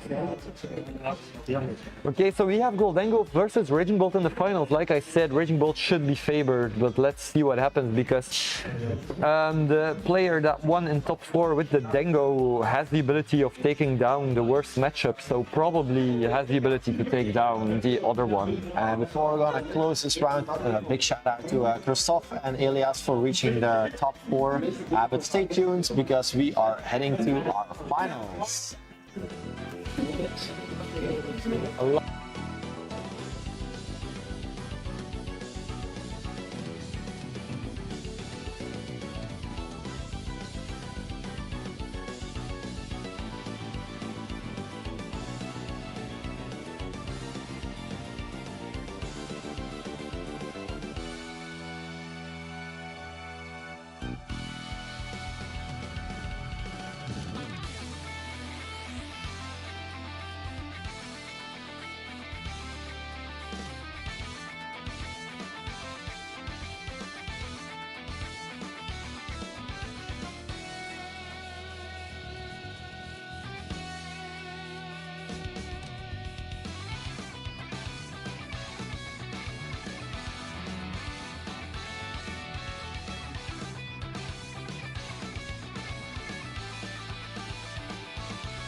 Okay. Well, we're back with the finals and we're immediately starting. Yeah, Both our buddies in the finals, so this is gonna be a crazy match. Yes, we're starting in the middle of the action. I'm Matthew, joined by Brent, and as he said, these are our buddies. Apollo is my buddy. I am definitely not biased, and Roxanne is Brent's buddy, and he's I'm also definitely biased. definitely not biased. Well, we start with Apollo and he immediately gets Rotom fan out to get some of his Hoot probably ready set up. So this is going to be the Raging Raging Bolt versus Goldengo matchup. Now, Goldengo, of course, a deck that you've played many times. Only deck I play, in fact, so this is gonna be pretty good for me to analyze. And well, Raging Ball deck that you never play. No, I do not know anything about this deck other than what Apollo has learned by himself. We do see the Ditto, yes. So seems like he wants and a Ditto, so ready to transform that in anything. Also, can it transform into rule boxes? I don't remember really. Yes, it can. Yes, He has a switch in hand as well. What do you think he's going to get off of this Ditto? I think probably I think either. Why would he switch in the active for it? That's what I'm wondering. Because I was thinking for the Terramon, but if he, I don't know now what he wants to grab from it. I think because he doesn't have any other things in hand, I think the Ogre Pawn is the best thing. I was thinking that too, but there we go. Okay. Yes, it was all the way at the back of the deck. Almost a little bit of a worry that he had all why he three, wants right? to lead with that and not just skip the. I think it would. You do have to put the Ditto in the active to use the ability, but then he does need to have the Ogre Pawn in play. Just that makes sense. Yeah, in order to play the game. That is so it's not optimal that the Ogre Pawn is in the active, but he can wait a turn. It's the only thing you can. We're not threading, of course, a KO. He needs to set up, of course, first, but that Ogre Pawn needs to get, of course, out. And as soon as Lydos dropped in, he's fine. That's a really good play then. Yes, and of course he has the Noctowl in hand already, so next turn he can. Yep. He can go ham, as the kids say it. He is getting rid of a Hoot Hoot. Discarding a Hoot Hoot is definitely to get some energy. Not a play I would make, but I've seen him do this a lot during testing. Is it hand maybe it's bad, or do you think he just doesn't need two Hoot Hoots? I think usually when he did this, it's because he doesn't want to discard any of the other cards in his hand. There's a Sada? I do see Noctowl and Sada, but the other one is Crispin. Okay, I think you can get rid of the Sada, right? There's no energies in this card yet, and you don't have any immediate way to discard them. I definitely think you can, but I know he values the Crispin. He likes the Crispin a lot. The Crispin you keep, of course. He also likes having the Sada in play and just not discarding it. It's an option. And here we go for Midori. What does he has in hand? He has a supporter search. So Roxanne, what's she gonna do? She's gonna. I don't think she has anything in hand he can help. So we are hoping to get an Arven here, and we don't see an Arven yet. Yeah, and we could see it off of the one more card. It's Hypermaniac. Can she put an advantage on this? Does she have anything to bench? Because otherwise it's going to be a very volatile board right now. Yeah, I mean, actually, Apollo with the Noctowl in hand. You don't have to take anything. If there's nothing else in her hand, it's just game. Did she just not take the supporter? I think she shuffled it back. I think she didn't take it. So that signals that maybe she has something else in her hand. It must be, but would you not always just take that? I think I probably would, especially because it's against Raging Bolt and they don't play any Ionos. For next turn. Yeah, exactly. So, I wonder why. Because your hand can't get disrupted, I think it's probably better to. I don't know what her reasoning would be. But we'll see what she has in her hand. Do we see a support? I'm sure she has a plan in some way. Yeah, I hope so, because there is a Hypermaniac in the hand, but they don't have nothing else. Is that just? Oh no! Because this is gonna be a donk.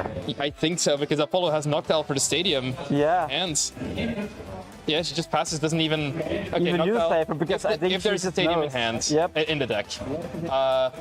Apollo, you do have to check if there's a stadium, but. Zou kunnen dat de beiden in de prijzen zitten. Damn, well that's not an if it's gonna be like that, then it's gonna be very quickly. There was also Earthen Vessel for double grass energy, but it's okay. Like yeah. Well, I hope this is not going to be this kind of finals. Yeah, no, I also hope there's more time to this finals. Or at least some more game. No, we are running a little bit late. Look, we have a storyline here. The both buddies are in the finals with the storyline. Why we make it climactic? But I definitely do want to see some more action. Yeah, right? Roxanne made it so far, started here. It would be sad if it ended like this with just a bad hand, because this was just a bad hand. Agreed, this was just a bad opening hand. All power used for that Solarian. Just like, let's use all the power up. burning out of gas, the Dango. The wallet is getting empty, as they say. Yes. So I think we have confirmation that Roxanne chose to go second. I think that's what you would Makes do. sense. Right? Yep, exactly. Because you have the TM Evolution. You want Team Evo, you want the supporter in place, so that there is a basic in front of it. Your opponent doesn't get any supporters yet, which they can. That means they can just not easily gust. For instance, they need to probably Sada first, and cannot just freely gust up anything. And because it's the Noctowl build, so it's much harder to get a turn 1 attack off. Agreed. And you can also then compromise with it. If they take 1 prize, you can counter catch or something, 2 prize running, and suddenly you have control over fully the game. Yes. That's how you want to play that matchup. This is the only thing I've told Apollo about, or that I was able to tell Apollo about this matchup, is that if he's faced with a purely single prize or board state, is to attack with Fan Rotom. I hope he was able to do it. Yes, with a stadium. Please, Apollo, remember this. I am definitely not biased. But if he goes for the Rotom attack, I do hope there's. Maybe that should also not be biased. Maybe then she would have a better hand. I don't know. Regardless, if he has to attack with the Raging Bolt, it can also be fine if Roxanne then doesn't find the KO. Most of the times they will have they usually will have it, right? It's like if Search Pro takes you there immediately. Yeah. I think it's just so risky. It pays no, off if it pays off, but if you miss that, then you just immediately lose the game. it would almost only be if the Energy Search Pro is in the prizes, which would be unfortunate, of course. Yeah, of course. You wouldn't hope that this happens after a To be break. fair, if she gets some cards in her hand, she doesn't need a pro because it's only like 4 energies. 5 energies, I think, for the Raging Bolt. At least you can get the vessel for 2. If you get some energy in your hand, there's a way. It's possible, It's yeah. not impossible. It's not like it's not the 7 energies that you need for her hand is insane. She has a fully popping metal energy, and I saw TM Evolution already. Her hand is busted for turn 2. She can just easily go do anything. Who needs Arven anyway? Yeah, just have the Arven have the hand. cards in hand. It's just better. This was an insane opener. That's insane. That's really, really good. We'll see how it goes. I didn't get a look at Apollo's hand. An S-ball, that's what I in a hoot. Yeah. That's all I saw. But there's an Ogre Pawn and a Nest Ball for Fan Rotom should also be very playable. Yep. Well, let's see some action. Let's hope that this game 2 is This will at least not be a dog. it will be longer than game 1, fortunately. Okay, so we're gonna probably see Nest Ball for Fan Rotom at some point. Guess first the cards. Yes, I think you first always card. want as well first, right? Just in the deck. No, I mean if you draw the Fan Rotom, it's nice. So I think in this case I probably wouldn't have done it. I probably would have. Slow with 1 card. Don't you just get the nest ball? Yeah, it's pretty low, but it's the cards you want to hit anyway. Like you want to hit more basic Okay, Pokemon. fair. So I think it's why I would have chosen to not play the Nest Ball first. He's probably going to activate the ability. But there's not a lot of energy or secondation. See, a lot of ultra balls, a lot of energies, but not the right cards to really make a board happen. There was an Earthy Vessel in the hand, I think. Yep. So he can use that. There's also he can try to go for Ditto, maybe to get the correct basic out. And you have your Noctows, I guess. So Yes. it's just everything already you need. Yeah, exactly. It should be a very playable hand. He's not going for the Ditto, likely because he wants to attack with the Fan Rotom, I mean, right? you have only 2 Hoodoos. You just get 2 Noctows, right? For free. That's 4 trainers you get for free. Yes, exactly. And he already has the next Hoot Hoot in hand, even, so it's could be very possible. Okay. Food time. Okay. Let's not try your to. turn. If he's playing, you do. Okay, he's going to go first, so never mind. The Raging Bolt comes down. Okay. From the Ultra Ball, discarding a Hoot Hoot. His favorite play apparently. He doesn't like the birds. I probably would have played the Earthen Vessel first to get some energies in the discard pile, but why do you get 2? Okay. I just am confused why you get 2 Noctows and then discard 1. No, discarding the energy retrieval is okay. Yeah. Okay, sure. That's fine, but I don't get why you get to 2. I also probably would have kept another Hoot Hoot. Yeah, would you just not discard a Noctowl? But maybe Because not then you have Noctowl. 3. I think he would just want to keep 3 Hoot Hoot, 3 Noctowl throughout the game. Fair. I don't know what else you would discard in their hand. He does have he had another Hoot Hoot in hand, so he has 2 Hoot Hoots and 2 Noctowls. Yep. So that's at least something to work with. Oh, he has a 3rd Hoot Hoot then. Yes. Oh, exactly. So there's one more in his Then hand. makes sense. Never mind. Then doesn't make sense. Didn't know if you saw that, but Put the bird away. yes. As long as you have the manual But he forgot attachment. to bench the bird though. He forgot to bench the boots. I mean, he maybe wants to keep bench space open. I know he's sometimes talked about this. I also would have benched a Hoot Hoot. Well, now it's I'm over not sure here, if it and was. Roxanne immediately pops up in. She's like, here we go. This time I'm gonna show you all my gimme goals. Let's see. So I've talked a bit about like how Apollo played in our testing games. How did Roxanne play in your testing games? We tested, I gave her basically a full crash course on how you play every matchup, like my coach did, and we played we didn't really do best testing games. I brought it to her local, and that's it. That's all her experience. The rest she did online by herself, and I gave her all the information you need in every matchup. That's how we approached it. Okay, all right. Because I just gave you, if you need any help with information about any match, I can tell you that easily. I play a deck only, so there should be no problem if you have any questions. Fair. I saw something about one of the players winning a local after preparation. Was that No, that she was her or fourth. not? No, okay. That's still very good because it was a pretty big local, right? No, it was a small local. It's like 7 players or something. Oh, okay. But hey, 4 versus 4. Still, yeah. And the she's here, so. Oh yeah. If I would It paid off. if I would get fourth out of the 8 players here, I would be popping off. And here comes a second pop-in for fun. Sure, 2 pop-ins. This is an insane board. Seems like a very cool board. So much to work with now. Also, ordering her Pokemon, I like this so much. She's already my favorite kind of person. And she even has a Cybermaniac even in hand for a follow-up that is insane. Yeah. Well, she can't really play it this turn because she wants no, to you end the can- turn with TM Evo. But you can, yeah, that's true. But that's insane for if you want to For next critical turn dangles. anyway, That is yeah. just insane. Yes. She's thinking about benching the stadium, but she's like, we talk about this. You don't have to play it if you give your now, opponent too much resources. It also puts a Give your opponent a resource. definitely like, not. Maybe you should turn it over. So. Oh yeah. But yeah, It's fine. She is giving Apollo the stadium, so to attack with Fan Rotom. I think I would have kept it though. I think you wouldn't have put the I stadium think down. probably, but she probably wants the second 3P in order to TM Evo into 2 Dracloaks, but she could have gotten one from the Buddy Poppin maybe. Oh, that's not legal. Wait, okay, but That's not Lynn already legal. caught it. Okay, I was gonna say, wait a was second, next to it. that's not how I teach her that. yeah. Artisan does say non-rule box Pokemon, and I think it's good that. Oh no, I don't. I think she's thinking about a Monkey Dory, which I would really not advise her to do that. I would just get a 3P, but I would have kept the stadium, then you force your opponent to put the stadium down, at least from 1 Hoot Hoot, so you don't have one discard resource to work with for the opponent. Happening. Oh, she's playing Cypher-Maniac. So no wait. TM Evo, or she doesn't realize that TM Evo shuffles the deck. I hope she doesn't realize Oh, it. I we're- hope she okay. doesn't realize it. Good. Otherwise, The judge is smiling at us. I think she's getting a Goldengo. She's getting a Goldengo, so maybe not. yeah. Let's see. Let's hope. Let's hope this does not happen. I would have not advised it. Oh, an Arven is a good choice. At least then.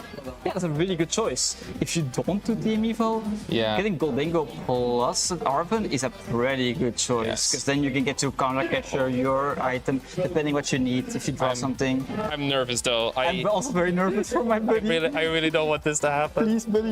Please don't TM Evo. I'm literally praying to the gods. Apollo defending Roxanne from flies for landing on her side of the table. Oh, I don't want to look. I don't want to look. Please. Put them on top. Well, okay. Oh, There is another Cypher-Maniac in the hand.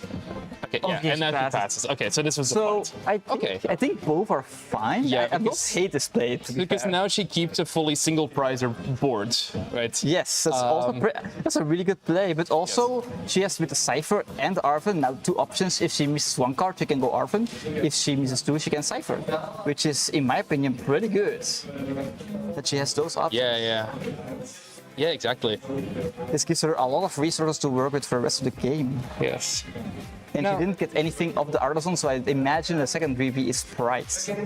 There is one thing though, is that if Apollo does get the KO with Fan Rotom here, Roxanne would have to find Gust to take 2 prizes in That's order why to she really gets the stay in the Arven. If she game. gets to draw Oh, but the into... counter catcher is in there, right? Yes. That's why she okay. puts Arven on top of the deck, so she has 2 options, either the Yes. Cypher or Arven play, I see. which Yeah. is huge in my opinion.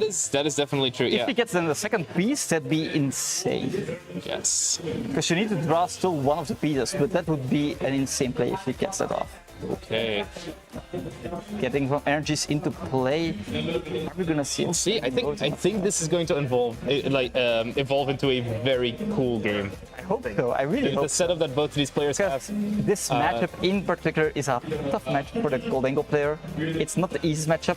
I've told her try to dodge those things, and the boss on the Yeah. that's curious.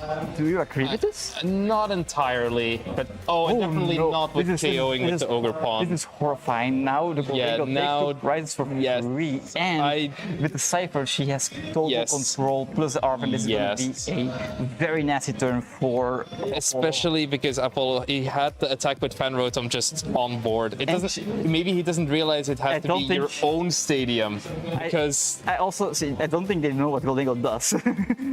he's That's reading that possible. card. Maybe he didn't fully read You know what it. I'm also proud of? The metal energy, they kept it in hand to Yes. prevent the thing I don't have any energy. And Yes, now, exactly. boom, Maybe, yeah. the This is Arven, for that's Energy fine. Surge Pro. I'm hoping it's in the deck. I'm hoping, otherwise we are in some... See, I am not biased. Okay. This is gonna be insane. Okay, yeah. And you keep the Cypher for the next turn, which is Yeah. huge. So I think right now Roxanne is going to be in the driver's seat. Oh yeah, she basically now... probably- now it's her game to lose, in my opinion. Yes, I'm not sure what Apollo can really do from here. There is still the All you option. can do is try to attack him with a Rotom and hope you don't Yes, disgust. exactly. That's the only thing I can really think of at some point.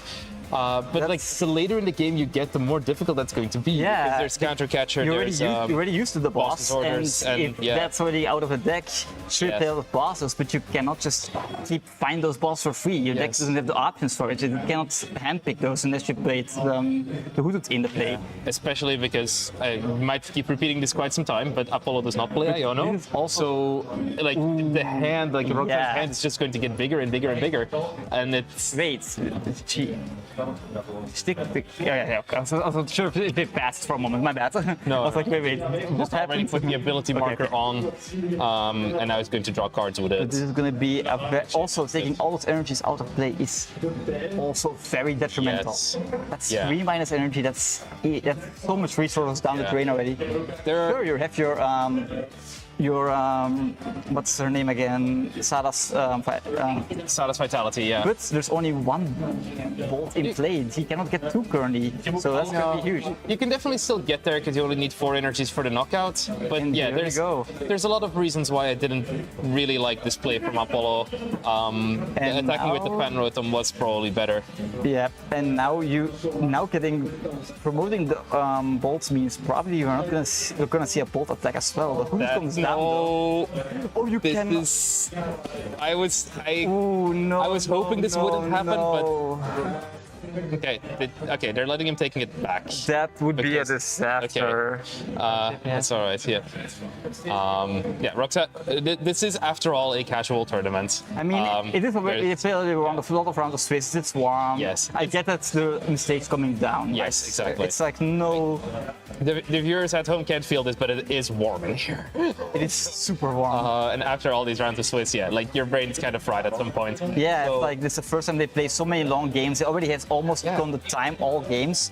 It's very tough. And Also true, yeah. You need to get a grass energy only with a Sada. This is disaster spelling right here for Apollo, in my opinion. It's even just a fighting energy. Yeah, because there's no lightning still even used, I'm pretty sure. There is an Ogre Pawn, so he can now evolve into Noctowl and stay in the game. But yeah, and Roxanne actually also does not have a Golden Go in play right now. That is also true. So Cypher Maniac actually doesn't draw you any cards on the Agreed. turn yet. It's possible she got a Golden Go off Of the prize, if she knows that. or off the top of the deck. That would totally keep her in the game still. Yeah, she's still but otherwise- volatile. yeah, but there's- otherwise, There's actually still a world where Apollo does come wins. back here. Exactly. If Roxanne is unable to find any Golden Goes. So this looks like this matchup Maybe is going the to go CC more would back and forth than we originally thought anyway. Maybe you should have used the Cypher first and instead of the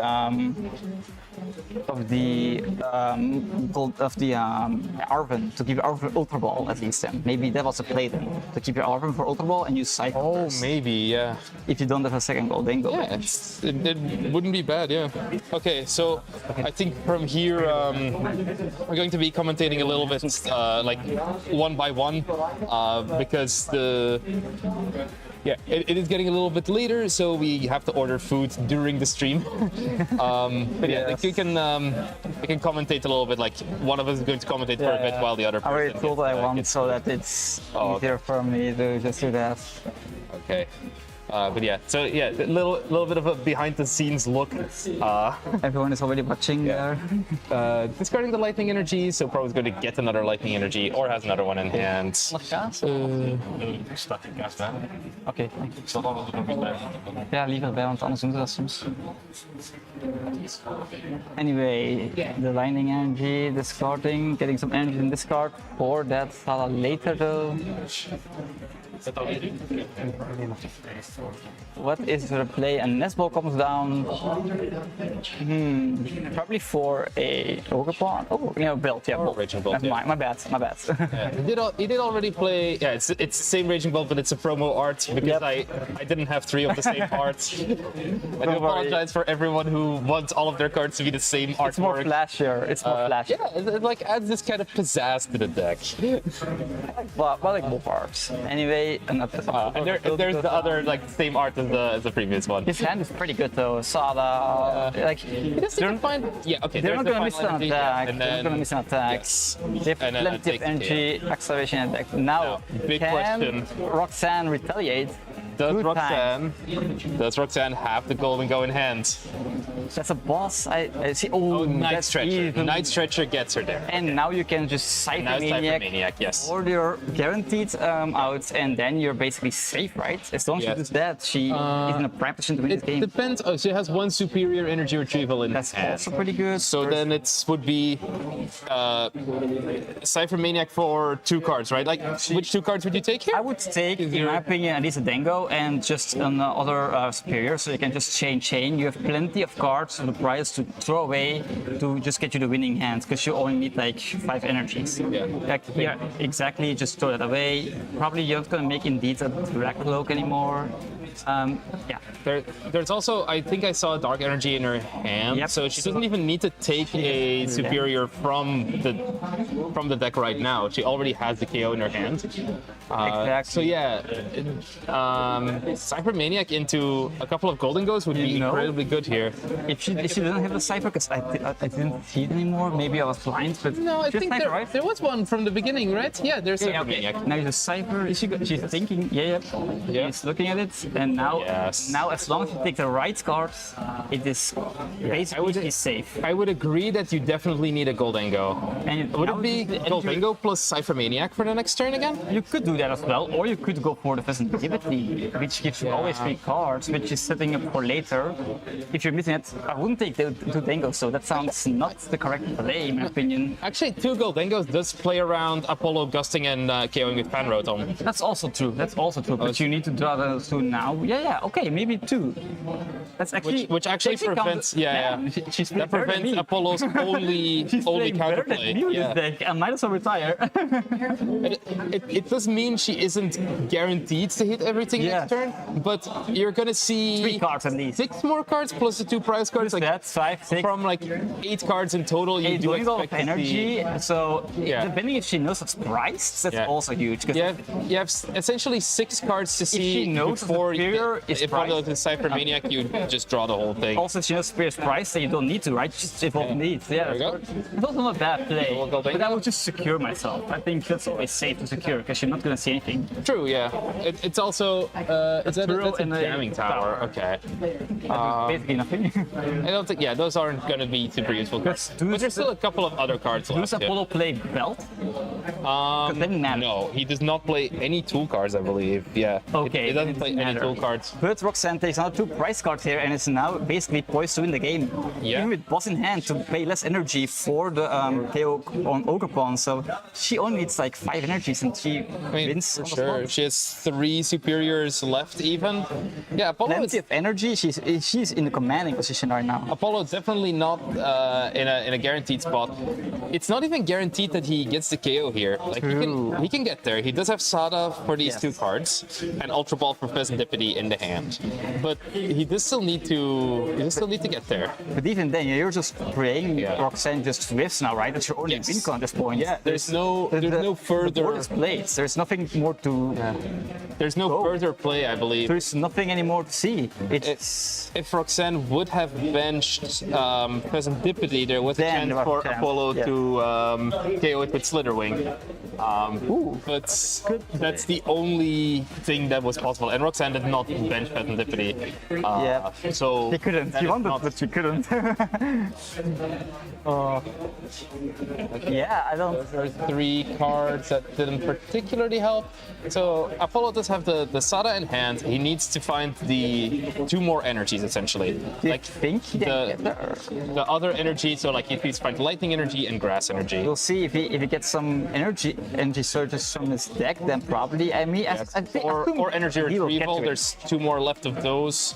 I would We'll be see how he surprised gets if he there. doesn't get there. He has waved energy before, actually. Ooh, Just- wait. I There's think a it's about 2 fighting energy. No, that's not going to be enough, I don't think. Ooh, that is. And I don't think he has any other And options. he in his doesn't hand. have. The Yeah. problem is he doesn't have free retreats and he doesn't have a lightning to attach to the active. Yeah, That's it's even worse. like that, and also I believe he doesn't have the This is 4th just- energy. Yeah, this is the writing on the wall now. You're behind so much. I think, yeah. You just draw It's gonna infinite have to cards be. now. I think at this point we're gonna have to look at game 3 and hope Yes, that goes well. For sure, because you're just drawing now 6 cards. If you whiff attack, you draw 6 cards. You're basically, if you cannot find the other energy, the superior, then it's just bad. Never mind. There's There it is. superior. There we go. Never mind. There it Superior is. plus energy, that seals it. All right, there it comes. Game Well, 3 I mean- probably incoming as long as she gets attack off. Yes. But we do assume that this is what the deck is supposed to do. This is the basic of the deck. Yep. I think we're just gonna see straightforward. And here we go. 4 energies. 4 energies, making energy. into a 1-1. As long as she discards the right Yes. energies. And That's all we're 5 asking. energy. And there we go. There we go. Roxanne Okay. taking the momentum back after that horrible game 1. 1-1. Who would have thought? It's actually tight. This is I am getting slightly more biased the longer I'm this getting game nervous goes about on. this game. This is Yeah. this is so close. This is what we want to see, right? This is really, for sure. We saw a very dominant game of Roxanne, in my opinion. That was so good played. Really proud of her, how she played the match. For sure, Amazing. she played it very, very well. Yeah, but yeah, for everyone who is not already on the edge of their seat, you should move a bit forward so that you are, and then stay there for the entire rest of yes. game 3 because it's going to be exciting. I this hope is it's now- going to be as exciting. I can see at literally this game. both parties have a win. This is gonna be literally both can just win. This makes it very exciting for me. Apollo does get to go second now if he wants Let's to. Glenn shuffle her deck. Judge Shuffle. This is the most important BCG game like, I don't that wanna he's drop- played right until now. I don't want to right? be dunked So again. Just Yes. shuffle my deck. I don't want to see 5 energies in my hand. Maybe we're gonna see a Judge Shuffle She's from getting both nervous. sides. It's insufferable in my opinion. She's getting so nervous. It's funny. But yeah, I'm very excited to see this. I really am nervous. Wow, this is gonna be. Yeah. If you told me this was gonna be the finals, yeah, I wouldn't. I wouldn't believe you. I'm so excited. I really hope this is gonna be a wonderful game 3. I hope both did- parties get to set up again and just have a tug war and see the final just end perfectly. Yes. And of course it should end with a win for Apollo because he's my buddy. No, I don't know what they're talking about, but it's a lot of pointing fingers. possibly who's going Yeah. first. They're like, are you sure? Are you sure? Try to bait maybe? Okay, here we go. That is a lot of energy, but no basic. Okay. Okay, an extra card. All right. We Yeah. take those. We take those. To be fair, I think Apollo is kind of happy that was a mulligan with Yeah. 4 energies and 2 Crispins. I agree. I think if you see that, you're literally just hoping you can dunk again. Oh man. But just hoping for a dunk, right? Yeah. I'm actually excited to see who goes first here, because there's a point to be made for both. Yeah. Like, Apollo kind of wants to go first, but in this matchup, maybe you'd prefer to go second, especially after you already saw Roxanne choosing second. Both are fine. Like if you get cussed and you get the KO somehow still, you're still in a prime position to win. But that is a lot of asks, of course. Yeah. But the question is, can she fix that? Can she make that war state? If you have an insane hand, you can. Looking at the hand here, did I see no ball search? It's definitely no ball search. I saw Even I saw no hoot hoots. I saw Latias. I didn't know what the second basic is. I think an Ogupon. Oh, that would at least help, because I think I saw an earthen vessel. At least you get some energies. And here we go. Game 3 starts. Yes. Let's see who wins first. Good luck to both The players. fist bump. Here we go. Back over the Ogupon starts again. And who's going first? It's going to be Roxanne is going first, and Apollo's going second. Well, we have a repeat, so we will. Yeah, There's a big thumbs up. I see a setup. Oh no, it's not. It's not earthen vessel. It's energy retrieval in Apollo's hand. Ooh, So I'm trying to Apollo's hand see is the hand. not good. I see an Arwen for Roxanne. I see a counter catcher. She even is Counter catcher in hand already is very, very good. Yeah. She can literally. That She is- can't even evolve. She can just sack. She can go for the. She can go for Team Evo. Yeah. Metal. Counter catcher. counter Just catcher that for- and yeah. find. She's already a really beautiful line. That is a very, very good line If to he have sees this, it would be available. insane if he Yes. sees it.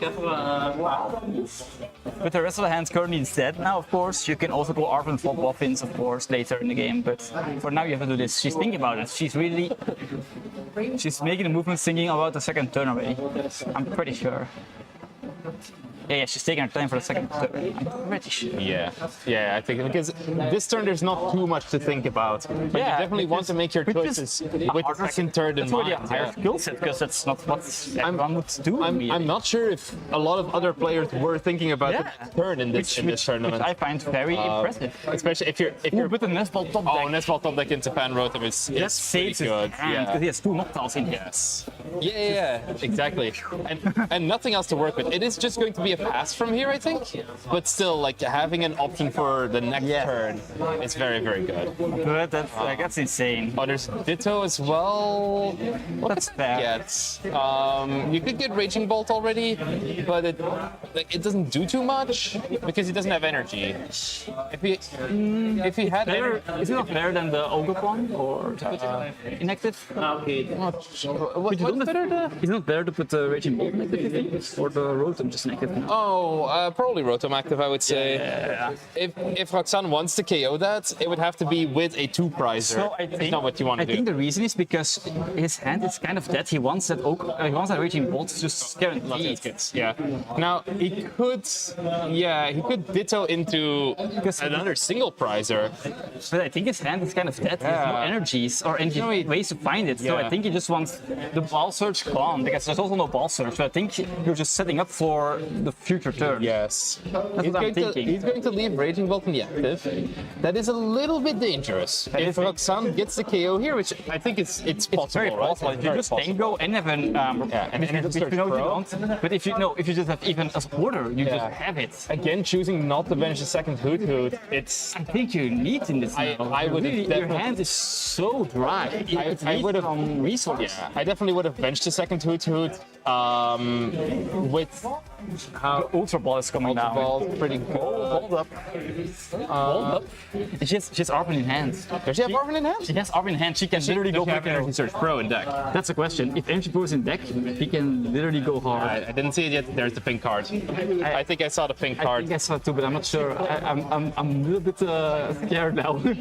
Because if this happens, if she gets a KO, this is literally then such a bad position for Apollo. He does need one more piece, which is another gimme goal. Because Agreed. if she has only course. Golden Go and takes a KO, and Apollo can return KO Yeah, he that. cannot go too aggressive, Yeah. but she has 2 draws from the Dingo, so maybe finding something would be nice. Yeah, and you can play that first. It's not Cypher Maniac, so you can play that first, and then Arven for the other piece that you don't have yet. Exactly. Which is very, very nice. She does lock in completely by evolving to the Golden Go. She either hits it now, or she- like it Apollo can take 2 prizes and it's not gonna be fun. Yeah, this is a very scary play, but I have to hope that she knows what she does. The Arven comes There's down. Arven. Okay, Finger playing it deck. first, which is I don't think it's not the correct. you do thin 8 energies out of the deck, but you do also remove the Energy Search Pro.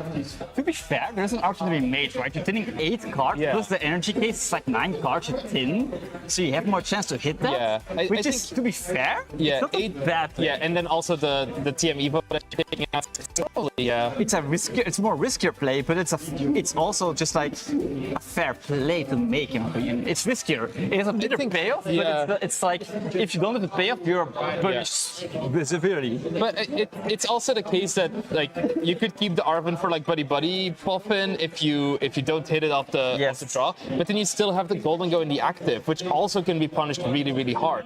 But I think because Roxanne is already locked into the play, like I have to KO this Raging Bolt or I lose. But then again, you know that Apollo only has one Hoothoot in the play. I don't think he immediately can go for a big knockout because there's no engine in this card yet. No engine in hand. Possible, but not super likely. He needs still a lot of pieces to kill this Tango. Oh yeah, because the only Raging Bolt would leave play as well. That's you the need main a new Raging thing. Bolt. Yeah. You need this. You need the energies, which is like 5, I think, which is still It's 4. It's 4, but you still need 4. You makes it- throw in this card. You cannot just Sala for it. You deal with a lot of cards. I was thinking it would be double Earthen Vessel off of the Hoothoot, but it doesn't quite work. You're right. Yeah, it's very scary actually, because what if you don't respond to it? That's also a maybe Then Roxanne thinks, Roxanne probably can win, yeah. and that's why you should bench second Hoothoot. Yeah. Oh, for sure. I could not agree I with you think more. that's maybe very punished. However, I do think that Apollo is only 1 card away from making it really work. Like he needs 3 pieces. Let's see what she draws. Some of it. A Dracloak. Oh, that could be huge. Okay, that could still get That's there. another +2 cards. You Okay. see, do you see a Puffin, a And boss, and That's a gimme goal. Gimme That's, goal works. Gimme goal that's works. literally what we needed to see. Yeah. Roxanne seems to be thinking of not. Okay, yeah, okay. If she took the box, that would be great. Agreed. I think I would have not agreed, yeah. I'll be like, what are you doing? Okay. And here we go. She will immediately take the lead here. Okay. That is a lot of pressure to have. It's a lot of pressure, yeah. Like Like, for sure, Apollo needs to respond with the KO here. Yep. But even if he gets it, Roxanne is for sure still in the game. She even finds the backup tool. See, what's the top deck? Nest Ball. That can, yeah, it definitely helps because it can get Pheasantipity. Can you? I'm thinking here, like, is there a world where you get double Earthen Vessel off of the I think you have to, right? And then Nest Ball for Raging Bolt and just Sada to it and hope you find a I think Ogre you Pawn. have to, right? I think you have to at this point. Like, I'm this is a very nerve-wracking turn. yeah, this decision is going to This is going to decide really, a lot. This is really going to decide who's the temple holder. Yeah. If For sure. Apollo does now whip, I think Roxanne is leading and winning this Yeah, game, in my opinion. for sure. And I see like Nest Ball for Fez and Nest Ball for Raging if Bolt are Apollo- both good plays, but both I don't know what the odds of hitting is. But if Apollo, of course, gets a KO and Roxanne with, then Apollo turns really the tables. It's going to be a very important turn. It is literally, I think it's really going to decide almost a game. Almost. What if you take Crispin plus Earthen Vessel here? Because it's what he's gonna go for. Makes sense. Then you're 1 Ogre Pawn away from But how are you getting the second Pokémon? That's the question. yeah.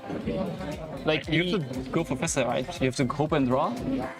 Pray and spray. discarding boss's orders is not what I would have liked to see here, but it's fine, I guess. Now Roxanne can just go with the 3P, sorry, the Dragon. Yeah. And hopefully. There's still a prime catcher. It's But fine. at this point, I think you don't have even the resource the boss. So anyway, he's going to Teal Dance, and this needs to be a card that he can use. What is it? Raging Bolt or Ogre Pawn. Ultra Ball works. Ultra Ball works. Ultra Ball works. It's a costly, but So now he can Nest Ball for no, I think I see it. Now so you have he can Nest Ball for Raging Bolt and Ultra Ball for Teal Mask Ogre Pawn, or the other way around. we're swinging And then around. you're attaching the fighting energy for the turn, Crispin for lightning energy and grass energy. Yes, And then attach the lightning to the bolt and the grass to the Ogre Pawn. But then the question, of And course, then you have a KO. how, but if you can respond, then the second KO is going to be Oh yeah, Hard. for sure. Also, another question is, does Apollo see it?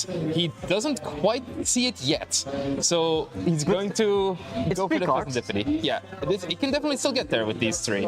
As long as 3 hits, it's fine. Yeah, it didn't seem like he saw that line, which is okay. As long as you see 3 good cards, it's fine. It could be discard energy. Was that the same? Energy, I don't know. That's area 0. Okay, you're definitely still in there then. Good. I see You like to search energy. a Pokemon? No, it's just Crispin. So at this point, you might have to Sada? No, hang on. So you won't take the KO this turn then? Nothing. Ultra Ball for Ogre Bon and then Sada, of course. The second Hood comes out.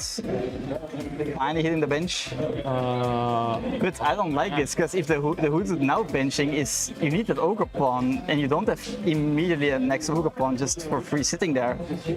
No, I mean, true, but he does have the bench space now. Yeah, you of course. So Yeah. But I think he this has is to. scary.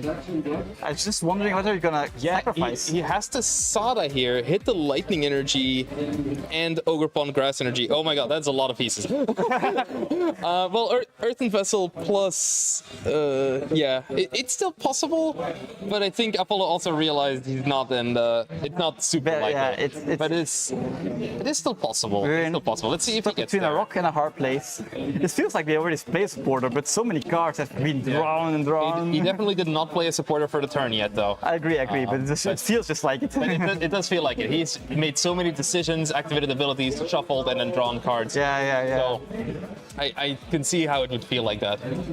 I think he's realizing that just Crispin doesn't get him there. This is Does he realize he has to Sada? No, he's gonna Crispin anyway. I think that locks in that he's not taking a KO this turn. you're retreating to Rotom then, right? Attaching to Yeah, he might Rotom even attack with Rotom for 70. for one less energy to discard it. But yeah, it's definitely not what you want to do. I think Roxanne is going to be in a very, very good If she position finds for- Blast, then it's really Oh yeah, if she scary. finds boss, she immediately wins on the spot. Yeah. But even if she doesn't, like, she would be ahead in the prize race if she just gets a second Goldingo out. Agreed.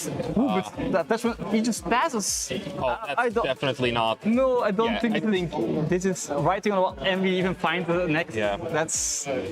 I think we can blame a couple of things here. It's hella warm in here. Yes. Stream nerves. It's getting there. It's getting there. like, Yeah. At some point, you just start not seeing the lines Not anymore. functioning anymore. Which- It's getting there. It's getting there. Which, Agreed. by the way, even shows how much more impressive it is from Roxanne that she isn't Obviously, making any like of these misplays. he's not giving. She's- yeah. Even the misplays are very minor. Yeah, she's not giving any opening to Apollo. No, she's just setting up for the win here. Like, here comes the Cypher. Like, what are you doing now? There's nothing you can do anymore, right? Is it still the writing on the wall? Oh, but a boss. I won't agree with a boss. Why would you take a boss here? I mean, the main thing you want to do here is set up more of your board, right? Yeah, Well, but- I guess even no, taking a KO is the best. I think you thing. just want a Goldingo and something else, right? Goldingo plus Superior Exactly what I'm gets you there, right? Yeah, like Apollo is gonna attack with the Raging Bolt. You don't have to test anything. It's literally just gonna be there and chilling. You're literally you don't need the bosses. All you need is just resources.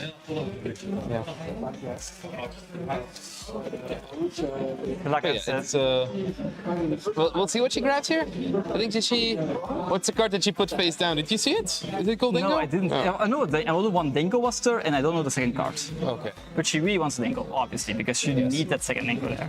The boss. She is going to take the boss.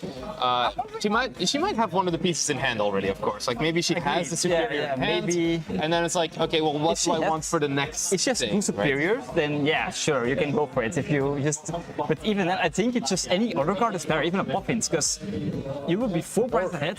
You just get more guys out, and you just see more draws, right? Or Cypher Maniac for the next turn. Like if you have two Goldingos in play, Also pretty often. like Cypher Maniac for double superior, basically just locked up the game. I think.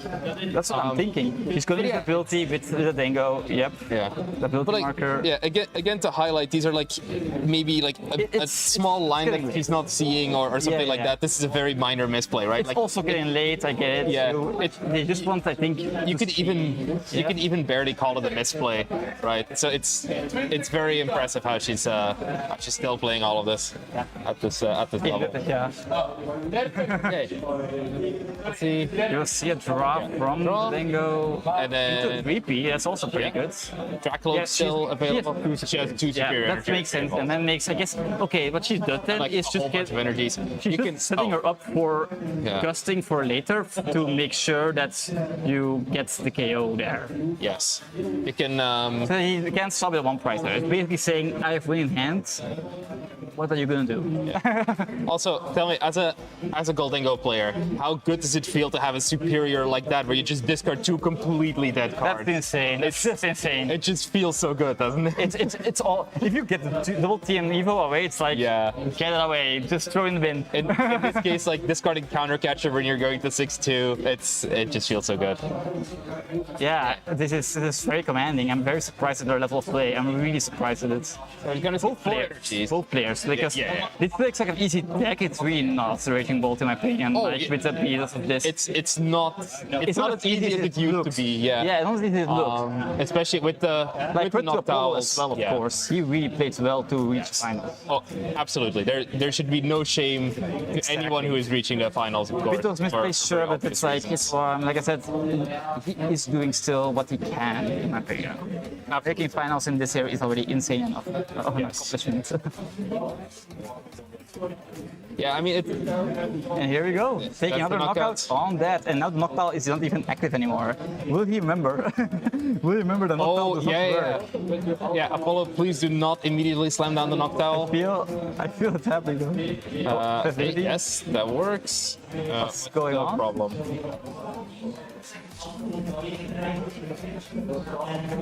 Oh, his only Terra Pokemon got knocked out. Now he just discards the Fan Rotom and the Oh, knockdown the here. knockdown, yeah. Knockdown, only one. Oh yeah, only one. Yes. Okay, fair enough. Okay. Yeah, we Now we're going. Yes. Minor sequencing error here because he drew the card from the deck it's already. Fine. But We're not again, gonna really. this is a casual tournament. It's where- been a long yeah. day, like I said. Yeah, exactly. What would you do in Apollo's shoes right now? I don't know. I really don't honestly know. have no idea because Roxanne just grabbed, like Roxanne also got a random card and didn't use it, right? So like, I don't know what to do. I'm really lost on what you can do. at this point, the only thing you can really do is just knock out the Goldingo and pray for 2 turns in a row. That your opponent forgets how to play the game.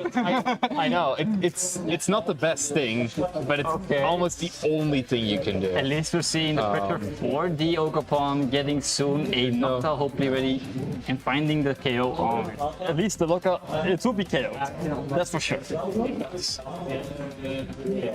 Yes. Yeah, there's no Pheasantipity on the board that can be punished like by attacking with Slitherwing or something like that. It really just has to be. Even then, she got the plus. She Yeah. literally has even accounts for that if that would even happen at this point. Yeah, exactly. There's nothing you can do. Taking the boss is a very good play when you do have 2 superiors in your hand Yeah, already. if you have that, then totally. It's like you don't even need it. Yeah, exactly. Every piece in her hands. There's not even something to do about it. It's truly wonderful to see. Truly wonderful. Like please, everyone at home realize that these people have not played TCG before like last month. Like last month is when everyone got the news. The level of Yeah. competition we saw today was very high. It was higher than I expected. Were any of you playing like this when you were like only playing for a month? Maybe you were, but it's still easy to say very if you're behind the impressive. screen, but if you have to be here in general, that's different. Way different. In the finals But like I said, when it's being streamed. all the stream games, there's been high level play today. been a- In my opinion, I'm surprised. For sure. I mean, the first round that I saw, it was very high level play. Insane. I was surprised with yeah. how the game went. I was like, whoa, this is a really And yeah, I hope we can show the same for VGC, but I highly doubt it. So, It's gonna be, we'll see what happens. we'll see. I am already like ready to use Prankster on dark types. And, Fake out into Overcloak. Yeah, here it comes. We're definitely going to see some of that. So definitely stick around after this finals as well. Yep. But yeah, first we're going to see how this finals unravels, of course. Here's the Slava for the remaining, for the kill, the honor kill, I guess, the honorable. Yeah, you can't lose with 6 prizes Agree. remaining, right? Like you have to at least do get something. something. Yeah, exactly. But still, it's not over. Like there's no win on board, of course. Apollo doesn't know that Roxanne has the superior in hand, so it's good to just play it out no matter what. Sure, but yeah, it's like it's fine. It's fine. Small funny thing, at this point it's actually better to leave the energies on the Raging Bolt in the active, because I agree. if it gets KO'd you lose anyway. Yeah, why It's not? a little bit counterintuitive, but you have Latias in play anyway. And he actually does he it. actually does it. Yeah, that's impressive. There we go. That's also just what you said. But here it comes. Like all you need is to just Yeah, we need. I think Roxanne does have it in hand. He's already putting everything on top. She knows what's going on. We have metal energy in hand. We have superior Here comes the energy. metal. Here comes the superior. Discard 2 white cards. Discarding Night Stretcher even. Even the show look. I even had extra. Yeah, there we go. And another energy. And here we go. And that is and Roxanne is very the well played. champion Very well of played, the Roxanne. tournament. Absolutely. I already promised her I'll play some of Long James music for her now, so I will have to. That's what I have to do now. I'm going right there now and going to congratulate her on her win. I have to do it for my buddy. Go ahead. So- I will take over from here. Like Thank you very much. for the I hope ending. you guys had fun. Yeah. And stay around. Stay around for the next round. We'll see you then.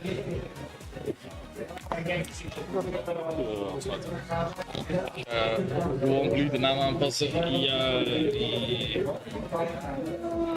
Ja, ik tegen Print stream al. Yes.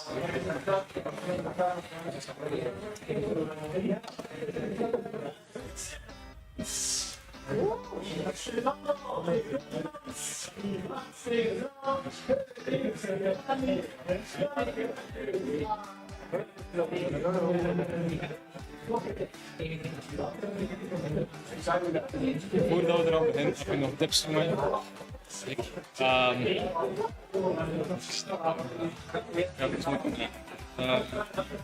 Gewoon geen kill zeggen. Die is KO of feint. We verliezen gewoon in de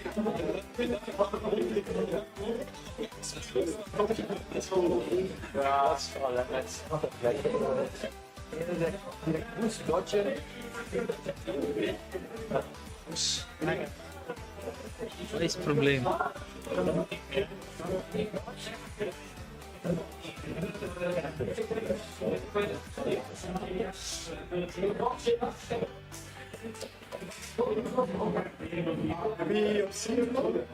Brent en Jari. Brent weet het al, Jari nog niet.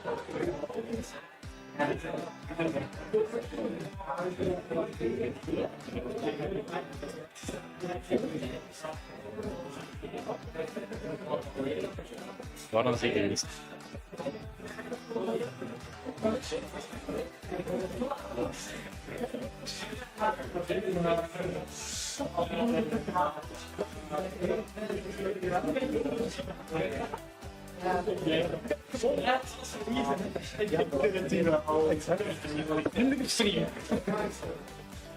Als je mag genieten, je bent hier stream. Ja, mooi. Goed gedaan. Nu, van nu. Wauw. Ik heb mijn Ja, dat is nou wat Ja, je speelt op mijn Switch direct. voor deze ronde. Ja, voor deze ronde. Ja, maar doe je RF. Is dat goed? oké, maar ik heb geen team op Ik heb het er al op gezet. Maar ik zeg het, echt waar. Vliegen, vliegen. Dankjewel. Ik denk niet dat ik tot kan zijn. Ik heb net veel uitgelegd. Ik heb net veel informatie gegeven en ook geraakt. Ik heb je gewoon. Nou, vrienden misschien. Oh, dat. Heeft ze voor u heeft het goed gemaakt op de stream? Hij is geen dat jij gelegd hebt. Dat je kan geven en dan denk dat je klaar bent. Sorry? Ja. Ik kan me echt niet goed horen, sorry. Nee, dat kwam ik ook. Als je Een bed slaan. nee, vroeger kon je dat. Nu gaat dat niet meer. Zet de shield wel, maar deze niet op.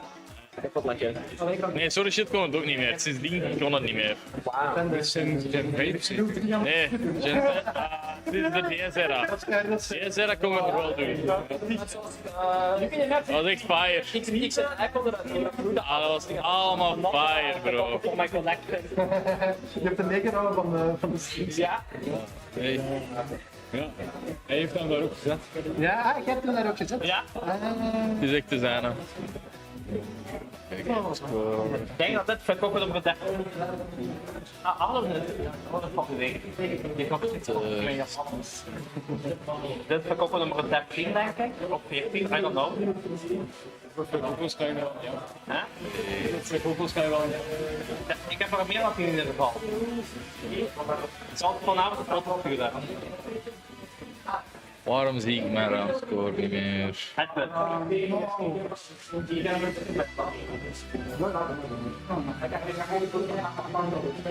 Op dit moment zou ik daar niet stellen. Dat zou. Dat is nergens zijn. Dan stil en ja. Als je toch inhaalt van tepen, Waarom zie ik mijn tekst niet? Waar is... Oké, nu zie ik hem wel.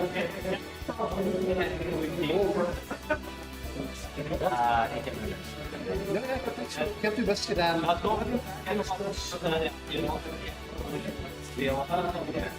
Bro, wanneer die laatste game, ja, wat is het ervan? Ik heb dat in alle andere processen. Ik had die netbal had ik veel verder. Ja, Dus toen ik die netbal voor de ik ben nog een beetje. Wat? Jij zit links, Fred zit rechts. Zo moeilijk als ik eens 2 tot 6 prijzen stond, dan echt moeilijk. Wat is deze probleem, jongen? België, nee, jongen. Oh ja, dan vraag ik het niet. Ja. Ik kan een team die net conflict vinden online. Dat is de team. Dat is mijn team dat ik aan mijn theorie. Oké, ik heb dat, want ik zag op nooit dingen, een team met een hackathon, maar ik kon het eigenlijk niet moeten. Ja, Wat het choice band is of wat support is. seconde. Choice band is. Choice band is. Als je niet meer rijdt, Seconde, ik ben echt bijna. ook als naast Runze kan zetten, je kunt dat Runze op naast zetten. En ik heb dat Bij u zaten.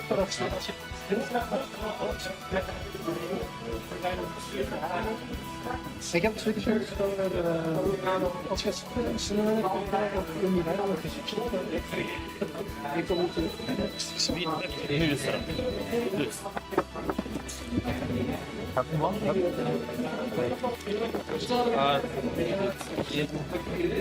Dit in deze insteken. Ze moeten al heel erg aan zaken bieden, maar gewoon beginnen. Ja, ze mogen beginnen. Wat? Ah, nee, serieus. Ja. Ik heb met controle gehaald.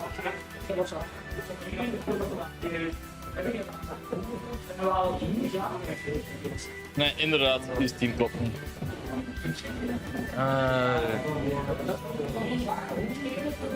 Het gaat met die Switch 2 laden, zoals die 65 watt zijn. Die zijn harder, ja. Ja, allee, die doen meer. Sorry, ik kan nu even niet. Please. Oké, nu gaat dat wel kloppen.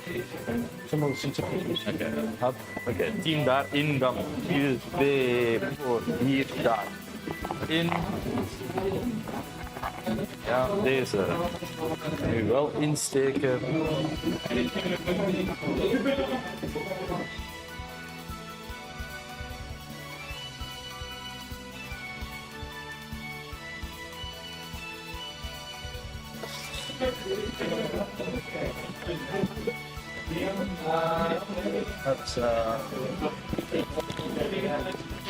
Je krijgt ook nog prijzen. Ik weet niet waar het net is, maar Maar krijg ik nu al mijn prijzen? je krijgt prijzen, ja. Wat is daar gebeurd? Oké. Is goed, is goed.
Ik heb hier wel beeld. Jij hebt geen beeld?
Kijk, ook.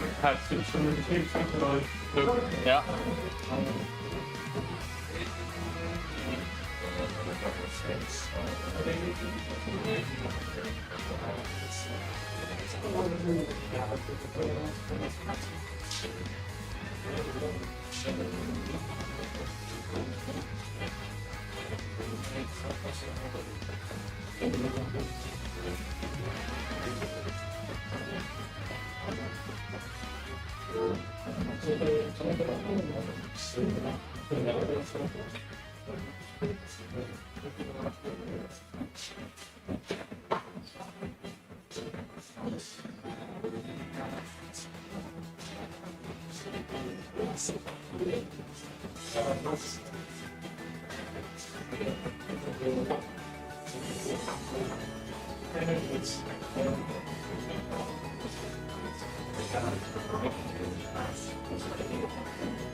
If you need my help. Yes.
Hello, okay.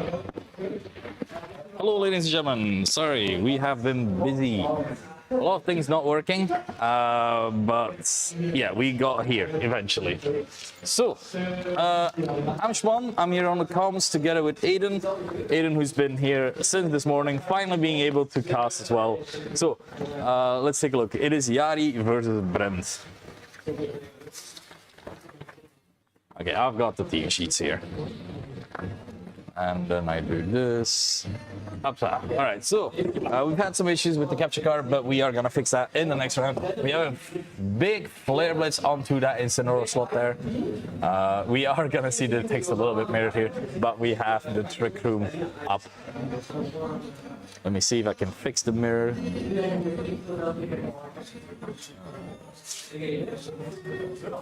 Okay, that might be a little bit better.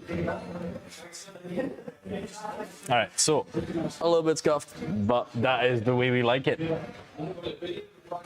Koraidon coming in here in this trick room when there is an Ursaluna on the field who likes trick room a lot is something I didn't expect to see today. But alas, here we are. It is a weird choice at the very least. Okay, now it's double flip. I don't feel like a double flip was the play here.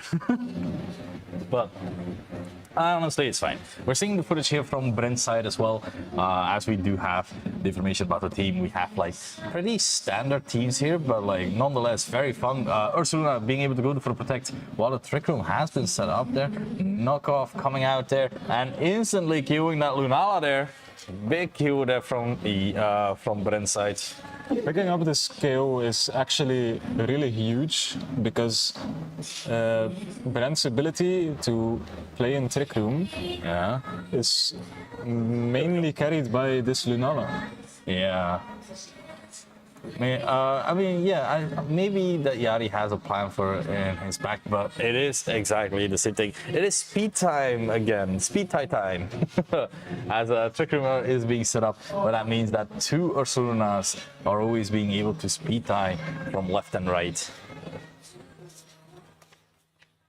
So let's take a look if they are able here to just win the speed or a potential protect from Yari coming out. And Brent is switching out, preserving that Incineroar smartly because he knows that Intimidate is very important as the Whimsicott is the one coming in here. We have the Headlong Rush into that Whimsicott. Whimsicott being able to take that quite easily. No facade boost and a defense drop on the Inosuke, meaning maybe the Yari's Ursaluna is actually the slow one. Earthquake hitting all the targets here. Inosuke being able to survive. That's a lot of damage, but the collision course coming in to this Ursaluna, and that will hurt a lot. And we see here, the Ursaluna from Brent's side just perished. Yeah, unfortunately Brent's Ursaluna exactly going down, and Yari's Ursaluna now still being in Trick Room, still having the option at least to go for one more hit, as long of course we have that pesky Incineroar being able to come in. From Yari's side, we do have the info that the Ursaluna is in fact Terra Ghost here, so it could very well just go for a Terra Ghost, not get faked out, and just go with a very big Headlong Rush onto that Incineroar slot. The unfortunate fact is, of course, that the Whimsicott is able to encore, so you will probably be stuck with one of the two Pokemon. Whimsicott can just Moonblast as well onto that Koraidon and being able to kill that if the Koraidon does not Terra. So this is a particular situation that Brent has put Yari in. Let's see, the fake out comes out, no terrestrialization from Yari's side. And we see Whimsicott move before Koraidon, knocks it out with the Moonblast. Yeah, so Whimsicott confirms slower than the Koraidon at the very least. That's very valuable information for the upcoming games. Yeah, and with that burn and that Intimidate, Ursaluna still hanging on, but that is the last Pokemon that Yari had on his side, so unfortunately I will not do all that much. It can go for an Earthquake here, but it has been Intimidated once at least, and there's only one more turn of the Trick Room, but Yari sees the writing on the wall and has decided to forfeit here. It's a good lead in the series for Brent right now. Yeah. Of course, being the first game of the tournament. Yeah, we can get a little bit of finalization here going on. as well, as we do know that, of course, as we do see the team here. So we missed the first part of the battle, unfortunately, but nonetheless, I do feel like if Yari was able to keep his Terra, like either on the Koraidon or either on the Ursaluna, he could provide at least some useful things at the very least. But now it feels, unfortunately, that all has been lost in that regard.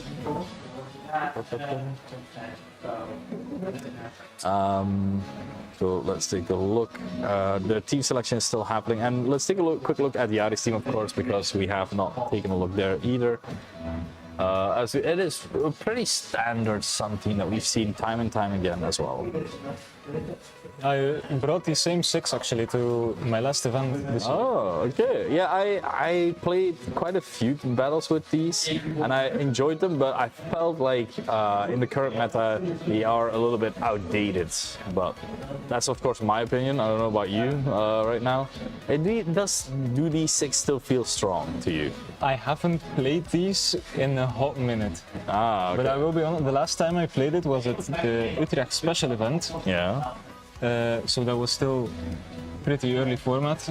Only had 1 regional passed at that point. And these 6 were very strong at that point. But as you could see earlier, Brent's main strategy was going for the Trick Room and then underspeeding Yari's Pokémon. But interestingly, the way I dealt with that problem was to have Taunt on my Fluttermane. Yari does not have Taunt on the Fluttermane. Yeah. It is unfortunate, of course, with Miraidon as well. You are not able to use good tools like, for example, your Blue Bonnet. But now we have Fluttermane and Lunala in the lead from Yari's side, while there's Incineroar plus Miraidon. So double gold. So in this Incineroar not being able to fake anything out. But it is still something scary to behold, because a knockoff will still do massive amount of damage into the Lunala. But maybe with the Terra and then Meteor Beam into that Incineroar, you're able to get rid of that Incineroar completely in that regard. As of course, depending on what they do, we do have a Terra coming out from Brent, his side. It is looking like the Miraidon is fully committing to its Terra, which is of course that Terra Fairy. You are no longer weak to any Moonblast from the opposing Fluttermane, and you have a very much stronger well, we have the speed tie here actually being won here by the Miraidon potentially, but of course Fluttermane is the focus edge, so being able to survive just right there, as now the Moonblast is coming out into that Miraidon, taking a little bit of his damage. Let's see if this Meteor Beam is able to connect. Meteor Beam, of course, boosting that special attack, and now a terrifying rock-type move instantly boosted thanks to Power Herb, but unfortunately missing. Oh no! Knockoff coming out. Knockoff coming out, of course, doing less damage because the held item from the Lunala was used up. Yeah. That is devastating. But crucially, breaking the Shadow Shield. Yeah. Which is so strong on this Lunala. Yeah, that is absolutely devastating turn to have happened here to Yari. First off, losing the speed tie, not that grand, but like in the grand scheme of things, not that it would have mattered. But missing that Meteor Beam has put him so far behind, but because Incineroar is a pesky little cat, and that is something that we do need to help with whenever we have the chance. Because yeah, Incineroar is tough for Yari to deal with. You have a Koraidon, but like still you don't want it to keep intimidating everything. The Fluttermane is actually opting to switch out here. So if that Fluttermane is going in, for example, into that Koraidon, it is actually into the Ursaluna coming out. Yeah, but the Electro Drift is going into that Lunala slot. So that Lunala is just suddenly gone, and now Incineroar is still able to move. So if there's a knockoff coming, the Flamor from the Ursaluna would be gone as well. Let's take a look. And that is exactly what is happening. Yeah, Brent is playing really well here, being able to trying to play it safe, like just wanting to kill the Fluttermane. Was not expecting the bear to come in, and Yari trying to read into what Brent would do, just exactly the same, but this time around Brent just adapting very smartly. Now only Koraidon and the bear, we have seen this position as well before.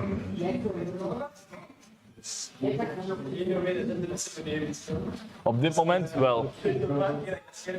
Ja.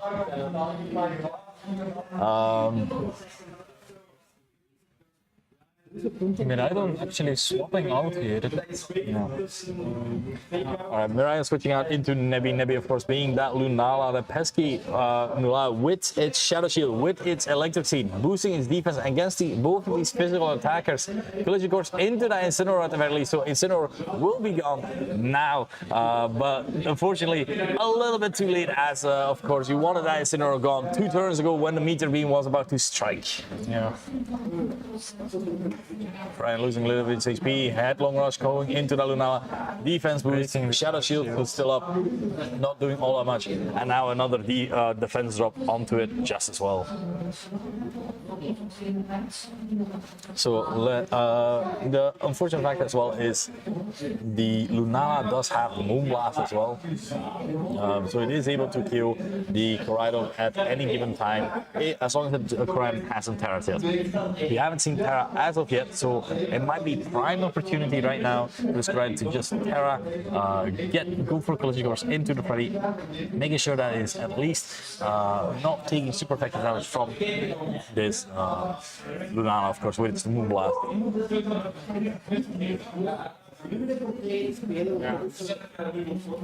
You could also see maybe Yari opts into the Terra Fire on his Koraidon. It's a 25. They might go for the Flare Blitz into the Lunala, which might knock it out. It has a defense boost and there's no Intimidate, so it is still live or boosted, so this could just very well just KO it as well. The unfortunate fact is, of course, what is going to happen. It is Protect from the Ursuluna from Yari's side. Let's take a look at what is happening. It is just Collision Course into the Ursuluna, no Protect from Brent, so that will just be gone just as well. We already have seen that the Miraidon was as fast as the following outside the sun, so that could be a speed tie, meaning that the following thing here could also be a speed tie if the Miraidon comes in. We have the Moonblast coming in into the Fire type, of course not doing all that much damage, but now Miraidon has to lock itself into a move here just as well. So electric move, it would get stumped by this Ursuluna. If it goes for a Draco Meteor, it can kill the Ursuluna, but not necessarily sure if it can kill the Koraidon. Koraidon has the potential KO on either Pokemon with a Flare Blitz, depending on how bulky this, of course, this Lunala is, because it did get that Electric Seed boost. I think the safest play for Yari here is to opt into the Protect on his Koraidon and look to get a little bit of damage off on this Miraidon. Yeah, we just have the Protect coming out, so let's take a look at what the choices here are. It is just Draco Meteor actually into Ursuluna. That could have been a very risky play, but now Lunala is still at turn right now, being able to decide what to do. It's Moonguy's being not gonna be able to hit it. If this Koraidon is able to survive the Draco Meteor, if it's able to kill the Lunala with its own, the electric terrain is also over, so Miraidon does a little bit less damage, and the Flutter Mane is still in. So Flutter Mane is able to Shadow Ball into that Lunala, while the Flare Blitz could go into the Miraidon as well. Yari could also opt into the Icy Wind, dropping the Miraidon speed by 1 stage to make sure his Koraidon can outspeed. Well, as long as the Miraidon is locked into Draco Meteor, you don't mind the Miraidon being on the field, right? So you really want to get rid of that Lunala. Shadow Ball just being able to KO it. Of course, thanks to that Sun boost, being faster. So now, let's take a look at what is going to happen. Who is faster? It is faster from the Miraidon. Draco Meteor not KOing it, so at -1, and without Electric Rain not being able to KO, and now the big boy Flare Blitz coming out. Terra Fire in Sun, all boosted. Yep, and that is a good play there by Yari there, being able to get Able a to KO. knock out his Miraidon. Again, people, I would like to reiterate, we've had some issues with Switch 2 capture card and everything, so next rounds will be recorded on Switch 1 because Switch 2 has an annoying way of dealing with HDMIs for some reason. So that is game 2. 1-1 for these players.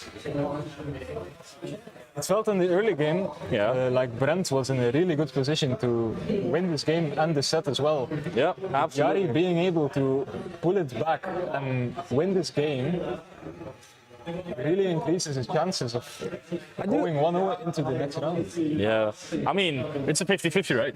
It is. You win or you don't.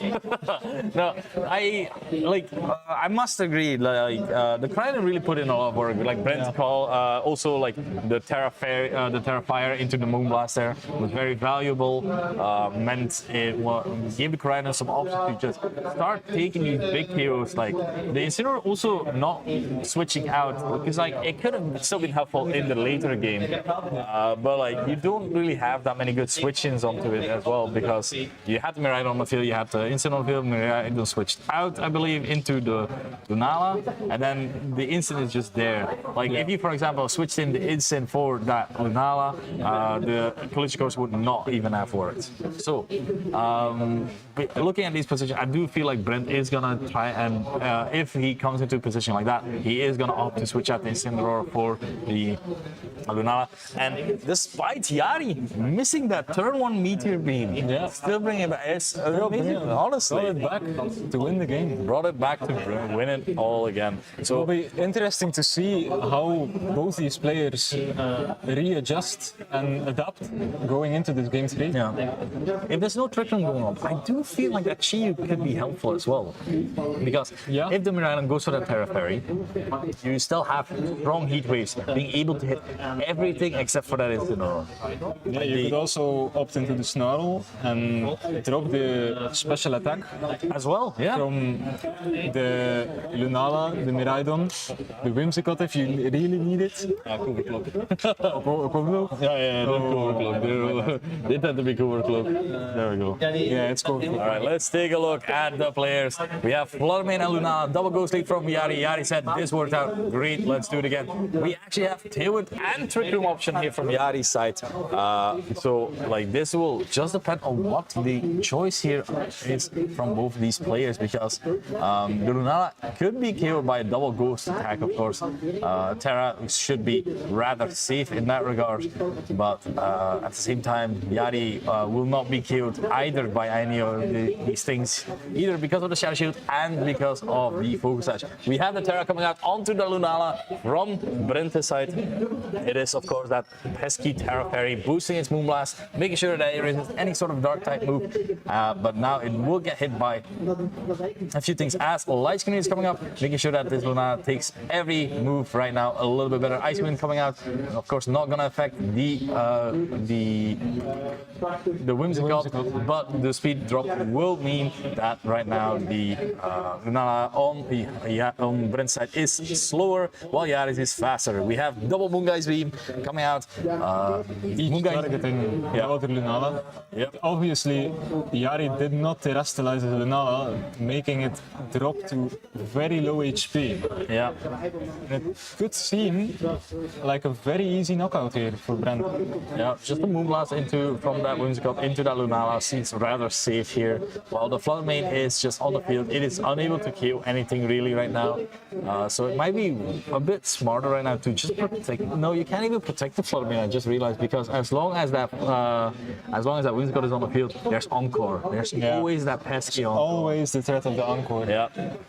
So, but now with the Terra Burn Rate from Brent, Yari might still be able to use his Lunala in another situation. We do have a switch out here. Inosuke being the Ursaluna, trying to see if it tanks any ghost type moves. The Lunala is also opting to switch from Brent's side. So, and honestly, Incineroar coming in with Intimidate right on time. Instantly dropping the attack from the Ursaluna by one stage. Yeah. And again, another Icy Wind coming out from the Fluttermane.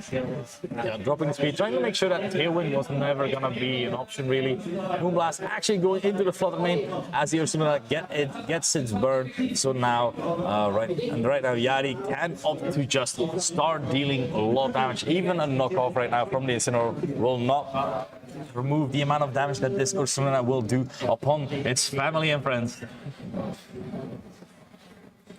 Obviously, again now with the threat of the fake out, you can Yari could terrestrialize his Ursaluna to the ghost, completely ignoring it and maybe sending a headlong rush into this Incineroar. Yeah, we have another switch out. The Fluttermane actually opting, I'm fine. Let my Lunala just take the hit. As the fake out is coming out into the Ursula, not going for the Tarragos yet. Terrestrializing, no protect. Ja, kan iemand aannemen?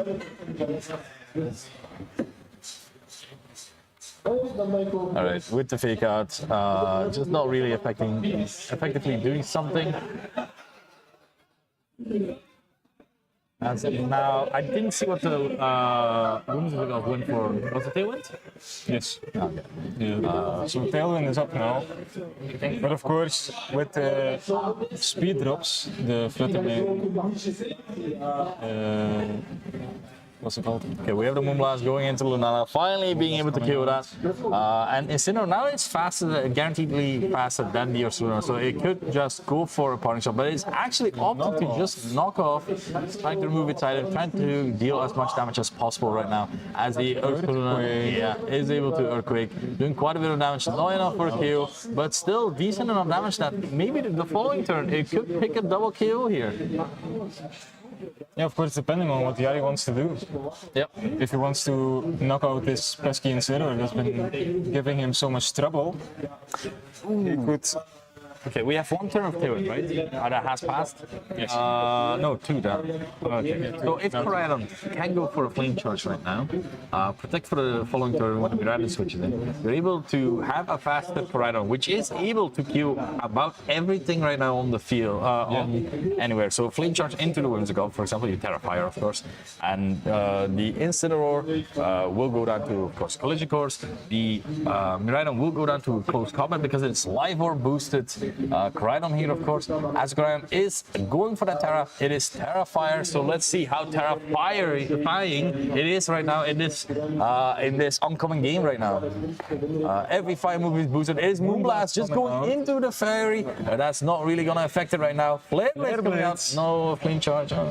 Flame Charge was free. It was good. Of course, this is Buddy, meaning TCG players are playing VG and the other way around, so we do have to think about a lot of things that can happen. But now, Koraidon takes a little bit of recall. Whimsicott is gone. Let's see what this Incineroar is doing. It is going for that U-turn, trying to make sure, trying to stay safe. But what is the switch in here?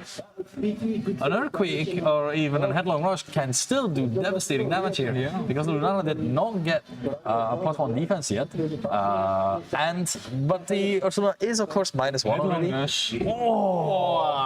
And the Lunala barely being able to survive. Okay, we do know that Fluttermane is the Pokemon in the back, but now with Tailwind up, this Miraidon is able to enjoy it for 2 more turns. That's why a Flame Charge would have helped already, giving yourself a speed boost in that regard. But now, a little bit awkward, I must say. Well, of course, you can dodge. Yeah, dodge the. If you really wanted to. Let them drink a meteor and just dodge. Just take it. You know, sometimes why don't players do this more? just dodge. Just yell, Pikachu dodge. Just like an. It's not even that hard. Ash does it all the time. Now, of course, we see the Miraidon coming out here, giving this Lunala a +1 boost to its defense using the Electric Seed. I do feel like both these Pokemon are, because they are faster, they are able to just kill both Pokemon on Yari's side. We have the Protect coming out from the Koraidon. Koraidon probably needs a double Protect in the following turn as well. So Electro Drift not gonna affect it right now, but the Lunala, of course, is gonna be faster still than the Ursaluna. Let's take a look. It is just the Moonblast into that Ursaluna. So 2 mons down on the Yari side as well. So the last mon is that Fluttermane. And now we have the fun game of odds. Alright, so Protect, since in Gen 4, it was always like 50% since Gen 4. In Gen 5, they debuffed it. If you went for it the second time, it would be 30%. So 30% right now. Can this Koraidon get it? Because he desperately needs it. If the Koraidon is able to protect once, it is able, he could potentially bring it completely back here. That is the power of VGC. Always the option, you have the option, try to go for it. What's the worst that can happen? right? You can not get the protect and lose the game. Yeah, and you just lose the game anyway. But you could also Be a legend. be a legend, Legend 27. get the 30% protect chance, Yeah. and win the game off of it. Yeah, absolutely. Choice Spectre only allows you to use Electro, unfortunately, Ben. So now having to decide. Let's see if Yari sees the play as well to just protect both of these Pokemon. Als je dat dus nooit keer speelt, We see. daar ga je niet mee. It's like he has to. Ooh, Brent going further. Brent going further. We have the ice one. Wait, just they went over already. Tail was over. Lunala survived on 4 HP. Collision course coming out. Oh, wait, it's not close combat. It's not even close combat. Is it enough to kill it? It is enough to kill it. KO. Oh, this is getting real close here. So Yari didn't even end up needing the double protectors to. No, but the Ice Wind now really putting him in an issue because that was not enough to kill it. Ooh, so instant can come in, intimidate. We have another fake out here. So Yari must know he needs to protect right now. Surely. At least for the feed. Surely. At least for It's the... up. It's a 100% chance to protect. You know what the issue is as well? I just realized as well, because Incineroar probably has Flare Blitz as well because it's Assault Vest. Yeah, it does have a Flare Blitz, so it is able to kill the Flame from any range because the Sash has been broken already. I don't think this is really hard for Yari to win, except if Brent decides to play a little. No, didn't protect. Okay, Fake out into the Koraidon, no protect. Wait, wait. Was it a double up into the Koraidon? No, it is going into the man. So if it was a potential double up, well, no, there's no real play. Never mind. Yeah, Koraidon couldn't move unfortunately, so a double protect would have been great there in that position. But of course, Lunala being able to survive on 4. The protect was up this turn. Yeah, the protect was free to be clicked, so the trick so the table was already over. It wasn't never clicked. You said it was doing up. I looked away. I had to look. I looked away as well. Hey man, I asked you. But that does mean that Brendan is the winner of this first round as well. All right. So that does mean that we will be right back. Oké, dan ga ik nu wel de stream fixen. Oké, pizza! Ga pakken.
Welcome back to round 2 of the Buddy Buddy Tour hosted by the TCG shop in Boom.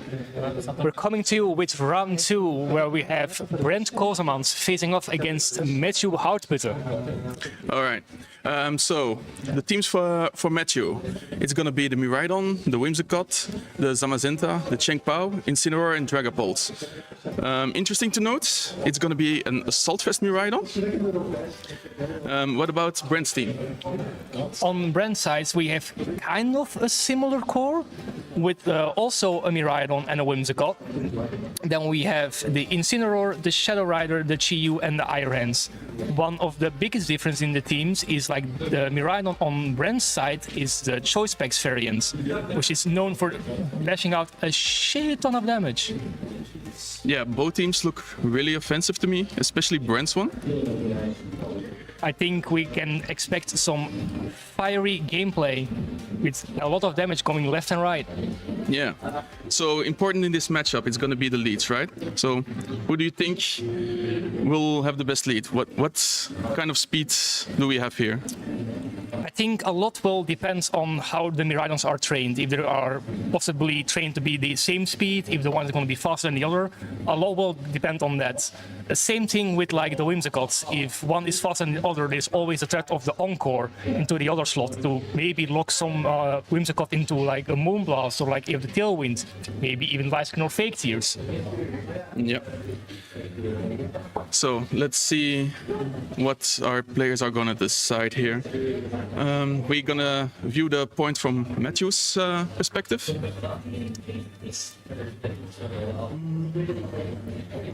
And I do feel like we'll probably see one, if not both Miraidons on the lead.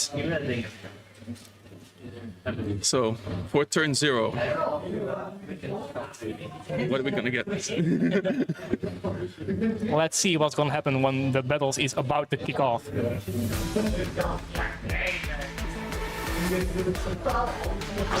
And Brent will lead with Miraidon and the Whimsicott, just as you told. And we're gonna see another Whimsicott and a Dragapult. Well, see, this is a tricky one, right? Because both Whimsicotts threaten Tailwind, and as mentioned before, there's always a threat of the Encore. But there's also a Choice Band Dragapult on the field, ready to fire off some Dragon Darts. The only issue being, if they go for Dragon Darts, and Brent decides to go for a Terra Fairy, basically nothing will happen during that turn. Yeah, that's something he really has to take into account. And we're gonna see Terra from the Miraidon here. It's gonna be the Terra Fairy. So if we locked into the Dragon Darts, it's gonna be a really sad turn for Matthew here. And we're gonna see the Tailwinds, indicating Whimsicott on Matthew's side is faster. And we're gonna see a Tailwind to match. It was like about to David, and we do see the Dragon Darts lock in will do nothing at all facing against these two fairy types. And then we're gonna go for the Dazzling Gleam. It's gonna be a big damage on both these, and Dragapult goes down. That was a clean one-hit knockout. Matthew already down one Pokemon. This is looking dire from turn 1 already. Let's Not see doing how any damage. Let's see how much he is gonna bounce back. He's gonna bring in his trusty Zamazenta, which has the option to go for White Guard, which would block the Dazzling Gleam, which the opposing Miraidon is locked into. But the thing with White Guard is, it's always, are they gonna press it? If it's the mind game, will they just not press it and just threaten it? If the Miraidon gonna swap out or be like, nah, White Guard ain't real mate, we're just going for it. And we're gonna see an Encore into the other Whimsicott, locking it into Tailwind. Which might indicate that the Whimsicott on Matthew's side is indeed the faster one. Dazzling Gleam taking the KO on the Whimsicott, and we're not seeing a White Guard here. So Zamazenta is going for damage. Probably going for that heavy slam into the Miraidon slot while we see Whimsicott try to go for the second Tailwind. It's a Bohemian Bash, doing quite a nice chip damage to the Miraidon, taking it below half. And Matthew is already down to his last two Pokemon, and we see the Miraidon making his entry to the field. But this one is the Assault Vest. It's a little bit bulkier than the one on Brent's side. But How fast is he trained? Do you think we would see the Terra from Matthew's side at this point? Because you kind of have to commit the Terra at this point, right? Unless he now chooses for the White Guard, he can block the Dazzling Gleam. The Whimsicott is not doing anything. It's locked into Tailwind. It might want to switch out here. Let's see what's gonna happen. And we do see the Terra coming over at Matthew's side, which I believe was into the Miraidon slot. So we choose him to go on the defensive. Terra Electric here, also different from Brent's Miraidon. Going for the Terra Electric, removing his fairy weakness in front of the double fairies on board. And yet he go for the White Guard. He's going for the double protection here. Yet no switch from the Whimsicott, still locked into Tailwind. Which to some extent makes sense, right? You don't really want to swap in any of your mons to, like, let's say, Terra Electric Electrolift, because that one will hurt. And now we're gonna see an Electro Lift from Matthew's side into the other Miraidon. He should pick up the KO, and Miraidon goes indeed down. Removing a big threat on Brent's side of the field. Brent still has 2 mons in the back. Whimsicott should get out of the Encore now, so it might. I think it's one more turn. One more? Okay. Yeah, as we get the confirmation with no pop-up on the stream that the Whimsicott is locked into Tailwind for one more extra turn. Let's see what Brent is gonna bring out in this situation. We might see the Chiyu make an entry, maybe even the Shadow Rider. Sends out the big boss, which is indeed the Chiyu. So this Chiyu, it's Choice Scarf with Heatwave, Flamethrower, Snarl, and Rumination. Which forces the mind game again, right? But is he gonna go for the White Guard or not? He can lock out the Chiyu out of the Heatwave with the White Guard, so he might have to choose his target here with a single target move. Because instead of the more common overheat, this Chiyu is also running Flamethrower instead, which offers a bit more accuracy but less power than regular overheat. But I'm pretty sure at this range the Zamazenta will go down anyway. So do you make the read? Is he gonna go for Heatwave or for Flamethrower while we see the Whimsicott swap out? And what's gonna come in? It's the final mon of Brent. It's gonna be the Kelly Shadow. Rocking the 2 abilities. On Nerf, not gonna matter here. As we do see the Chiyu go for Flamethrower into Zamazenta for the knockout. Leaving this Miraidon free to go for a move.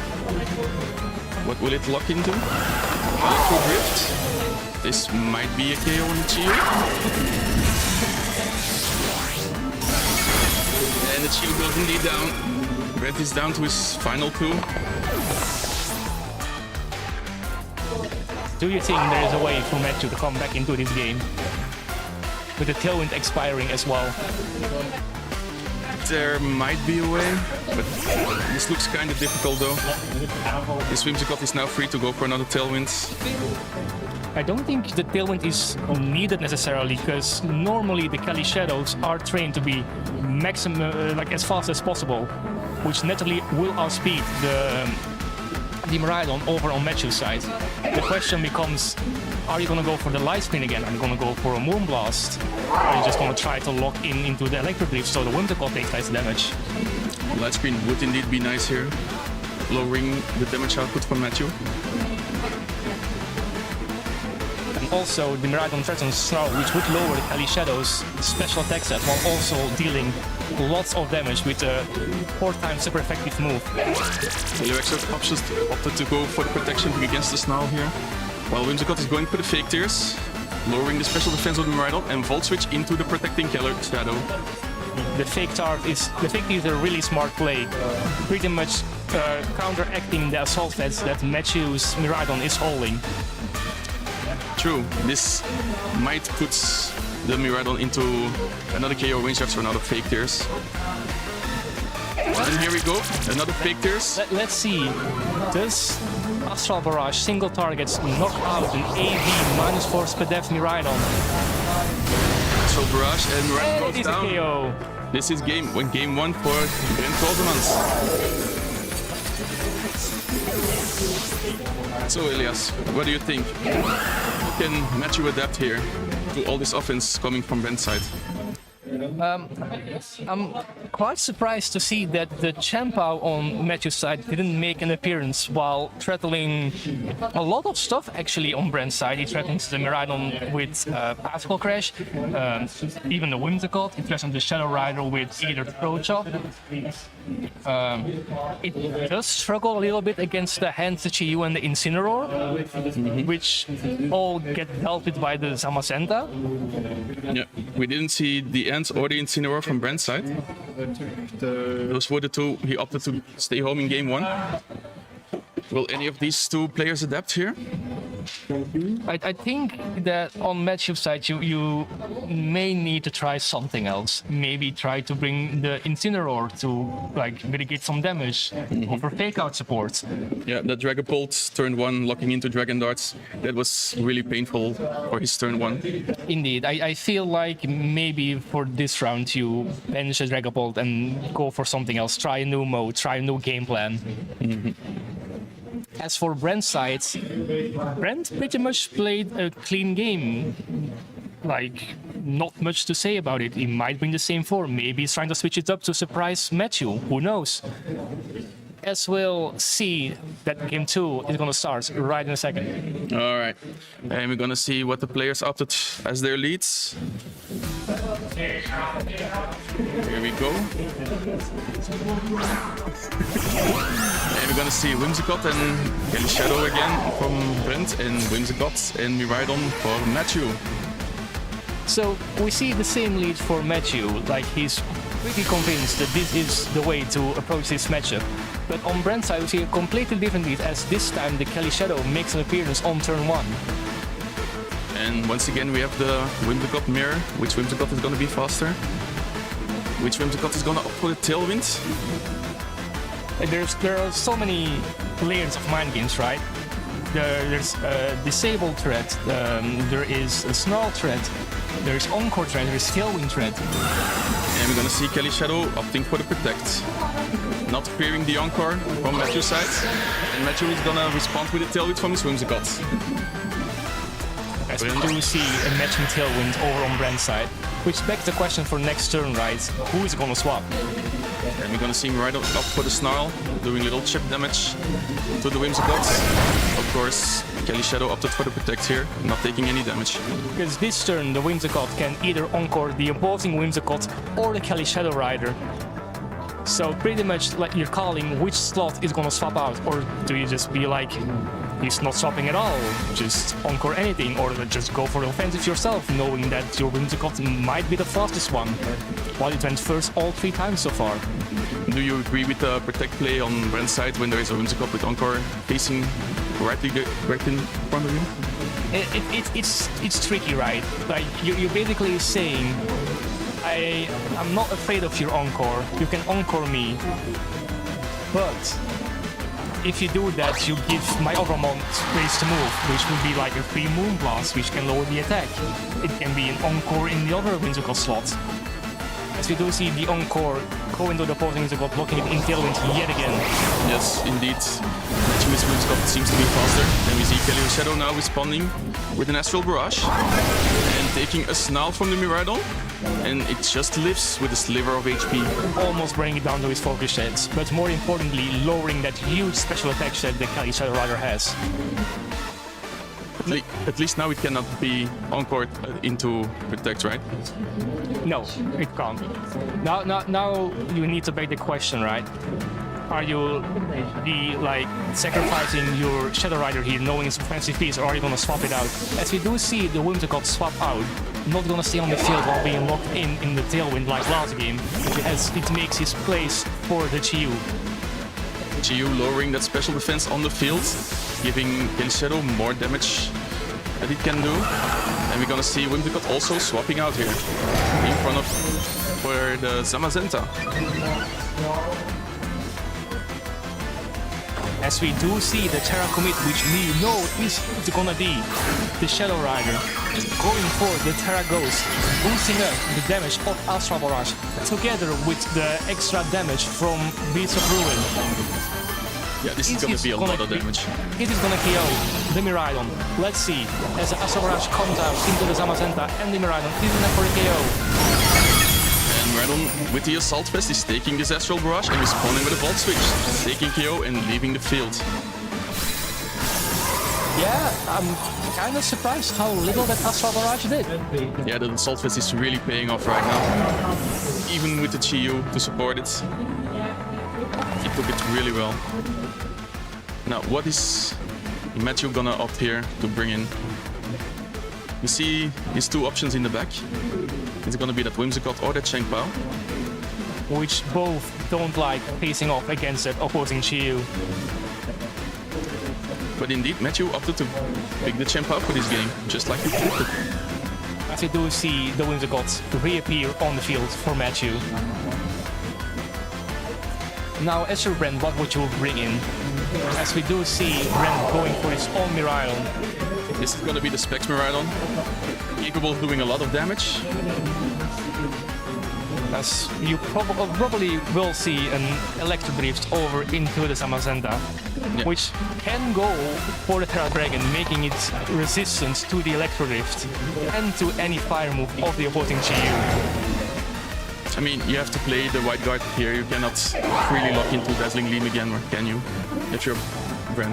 I don't think you would ever go for Dazzling Gleam. I think at this point you always go for one of your electric moves as you threaten KOs in both slots with electric move into the Zamazenta and a flamethrower into the Whimsicott. I'm gonna see Whimsicott here for the light screen. Zamazenta did a protect. Snarl just going to do a little bit of damage in the Whimsicott, lowering its special attack. It won't actually lower the special attack as the Whimsicott is holding that Cobra Cloak as his held item. Oh yeah, it's the Cobra Cloak. Chu also winning for the Snarl. So it seems Whimsicott is going to survive this turn. Which gives the Whimsicott another chance to go for yet another Tailwind, doubling the speeds over on Matthew's side, making it outspeed the choice card Chi-Yu from Brent. Alright, Zamazenta now threatening a KO on Chi-Yu with body press. Yeah, with the Terragon, the Zamazenta is free to like one-hit KO the opposing Chi-Yu, as it doesn't like taking body presses from a +1 Zamazenta. And we're gonna see the Tailwind once again. Matthew winning the speed here. And we're gonna see a body press in the Chi-Yu, and that's a clean KO. And a critical hit. Which I'm pretty sure did not matter in this situation. It shouldn't be. What is the Miraidon what mean? It's going for a Volt Switch, doing quite a good chip of damage and leaving the field. Yeah, just going for the free Volt Switch, going back in and out just to reset your potential lock item and make a new decision. We're gonna see the Whimsicott from Brent's side here. Probably is gonna be keen on matching the Tailwind with Matthew, right? It's a tricky one, right? You can match the Tailwind, but you can also try to make a hard call here and saying that the Zamazenta is gonna protect and encore the opposing Whimsicott into the Tailwind yet again. Then this time Matthew's Whimsicott would be locked in. That's an interesting idea. It seems Matthew is looking what's in the back. Looking if he might wanna opt for the Cheng-Pao here. And we do see the Whimsicott swap out for what I believe Asar was the Cheng-Pao in the back. Cheng-Pao not gonna be keen on taking an Electro Drift or a Moonblast from any of these two mons. Zamazenta is going for the protect, leaving the Cheng-Pao vulnerable here. As we do see the Whimsicott over on Brent's side, going for the Tailwind as well. So now both are in Tailwind, matching each other's speeds. And we're gonna see Electro Drift into the protecting Zamazenta. So Cheng-Pao made it with his Focus Sash into this turn. And now we might have another 50-50 on our hands if both Cheng-Pao and the Miraidon are trained to be as fast as possible. They have what we call a speed tie, which is pretty much a 50-50 on who goes first. And And as both specs, Miraidon and Focuses Chien-Pao usually go max speed, it might be the case of a speed tie here. Alright, Zamazenta opting to swap out here, going for the Miraidon. Miraidon already heavily damaged. And Taunt on the Whimsicott. So, no more supporting moves from that Whimsicott coming out. Electro Drift into the Chien-Pao, bringing it down to Focus Sash. We haven't seen a move from the Whimsicott yet, so it's probably opting for a Moonblast. Yeah, it has to be Moonblast, right? As the other ones are all priority boosted by the Prankster ability. And we do see the Moonblast into the Chien-Pao for a knockout. So, Brent now, Matthew down to his last 3 months, all heavily damaged. But the game is far from over, I feel like. With the Miraidon being locked into Electro Drift, again, facing off against an AV Miraidon, it's not going to do that much damage. And the Miraidon on Matthew's side should outspeed the Whimsicott and could easily KO the Miraidon on Brent's side. Alright, Matthew choosing his Whimsicott here. We know the Whimsicott is faster than the other Whimsicott. Which can fire off a Moonblast in either the Miraidon slot or the opposing Whimsicott slot. But the Moonblast is not going to pick up any KOs here probably, right? Never say never, there's always a crit. Whereas the crit there's a way. So we see Matthew evading his Terra Electric here. I feel if you're Matthew, you should try and go for a Draco Meteor. Hope you survive the Electro Beef, which honestly you should, and go for a raw knockout. As for the Whimsicots, we might see a Moonblast, we might see a Light Screen. As we do see the Terra come out on Matthew's side, which is gonna be the Terra Electric on the Miraidon. Going for big damage. It is at Assault Fest, so it's not gonna have the boost from a spec item like Brent has. Is it gonna be enough? Oh. Brent's Miraidon's going first with an Electric in the Whimsicott, picking up the KO. Now let's see what the Miraidon on Matthew's side of the field went for. As we do see the opposing Whimsicott go first actually. It do be one of the slower Assault Fest Miraidons. It gets a special attack drop. Is it gonna help this Miraidon? No, it isn't. Miraidon also goes down. Red now down to his last two. And we also see the Light Screen and the Tailwind and over on Matthew's side. As the Zamazenta makes its reappearance on the field.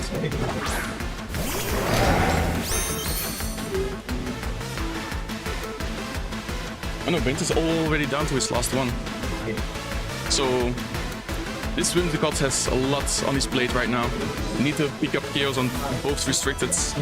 I feel that's gonna be a lot to ask from a Whimsicott, right? Yeah, especially when the Whimsicott is staring down a Zamazenta with the Behemoth Bash, which should probably end up for the knockout.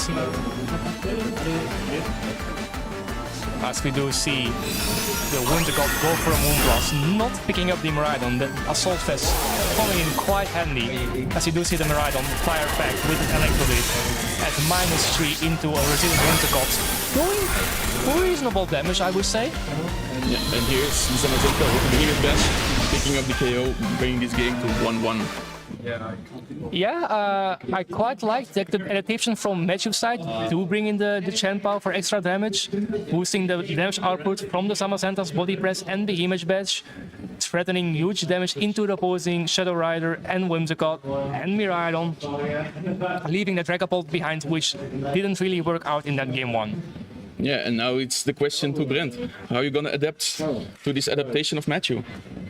Do you want to go for instead of the Iron Hands maybe? I don't think the Iron Hands is the way to solve this matchup. I feel like if Brent just gets a couple more calls right in like the encore targets from Matthew's side, getting a right swap here and there, I feel like Brent can win the matchup with the 4 months he's been bringing. I feel like how this match is developing, these people are evenly matched to each other. Yeah, both teams also quite similar. So, what are we going to see here? You have to lead with both the whimsicots on both player sides, right? I feel like that is probably the way to go, because if you don't get up your own tailwinds, you're kind of going for an uphill battle, especially with the offensive nature of both teams. Going second and having to take a lot of damage is not really what you want. Absolutely. As we're gonna see the leads here, you're gonna see Brent opting for that Whimsicott and that's Miraidon, and we're gonna see Matthew also opting for the Whimsicott and the Miraidon. So we go back to the game one plan from both sides, which we saw end in a victory for Brent. Is it gonna be the same this time? Only time will tell. Yeah. As we're probably gonna see Tailwind come out from both sides again. But the huge difference between these two Miraidons is that item. Matthew holding that Assault Vest, probably able to take a move from the other opposing Miraidon. Yeah, for sure. The Assault Vest in the mirror match is such a huge difference. Being able to leave Draco Meteors, Dazzling Gleams, and so much attacks coming out from the opposing Miraidon, even resisting and taking almost no damage from opposing Electro Leaves. And we're gonna see a terrestrialization here. It's Brent going for the Terra Fairy again. We might see the Dazzling Gleam come out again. As we do see the Terra come over from Matthew's side as well. Protecting against that possible Dazzling Gleam from Brent's side. Removing his weakness to the Fairy. And or Dragon from the Draco Meteor, which also is a possibility. And here we go again, Tailwind from Brent. Are we going to see a matching Tailwind? Yes, here is.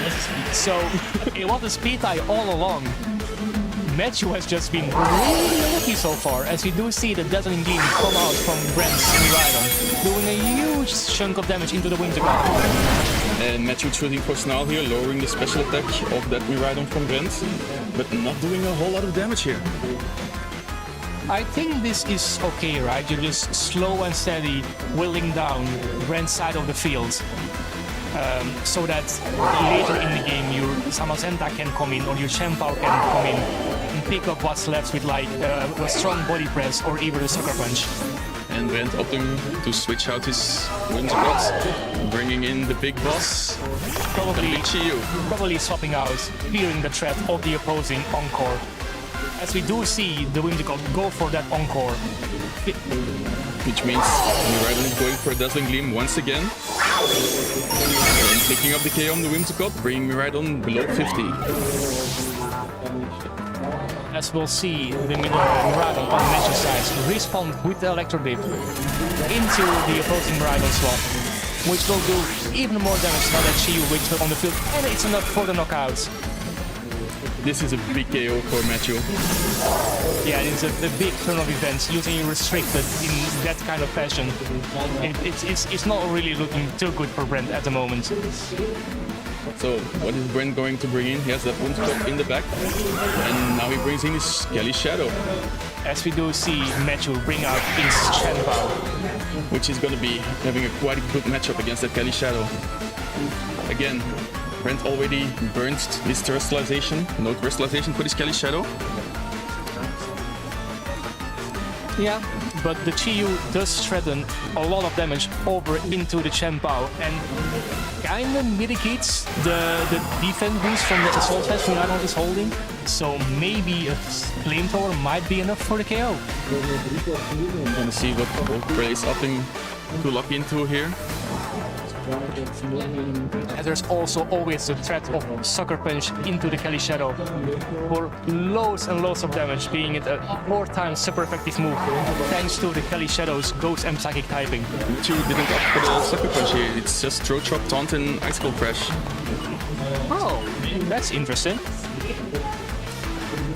As we do see the Flamethrower come out into the Chempao, bring it down to its Focus Sash.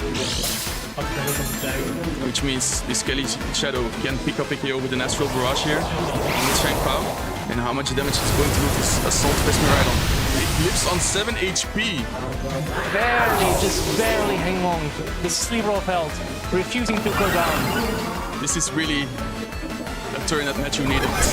Respawning with a Snarl, bringing this Kelly Shadow also down to Focus Sash. As we do see the Chi-Yu tanking it quite well, while resisting it with a dark typing. But losing one special attack. Now we're gonna see what Matthew has in the back here. It's gonna be that Zamazenta, threatening that Chi-Yu, but also possibly threatening that Kelly Shadow here with only 1 HP. And depending on how the Zamazenta is trained, I do believe it might survive a flamethrower. Because you definitely don't survive an orbit, but I think if you're trained well, you might survive the flamethrowers. And that begs the question, is Brent go for the Astral Barrage in front of the White Guards? Is Mecho gonna press the White Guards, or is he gonna predict the opposing Kelly Shadow to go for the Psychic instead? He has the option of Psychic, so he can choose to just pick up a KO on the Miraidon here with his Kelly Shadow, while we see a Flamethrower in the Zamazenta. Doing 50% thanks to the lowered special attack, thanks to the smoke from Miraidon, as we do see the Kelly Shadow go for the Psychic instead of the Astral Barrage, fearing the opposing White Guards. Picking up KO, getting a boost as well. Going back to neutral. Now, which move? The Zamazenta goes for the body press into the Chi-Yu, picking up a KO. This battle is going down to the wire, folks. So this game is going to be Zamazenta versus Kelly Shadow. As we do see Brent bringing out his trusty Whimsicott yet again. Now the question is, what can Zamazenta do to lift this Astral Barrage here? Honestly, not a lot. He can go for Protect, counting out. Especially if you keep account that the opposing Whimsicott also has access to Fake Tears. And there is not a real way of stopping Fake Tears into Psychic and or Astral Barrage. Zamazenta opting here for go for Protect. He might be vulnerable here now for an Encore. Looking for an out, thinking over the lines. Maybe he can find an out, but I think it's just over, as we do see the Whimsicott go for the Encore, locking this Zamazenta into Protect. Yeah, this Zamazenta not gonna be able to move here. Psychic into the Zamazenta, not picking up the KO, but the Zamazenta is locked in Protect now. Matthew has no way of attacking this Kelly Shadow, even though it's down to 1 HP. This looks very over to me, Elias. The Zamazenta is forced to protect this turn, facing off against two fast, powerful Pokémon. Zamazenta getting a double. Matthew making the most out of it, just be like, you know what, I'm stuck here, but you're stuck here with me. Yeah, I'm on stream now, I might as well take the most amount of time here to be here. As we do see the Sail will come out from the Kelly Shadow and the Moonblast from the Whimsicott.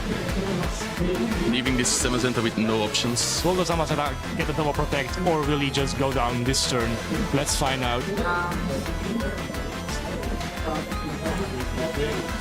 As we do not see the double protect come out, and we see the Psychic from the Kelly Shadow into the Zamazenta for the final knockout of this match.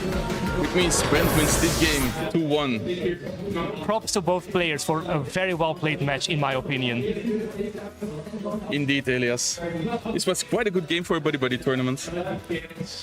Yeah, I feel like both players knew what they were supposed to do in the matchup, had some good preparation, and came to these events to win, to take home the prize. All right. We'll be right back for round 3 in a few minutes.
Hello, ladies and gentlemen, welcome back. We are here at round 3. We have Glenn Bowes versus Brent Davis. Glenn was the reason last round took so long, so we thought to ourselves, why not put it on stream?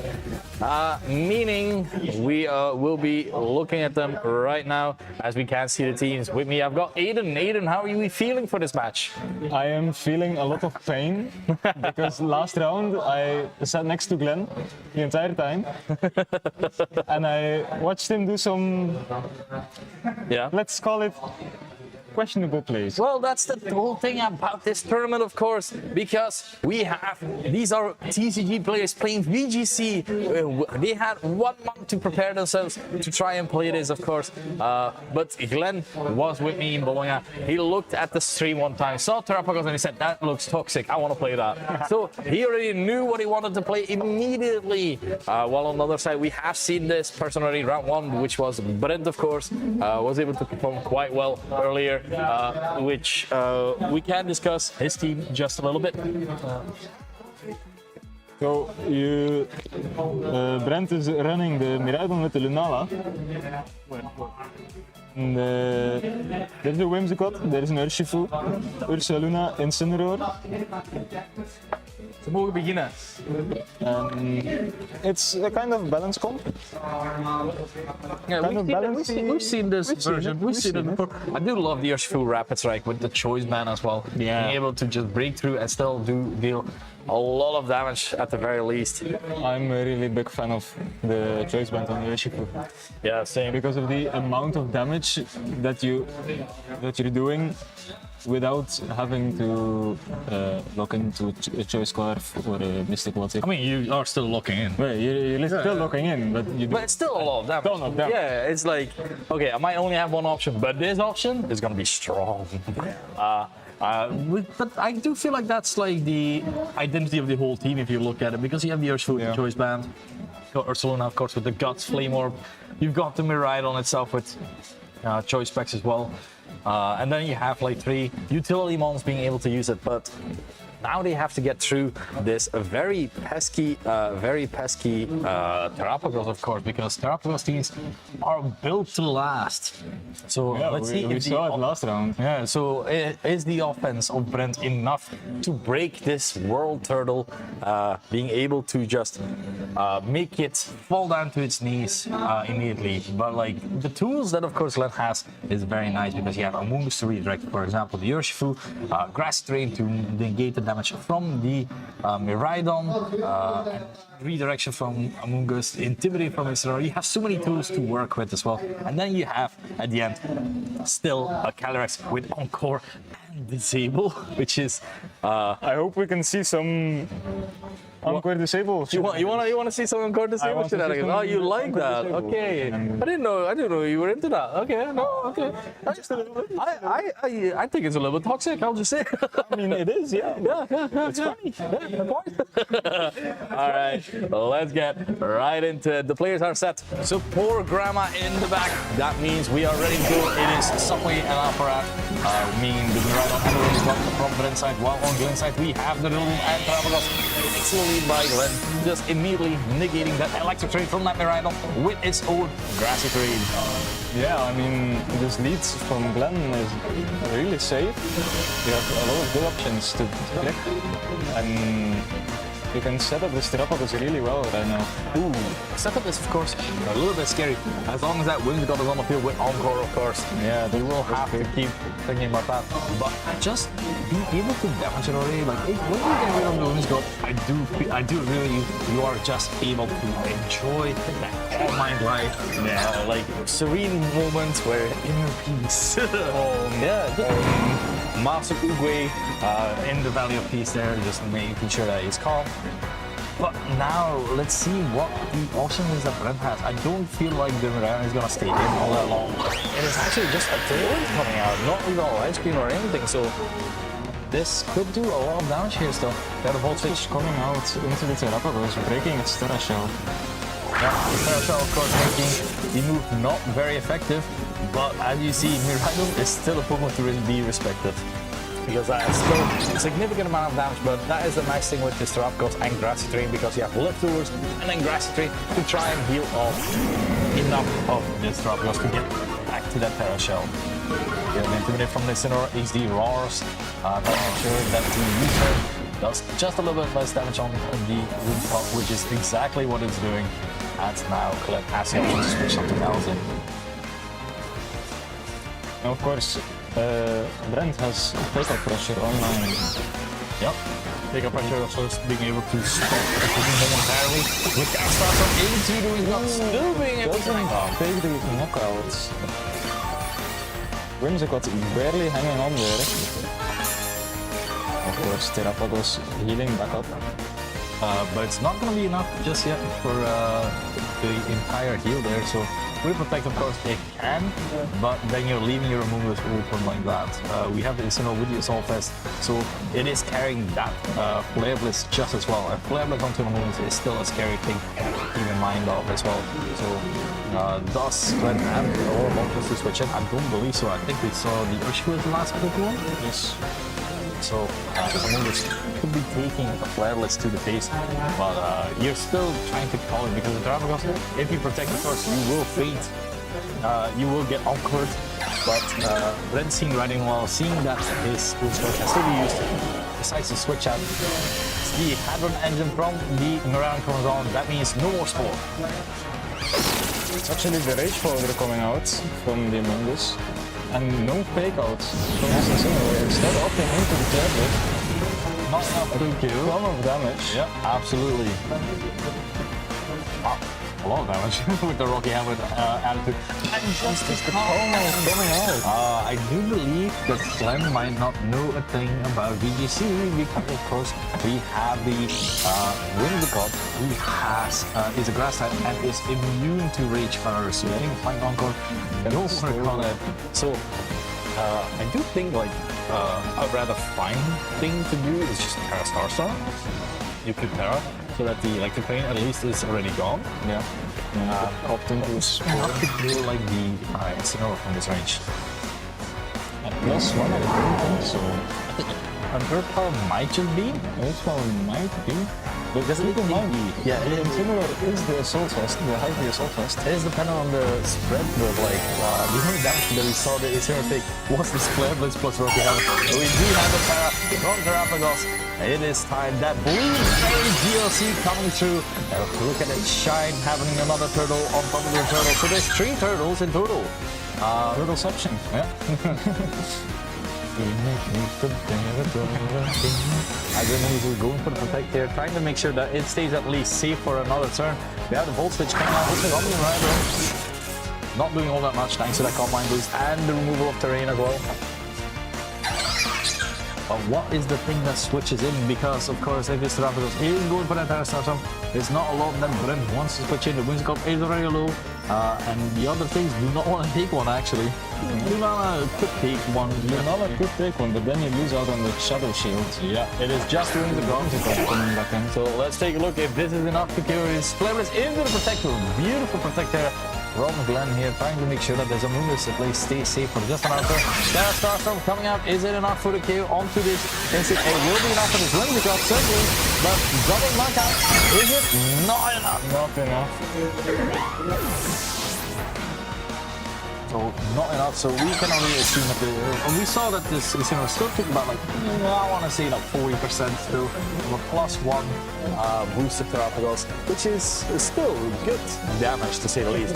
Definitely when you know it is Incineroar. Incineroar has been known to survive so many things. Ben's favorite. Oh man. No, it's not. For coming out no, it's not my favorite. Obviously, Ben's favorite Pokemon. No, obviously not. Obviously. No, I've made a PowerPoint about why Urshifu is broken, and that thing, it stuck with Brent earlier in the month. So, but yeah, now you do have a nice skill combat. You can try to click, but we do know that the Urshifu is choice band, but that move is perfectly capable of just redirecting that as well. Yeah, you can just opt into the Rage Powder and yeah, just be fine, right? yeah, just kill 2 birds with 1 stone. No. Two jungle bros, sure. But one very big meteor storm. So actually, the Glen time out. He did. So you turned it out. Wow, Rage Powder did not come through. That is insane that worked out. Glenn did time out. Glenn gotta realize, like, there is a time limit, of course. Miraidon coming in now. Wait, setting up the electric terrain. Did the move get selected or not? Leverage is coming out, so Diablo is gone, though. Ooh, suddenly not that great of a position because Rocky Helmet will KO the Yoshifu. The Incineroar, yeah. The Incineroar. Wait, no, it's actually a really good decision. I realized because you have Rillaboom being able to come in. Yeah. I just fake out and you can just enjoy life. That Starstorm single target. Oh my god. +1, let's see. I'm feeling so like 70% of them Miraidon's HP bar. Yeah, Terraformers is such a scary Pokemon. Like, in Terraformers, you have 130 base special attack, which is insane. Yeah, that's pretty good. There's a horse in this format. Yeah, also very good. 13 horse. What Base 150. very deserved. Oh yeah, I came on. I'm on top of a Pokemon. Yeah, guess what? I got better stats now. Okay, but now Rillaboom is on the field. The Electric ring shut off. Yeah, the electric ring shut off. Brent also still has access to Terra, and we have seen the Terra on the Urshifu, which is Terra Ghost. So it could just very well go for Terra here. The Terra Ghost to ignore the fatal. We have the Terra activated. Let's see if Glenn did call this. It is the Terra on the Terra Ghost. He's popping off, at the very least, as you can see on camera. You also see Ela. Buttocks, I'm sorry. As the fake out is going into the Earth. Wow, he popped off, but for what? Nothing. For nothing, really. Echo Meteor Crazy pop off, bro. into the Rillaboom. Yeah, the good combat. Yeah, that will definitely take it out. Yep. The Rillaboom now got to deep end. Why is he popping off? Why is he popping off? Did he time out again? Or did he think that his Terrapagos was faster? Did he think the literal turtle was faster than a Kung Fu? Yeah. I don't know what happened there. Me neither. But anyway, we still have a nice option here with the Urshifu itself. But honestly, kind of awkward in a way because, okay, so the Rhino still gets to break a meteor. It won't kill the Rillaboom anymore because, of course, it is now -2. You can get a critical hit. Surging Strikes onto the Urshifu will not kill it, but that's right. Plus Surging Strikes might just kill the Urshifu because it is a -1. And then it's just dealing with the Rhino, but actually opting to go into the Rhino like this. Surging Strikes. This is a choice band Urshifu. This is still gonna do a lot of damage, I feel. Yeah. No, the other one. The other one isn't banned. I'm confused. Alright, so we have choice band Urshifu coming in right now, being able to close combat any of these two targets. We have a close combat in. So isn't enough a critical hit? Honestly, I want to debate if even that critical hit was necessary because Urshifu band is an incredible item, especially if the Urshifu is trained to be fully adamant. Knight's -2. Does it kill the Rillaboom from here? And Rillaboom only has Grass Guide as a priority move, but like, likely.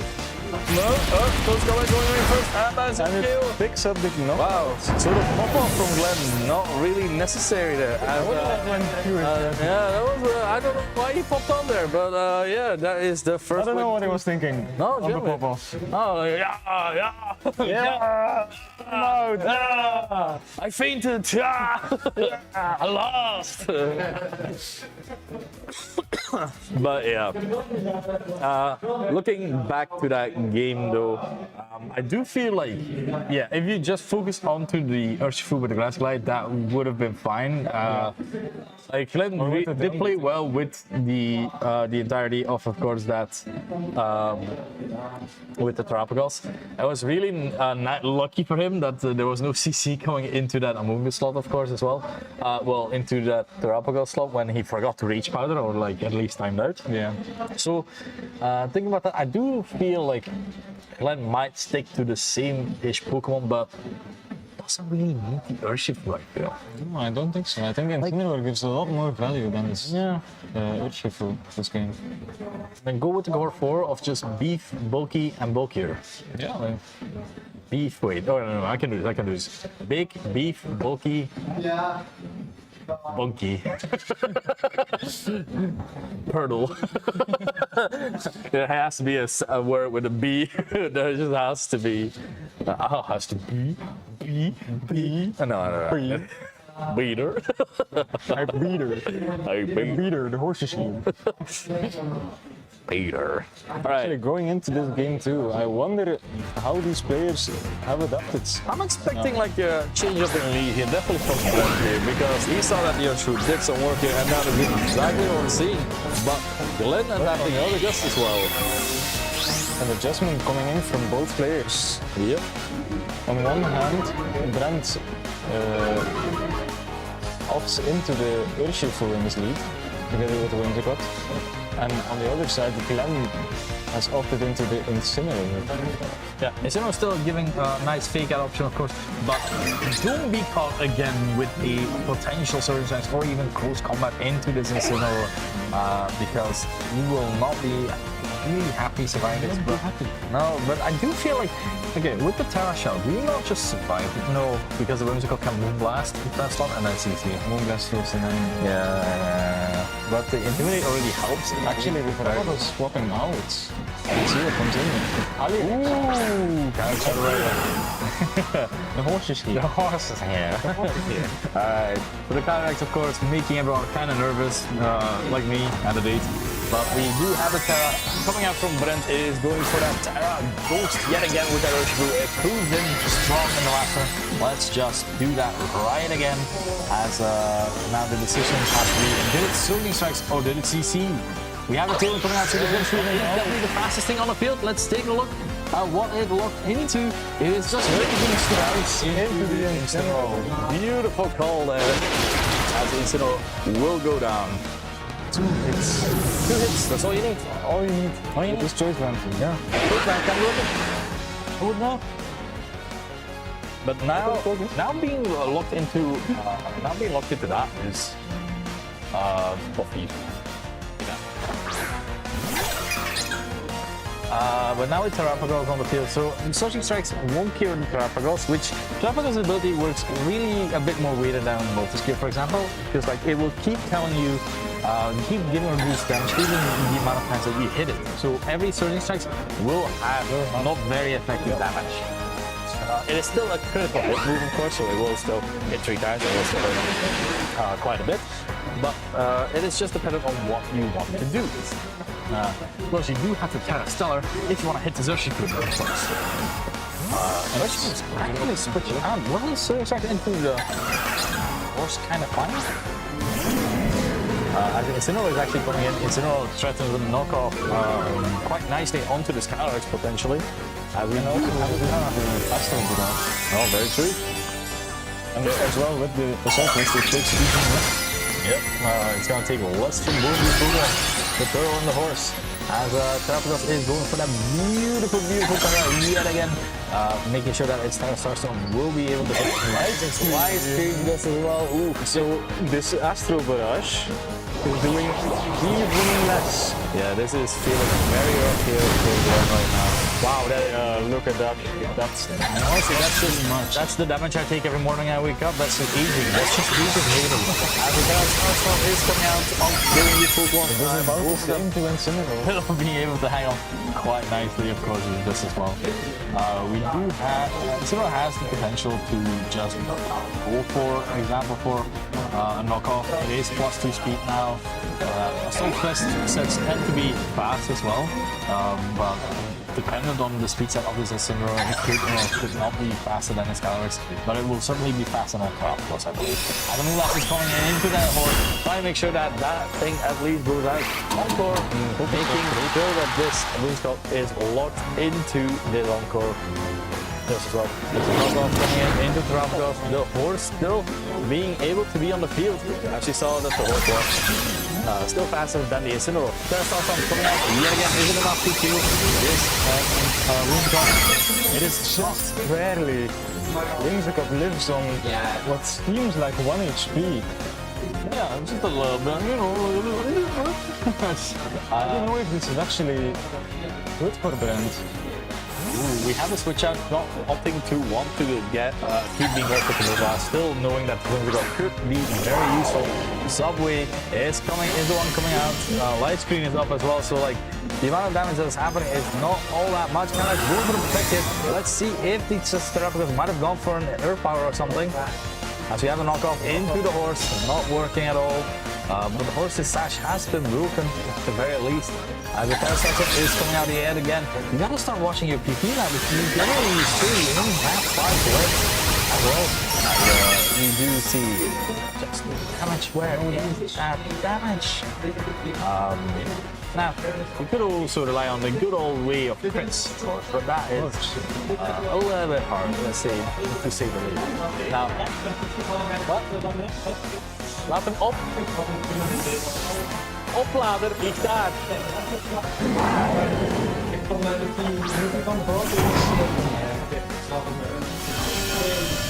Rillaboom switching in, coming in, yeah. Setting on the grass terrain. Overall on the electric terrain. Yeah, electric drift coming out. Being able to make sure that this Rillaboom takes it quite nicely. This is about the same damage as Incineroar took from the Wrestle Draft. Yeah, honestly, it does feel like that. Coming out yet again. Still hanging on strong. You turn just so you can take out yet again. I'm trying to think here about the positioning here because you only have 3 Pokemon, you don't have your lifters. This Trapper is not doing all that much that you wanted to. You can go for a potential fake out just onto the Whimsicott to make sure that you kill it at the very least. And start confident, I feel. So what's wrong with a chicken call like? You know, like just be serene and just look. But you should definitely fake out kill this Whimsicott because if the Urshifu gets to be in again, oh my god, he's just gonna let it happen. Okay, so the Urshifu gets to come back in again, and with the Urshifu and Tailwind is kind of scary because you then get the Incineroar. Yeah, Incineroar. Yeah, but like they want to create an endgame where they have Tailwind plus 2 Pokemon. So yeah, Tailwind setup, and yeah, even you will probably kill both of these with the Starshine, but at what cost? Now a CC and a CC will work, and a voltage or like even a go overdrift will be able to just kill these Pokemon as well. Double knockout, but actually not that good for the game state. Nope, for them. Okay.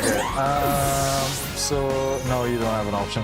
You lost. I do feel because the situation is really hard here because you do have Shadow Cataracts in the back, but it doesn't really provide you anything. And both of the opponent Pokemon will be faster. Both of the opponent Pokemon will be able to just kill really anything that's on the field here. I really hate that skill. Does he have it? No, it's not. So yeah, now CC and Drake-Meter. Drake-Meter will miss out on the kill, I think, which is barely on the Rillaboom, but it will certainly be, Terapagos will certainly go down. And you don't really have a lot. You can switch out your Terapagos and then hope that your Rillaboom survives, for example, U-turn, try to stall out the terrain, but it feels really hard. To say the least. So, but like Glenn needs to see it as well. That's the issue. Yeah. If a double up could just well happen, but so obviously with Meteor, yeah, will survive barely, as I said. That one good at Kelps. Oh my god, no. Glenn actually has the win con now.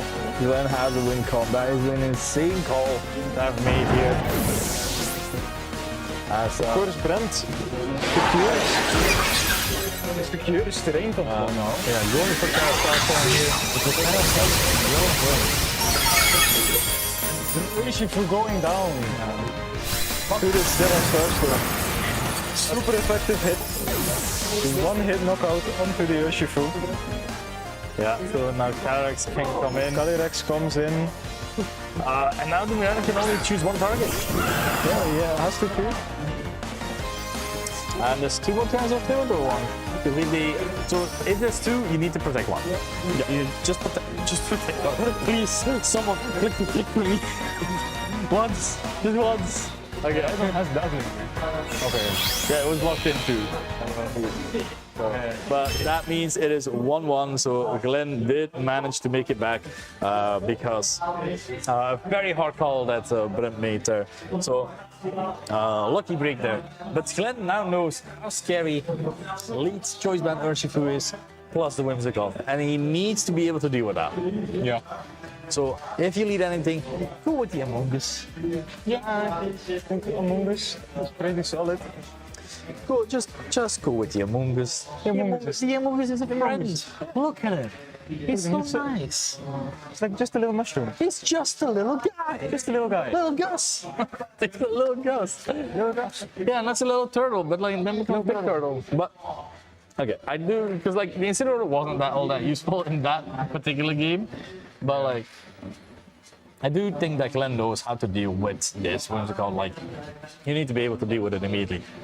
Bring the Among Us. I swear to God, if you don't bring this, Bring the Among Us. bring the Among Us. For the love of that all is holy. It's coming at least. Yeah. I mean, we're not sure. 100% sure. Again, now we're 100% sure. But you could still press B and stuff, you know. Yeah. But that does mean that this is our game 3. Ooh, exciting. Alright, so one more.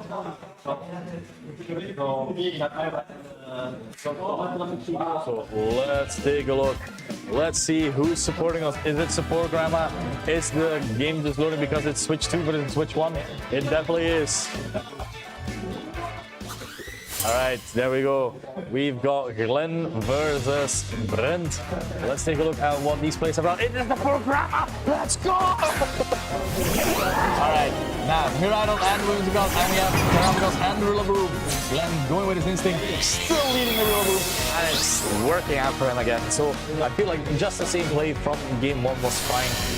I've just what was it called? Not Terra Blast, I always forget the name. Terra Starstorm. Terra Starstorm into Whimsical plus a U-turn. As the Miradon will most likely go for a Volt Switch.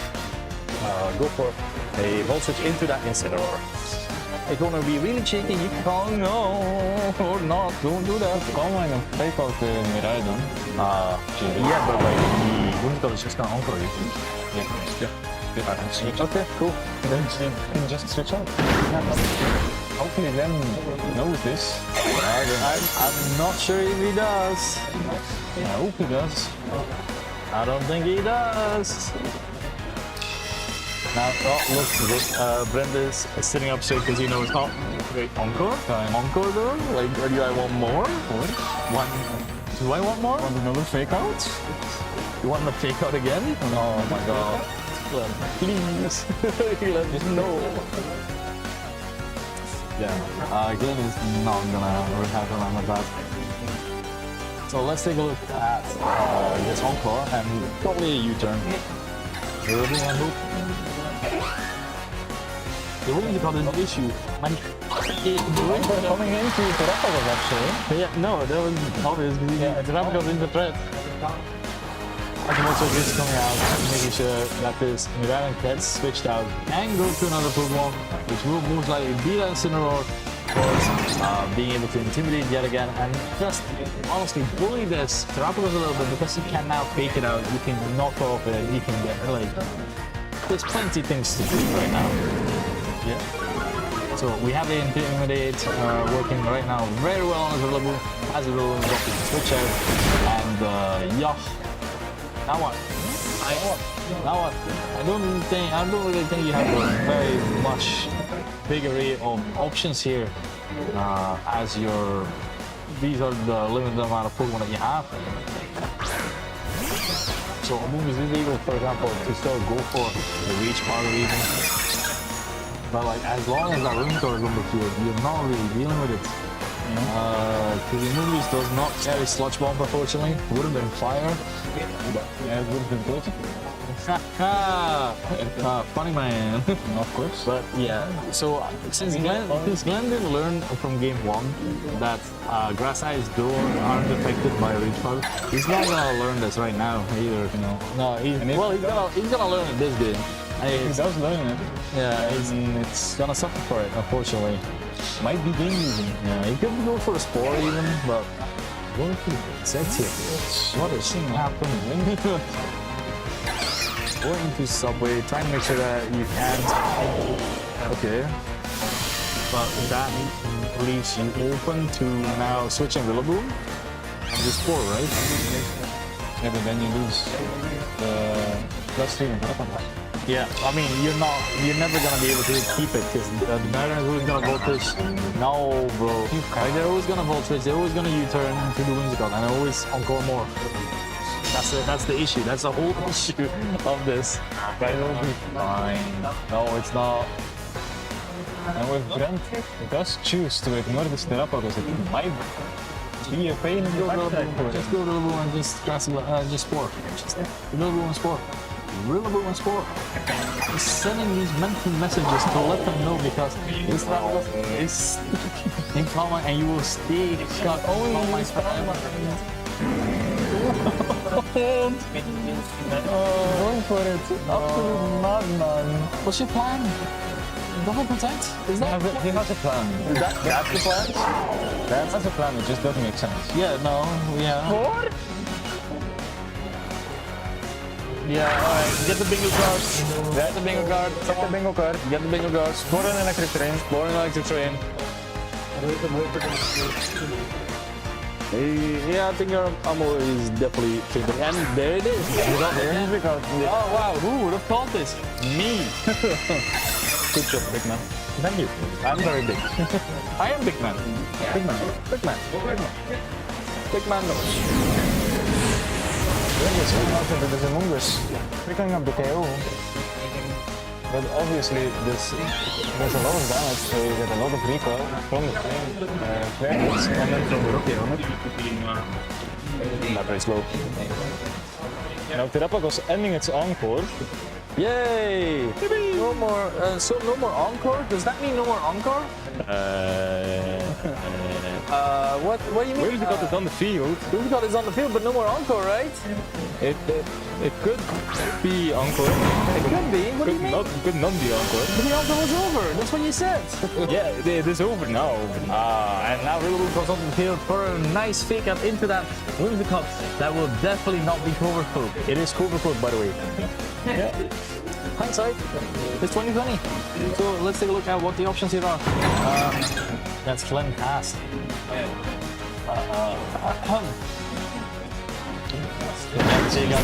Into that instant roar. And another encore. Oh, if Glenn is even react to that? No, he's just stone-faced. He's just like, yeah. Set up another comment. What are you gonna do about it? What are you gonna do about it? I'm just gonna keep on minding my business. Yeah. Now, That's my turtle. Because now the issue is as well, now the Rillaboom is able to U-turn, is not able to U-turn most likely because the Whimsicott can encore again. Yep. So this is the thing that you have for the setup setters. Like if you're too greedy and start setting up too early, the Whimsicott gets to punish you. So this is exactly what we're seeing, unfortunately, from Glenn's side. Yeah. So let's take a look at what the potential options here are, really. You want to keep your Rillaboom because, of course, you do want to have a way to deal with that Miraidon damage, but like, it is looking harder and harder because Glenn is losing tools left and right and not really able to do anything against this onslaught from Brent. As the Galaxy is coming in, trying to make sure that it does get encore. Don't get encore into Paypal, yeah? Yeah, and it's just a Tailwind coming out. Tailwind coming out. Being an encore sign. But now Flare Blitz is. Oh no, it's just a U-turn into the Travelers. Wow, the Rillaboom stop was just safe. Yeah, that's fine. I live in life. Now let's see what this Terapagos is gonna do. What will the Terrapagos do? Honestly, at this point. Not sure. Yeah, it looks rather like okay and calm, you know? Like, It looks like a command angle. no, calm? Oh, does it? Oh, as the Hadron engine is activated, meaning electric terrain is up, so no more grassy terrain healing. Oh, you're right! It is Command, I told it. Wow! He's so calm. Look at him. Look at him. He's so calm. He's so calm. Just bobbing his head to the music. He's like, let's go on. Yeah, look at him. Just enjoying space. Let us show active again. Not active again. Yeah, the U-turn was that strong, baby. Wow. What do you do now? Recap, like, please. Man, you've seen this encore 3 turns already. Please do not. Last overrush. So light screen is also an option if it's not the encore. Finally switching out the Terrapagos after 5 turns of Calm Mind. Yeah. Switching in the Rillaboom, overriding the terrain as you want to do versus this Miraidon. I would have liked. I'll probably encored the thing there. The Whimsicott. At this point, I'm like, I'm not. You encore me, I can't encore you. It's over. Yeah, just give Brand the taste of his own cookie. Yeah. It's over, Brad. Stop praising me. As the Isidore is coming in, and we already know that this Isidore is taking no damage from this Astral Barrage. As it is, of course, Resistance and Muscle Fist. And light screen. It just went up again. Oh, no, okay, yeah. It just tickles. Yep, no, nice. It's so funny because like Glenn has like the bulkier team, but like it is Glenn that is struggling to break through the team that Brent has, of course, right now. Yeah. So option-wise, I do feel like it is getting slimmer and slimmer for Glenn. I think he just needs a good old crit on that Whimsicott. Yeah, he does. Yeah, It's like the wing condition. yeah. You could. Don't encore. I get because like, he's just gonna move us, right? Fucking don't protect. Just click the funny button. Just click the big button. So I think Glenn has surpassed our minds and is just going for the encore PP stall. At this point. There's only Actually a valid win con. Yeah, he only used 2 of them. There's still 6 of them, but you know. Coming up. Nothing, boy. I have a feeling we might be here for a while. Yeah, like everyone with damage. Leftovers and Parashell will not be able to heal that. I can tell you that. Oh really? Yeah, that's what I told you. That's what I told you. Thank you. You're welcome, man. Always here to help. Amazing. Honestly, is Taylor still up as well? This is the issue as well when you got TCG players. When you play with TCG players, they never press the Y button. Yeah, we should have a note that we should count it till and turn it ourselves. Honestly, I feel like that's cheapskate way. You know, I'm just saying. What do you mean? What do you mean? It's just cheap. It helps.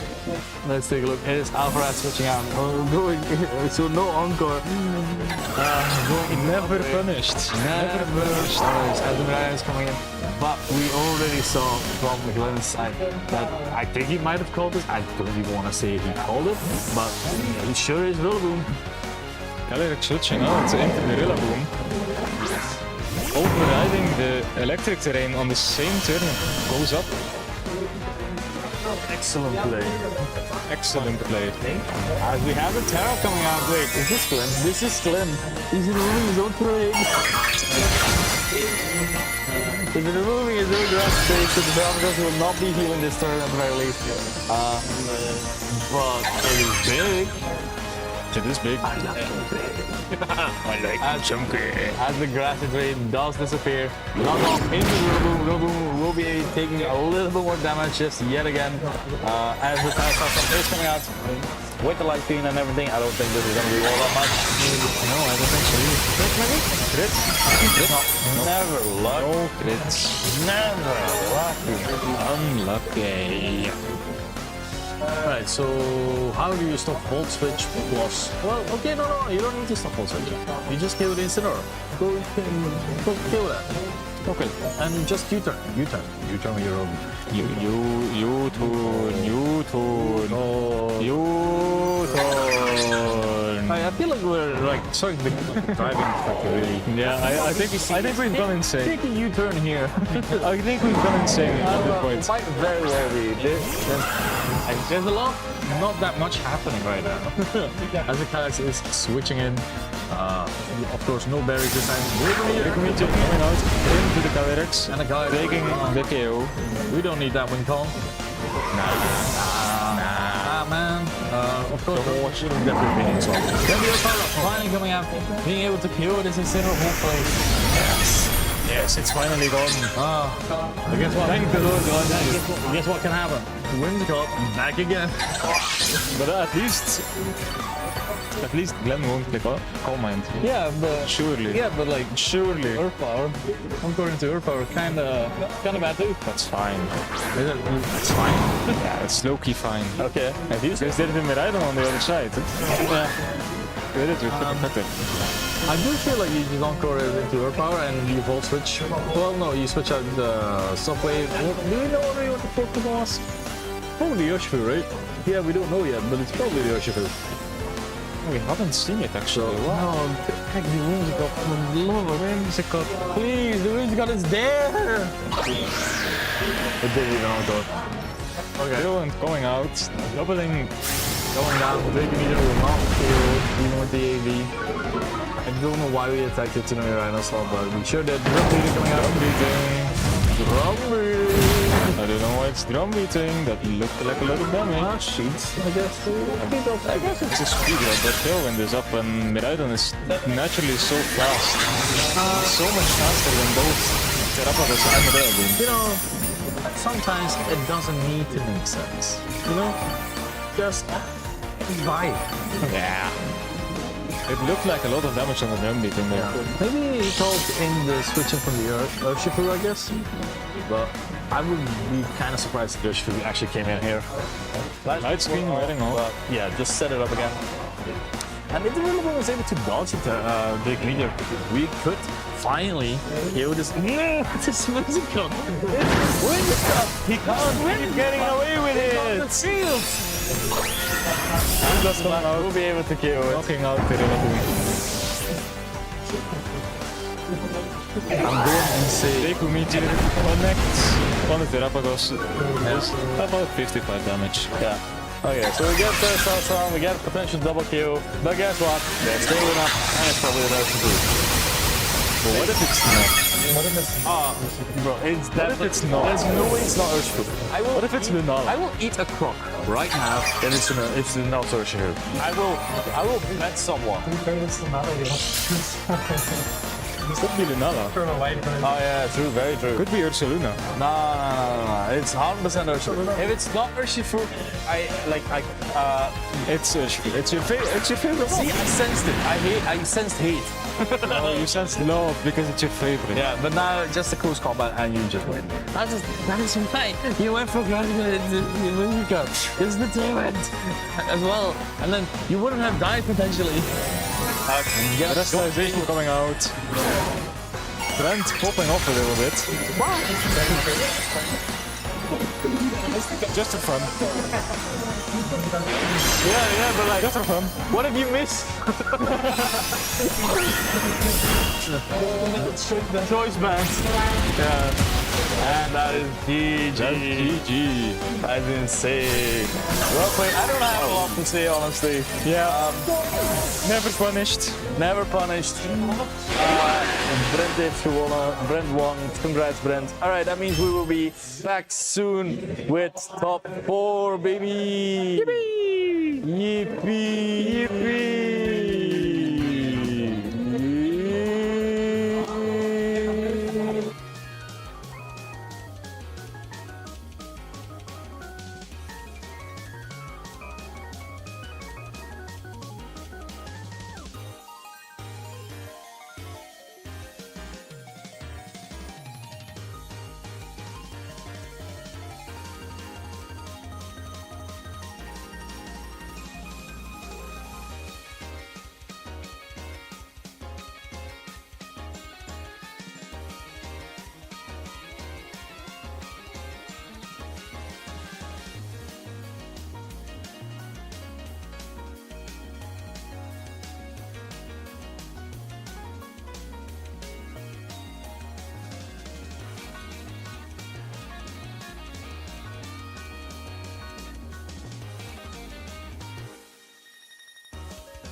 Okay. Hello, ladies and gentlemen. We are here with our top four. We have Gilles Hendricks, who has gone undefeated versus Matthew. We have not had Gilles yet on stream. That's why he's been put on stream right now, because of course Gilles was the winner of last year's, and I was hoping he was gonna lose somewhere in these 3 rounds. And Gilles is bringing a very interesting team. He is bringing the Kelric Shadow Rider together with the Weezing and the Coraidon. Yeah, I do. I love Coraidon. Don't get me wrong. Absolutely love the guy, but like, I feel like he's hanging with the wrong crowd right now. I am not a fan that the most Coraidon teams now are using Weezing as a way to just make the game a little bit unfair for other Pokemon, but better for the Coraidon itself. Yeah. That's not a Coraidon move. Weezing does, of course, have the very powerful ability Neutralizing Gas, which turns off all other abilities except for a few special ones, like, for example, the S1 from the Kelric Shadow Rider. Yeah, and abilities you really want to use, because Matthew does have a few that he likes to use, especially that Miraidon with the Hadron engine. You've got Whimsicott with Prankster being able to make sure to encore things, or even add a priority Tailwind, Zamazenta with its defense boost as well. Like, there's so many options that you still like to use your abilities whenever you can, but let's see how Matthew tries to adapt to this, because it is not looking like a fairly easy match. So let's get right into it. It is Gilles versus Matthew. Let's take a look at what these guys are bringing. Support right at the back, let's go! You see Zamazenta and Dragapult coming out for Matthew's side against the Chi-Yu and Shadow Rider from Gilles' side. Is Kelric's faster or slower than Dragapult? I always forget. Yeah, it's faster, right? Yeah, it is. Oh, well, GG, shake my hand. Okay, Zamazenta does have his ability. Still, of course, has the potential to Wide Guard, for example, the Calyrex, which does happen to give him the option, of course, of protecting the Dragapult from the Heatwave, or even the Acid Blast from the Calyrex. There is also always a threat of just a straight up Dark Pulse into the Dragapult, which will probably pick up the KO, as Dragapult is not known for its defenses. Just tank it, just take it. It's only a Chi-Yu Dark Pulse, right? It's only a Chi-Yu Dark Pulse. Chi-Yu, like, beats of Envy, you know, like, it's how strong can it be? What's the worst that could happen, right? Yeah, exactly. We have the Wide Guard coming out from the Zamazenta to keep away with his defensive Pokemon here. Let's see. It is just a Dark Pulse into Dragapult, and Dragapult is gone. Now let's see what the Shadow Rider decided. Definitely mattered. I just want. Oh yeah, for sure. I think it mattered. As we see, the Kelric Shadow do go for the Acid Barrage, being blocked by the Wide Guard from the Zamazenta, of course. You know, it's funny. Matthew has been on stream twice today already with his Dragapult, and Dragapult died twice in turn 1. Yeah, I see to remember that. I also remember the Dragapult going for a Dragon move in front of 2 fairies. Yeah. Which one was a Terra Fairy, of course, but it was still quite funny. Yeah, so Matthew and his Dragapult not really having a good stream time, but he's been doing rather well in the tournament itself, of course, so only being at 2-1 right now. So let's see if he's able to adapt and find a way out of this. He already lost one big resource, being, of course, his Dragapult being able to deal quite a bit of damage, but still having his Zamazenta and his trusty Whimsicott, of course. As we do see the Chi-Yu swapping out to bring in the Weezing, which would turn off the Prankster if the Whimsicott was trying to go for a Tailwind, for example. Which allows... Oh, we see a Terra coming out as well. That's a Terra coming from Brent's side, I believe. It's Matthew's side. It's Zamazenta going for the Terra Dragon. Okay, type matchups, you know, you don't want to be hit by anything as the Encore is coming out. Yeah. This Zamazenta will keep Wide Guarding at the very least, as we have it coming out from the Whimsicott. But Zamazenta has to keep Wide Guarding. It's really in an icky position right now. Yeah, massive play from Gilles' side, predicting the Whimsicott, going for that Prankster boosted Tailwinds, swapping in the Weezing to be able to outspeed the Zamazenta with the Calyrex and going for the Encore. Yeah, so switching on a Zamazenta always leaves a bad taste in your mouth, because of course you lose that defense boost, and well, actually you can get Pain get it back? No, it doesn't work anymore like that. Because I remember like usually switching it in, switching it out to reactivate the ability, but it doesn't work anymore like that. Doesn't work anymore. It does still work with something like the Ogre Pulse, for example, but sadly it does not work with Station and Zamazenta. That's that new generation bias, you know? Exactly. But at the very least, that was the tailwind up. But you can at least try and go for the Encore, for example, onto the Calyrex, and I believe you can Encore can't happen. No, indeed, it would fail. But Josine riding on the wall and also making sure that he's not gonna get that Encore as Chiyu is the one switching in. As a live spin is actually coming in from Matthew. Matthew making big plays here, trying to make sure he stays a little bit more active here. Player up coming out from the Weezing with quite a bit of damage on it. Respectable damage for the Weezing. Funny side note, prior to this round, Jill told me that after the entire day, only landed 2 out of 5 player ups, so good job, buddy, I'm proud of you. He finally did. On stream, he can perform. He's not afraid to be in front of the crowd. And you still have to it up. Miraidon doesn't have its electric terrain, but at the very least, it is still an assault fest Miraidon being able to deal decent enough damage. But playoff from Weezing will still hurt, especially because we know there's a Terra Dragon Zama in the back with no defense boost. So this Weezing actually has hands right now. The blast going into that Weezing, not doing all that much thanks to, of course, that Poison Dragon activist coming into that shield slot. Not gonna be able to be enough because, of course, again, no electric terrain. Yeah. Will be making sure that that one is never coming back. And now our main guy, our 2 big floating balls in the sky, is gonna hit this player up yet again. He can perform. Yeah, without Miraidon with his electric terrain and the hard-on engine boost, and without the Chiyu low in special defense, the damage output from Miraidon is a little lackluster, I would say. Yeah, that's a good way to see it, honestly. Because, of course, getting boosted by electric terrain is very important. But like your electric moves themselves getting boosted by your terrain as well.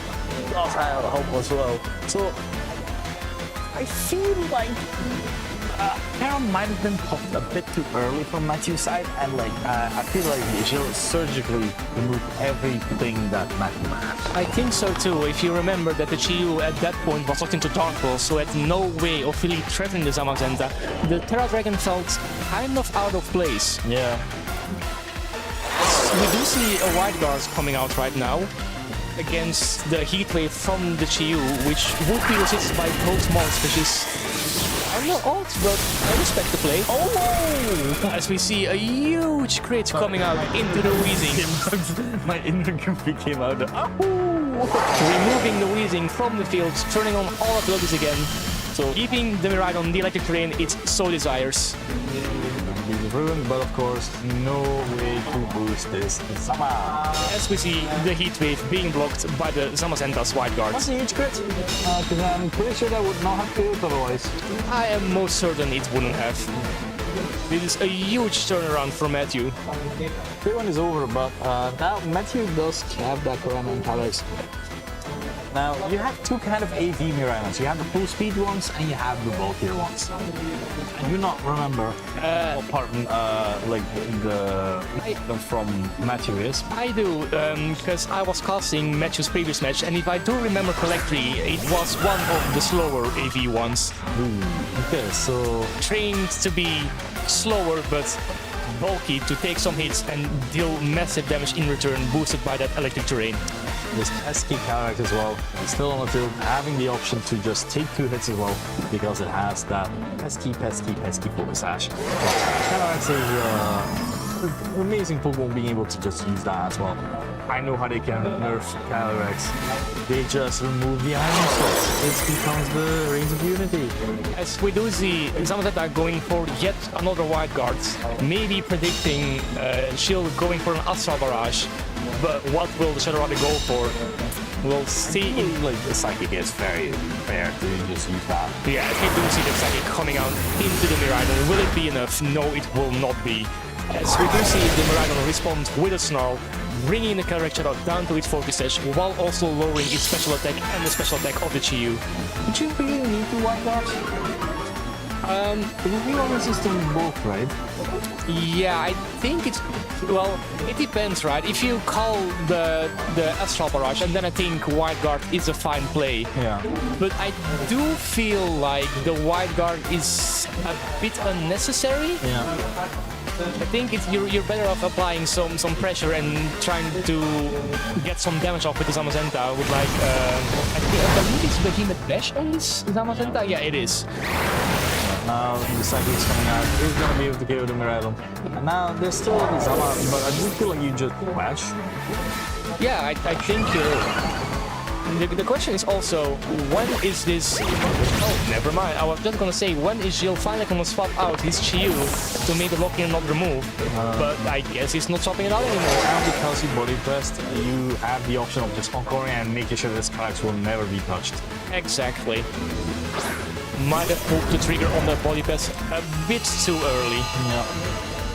As you see, the Koraidon hit the field as well, turning on the beautiful Williamson.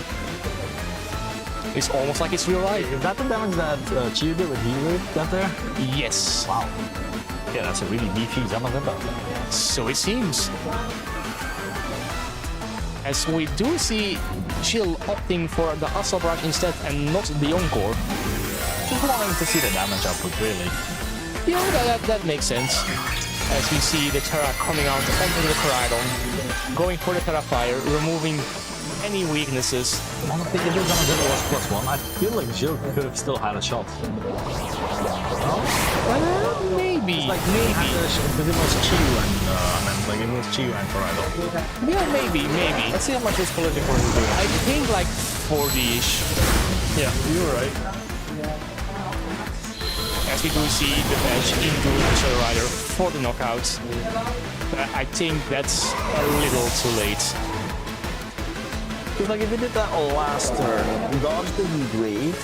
I see. Yeah, you know, like you say, you crit the body press. Exactly, it's not that hard, guys, it's not that hard. Playing Pokémon is just the art of clicking buttons, as some people put in their PowerPoint, I would say. Yeah, some people would do that, don't they? Wouldn't they? Yeah, but that does mean that the first game goes to Jill. Having that.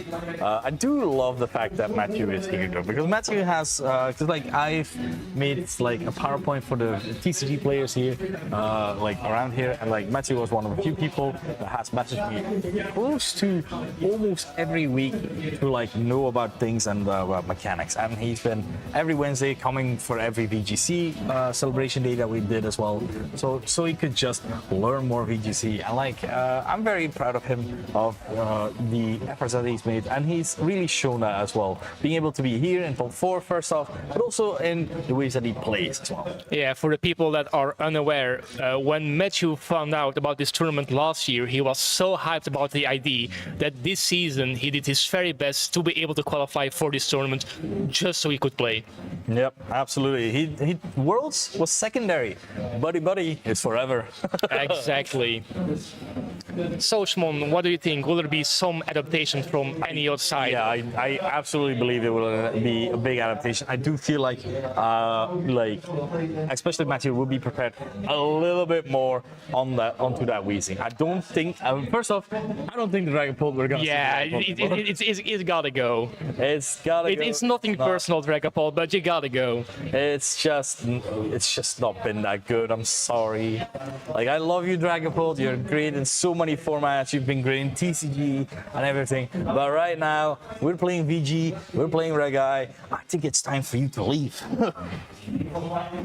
But enough said, that means we are ready for our round 2. Let's get it. Support Grandma in the back on the beach. Oh no, it's back. No. Oh, it's your boy, he's back. Okay. See, I think it's gonna happen again. I think Weezing is gonna switch in and just an Acid Barrage. It's what I'm sensing. My Shmon senses are telling me this. That might very well be the case. Dark Ball, like Dark Ball, yeah. Because you do want to Terra Dragon, you do want to Terra. No, I think going for the Terra Dragon feels like a waste. I don't really know what the Dragapult is doing here right now. He's just fighting, man. He's just having a good time. He's a good lad, don't get me wrong. But He's just on vacation in a new region. He's exploring. and there's the weaving. Which would turn off the Panzer Tailwind, which leaves the Chiyu free to go for any attack, as you do see the flamethrower going into the Whimsicott, deleting it out of existence. Well, at the very least, you have a strong Dragon Dart sound coming out, or if he's Shadow Force, Dragon Dart, and the Chiyu at least being able to heal the Chiyu. Yeah, because with the Weezing being a fairy type, the second dart will be redirected in the Chiyu, being able to knock it out. Okay, now I do have vision. I have a vision. So my vision being mainly that Calyrex can be the Pokemon to switch in because of course you're faster than the Dragapult. You can answer Barrage, but then on Matthew's side you have the option of Zamazenta, who is able to White Guard in that regard. The Calyrex is not Terra Fairy, so it will still feed to 3 Dragon Darts. The issue I have is because Jill can then make a play again by protecting his Calyrex and just saying, you know what, I'll play rough your Dragapult, you know? Yeah, it's a really, really weird situation. Yeah, so looking at the plays that, oh, that's a good play as well. Oh, because the Weezy can taunt plus encore the next turn. He can struggle this time. That's a shout, honestly. I don't know what to do here. The Dragapult is not helping. Somebody stop this man, he's cooking. Okay, but he saw it. Switching out to Miranda. Actually, to the Weezy now would be great, actually. That would be an That awesome would be read. the 2-hit kill at the very least. Who's in the bench? That is a very good call there. Onto the Weezing. Doing well over 50% as we see the Weezing respond with the taunt, blocking any further wide guards. Yeah. So now you do have a nice option. Calyrex already protected. There are Pokemon that can switch in for Calyrex are limited. Well, being able to switch in, for example, into a Behemoth Dash plus Drake Meteor or something, for example. There's not a lot of Pokemon that can. I think that we might even see a double up into the Calyrex with, like, let's say a Volt Switch and a Behemoth Bash. Yep, absolutely. Because even without the terrain, I still think it picks up, right?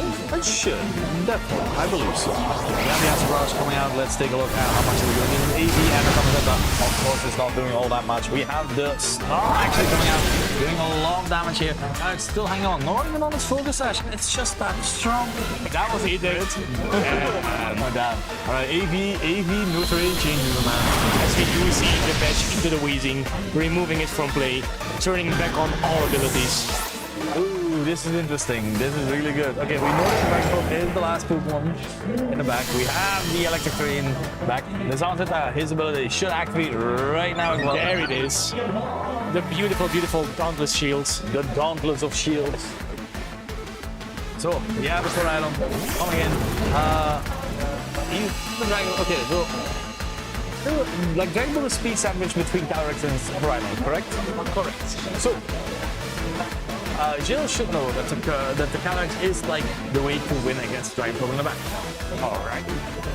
How do you deal with that? So I think Calyrex might attack, which of course I'm not gonna kill the Miraidon from this range because it's an AV like Dragon Pokemon because it's not that speedy. Yeah, and it's also just not a boosting item, it's ability shields. Yeah. So there's no life or there's nothing else that boosts it. I think this one might be I think so too. Yeah, I think Manga might have this.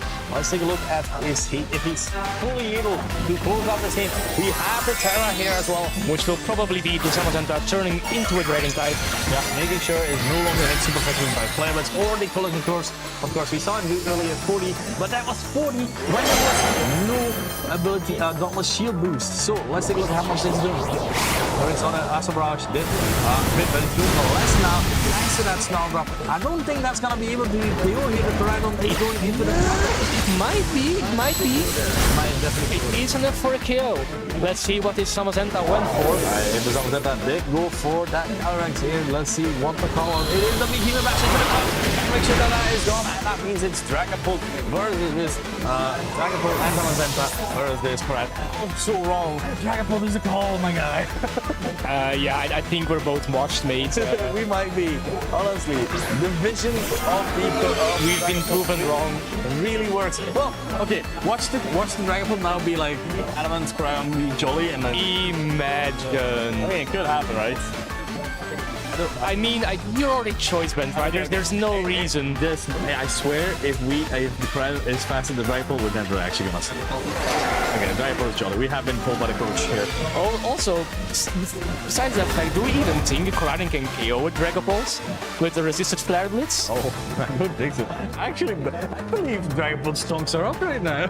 Honestly, maybe. It's time to invest, people. It goes only up in Dragapult through the moon right now. Any Dragapult believers? Dragapult.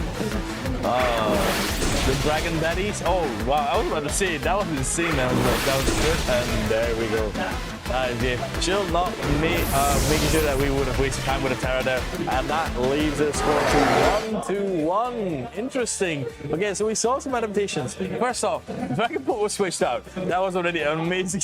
Okay, we've been proving totally wrong. Dragapult is the way. Is the if code. played correctly. If played correctly, absolutely. I'm changing the score real quick. Yeah, 1-1. Exciting. So this could put Jill out right now. Like, dependent what these players are deciding here, they are thinking about this as well a little bit. I do. So I know that Jill is thinking like if he protected his Calyrex, for example, he could have been fine. I feel, but it's still all hard calls to make. So. Yeah, what I really loved from Matthew's side in that second game was how he aggressively went for a Weezing this time. Just try to remove it as fast as possible to turn on these powerful abilities he so needs and loves to use. Yeah, I think. Oh, okay, we're sticking with the same. I think Jill might be sticking with the same, but Matthew. You know what I generally miss on Matthew's team? Sucker Punch on Chimpao. Yeah. I love Throw Chop. I love that you're playing Taunt, but Sucker Punch is such a good move. If you're removing something, remove Throw Chop, keeps the Sucker Punch. Yeah, I feel like the taunt is a very weird choice, especially because maybe you could have like made plays for it on the Incineroar instead. Yeah, it's a fair point actually. Or even remove the Light Scream on Whimsicott and put a taunt there. I remember I suggested it to him, like Chimpao put taunt on the Incineroar because you're playing Terra Star Chimpao. You want the damage on that. Yeah, exactly. But he said I really like Flare Blitz, and I completely understand. Wat? Ik heb een week gemist in game 2 de verkeerde move geklikt, ik alleen door. Maar ja, ik heb top 4 gehad, dat was de goal en ik heb gehaald. En dat is ook een moeilijkste matchup. As we do see Jill making some second guesses and changing up his lead. All right, let's take a look. We also have news about the other side. The Brent won. But which one? Brent C or Brent D? It is Brent C because C comes before D, and that makes it C-L-E-A-N. That is Brent Clean with a clean victory there. Let's take a look at this final top 4 game. As we have a Jill versus Matthew. Here it is again. Dragapult is still here. Dragapult Whimsicott from Matthew's side against the Weezing and the Koraidon for Jill. No, okay. No words. Honestly. So, What do you do? Is that Koraidon is free to protect, right? No, you can't protect because then Whimsicott can kill him. yeah, isn't it just like player of Terrafire Flame Charge, maybe? Yeah, I can see that. Please click Shadow Force or something with Dragapult. Shadow Force? Phantom Force. Yeah. Or Shadow Force is you know nothing, right? Yeah. Outrage. Raw into Koraidon. Hey, oh. Please call it. I'm not seeing any really superb options here. It is tricky, right? Yeah, that's the thing with this Dragapult. It's been here the whole time, but I don't know why. As we do have that Terra option here. Coming out is gonna be that Terra onto that Koraidon. We have seen it before, we've seen it now again. Terra Fire, boosting all of its fire moves. It has a Sun Up thanks to its ability shield. Let's take a look at what the options here are. We have just the Backlash still coming out, doing decent damage to the Koraidon. Honestly, very decent. And if I remember correctly, the Whimsicott is gonna be faster than the Koraidon, getting up the tailwind before the Koraidon tries to remove it. Yeah, but that leaves the Flare Blades coming out into the Dragon Pit. Trying to make sure that does a lot of damage. And as we said, like, Flare Blades not gonna be enough. But it is combined with this Flare Up. Weezing really performed right now really well, hitting its Flare Ups. He set 2 out of 5 off stream, and now he's hit 3 already. So we're 5 out of 8. Suddenly those are big boy numbers. Weezing understood he needed to rise to the occasion and make a good appearance on stream. Exactly. As we see the Zamazenta come in for Matthew. And how do you feel about leading the Whimsicott on the boards? You leave the I feel like you leave the Whimsicott because you can now encore the Weezing. And you can just bully well, is Coherent Bash enough for the Koraidon? Yes. Yeah, sure. Yes. It's still a Koraidon. I do feel like it's really a good option to just encore it. It's like you don't mind it being stuck in the clear up right now. No. You don't want it to do anything else really. So let's take a look. Michelle is thinking about what to look into. It's not easy at all, I get it. Who's got switching out? Oh, let's take a look at what. So it's probably Miraidon again. Yeah, there it is. Miraidon making his appearance. It's just gonna be Bash. Dash into the Weezing. Decides to leave the Koraidon alone. Terra. Collision course into the Zamazenta. Oh, there's no defense boost. This should be a KO indeed. And there goes the Zamazenta. When you mentioned it was he meant to Terra. Unfortunately, it did not happen, and now you only have your Miraidon to deal as much damage as you can for the 4 of the Pokémon. But he still has Tailwind up. Yeah. Not all hope is lost as the Whimsicott comes back onto the field. You encore the Weezing into taunt. It's not enough to kill the Weezing. That is it.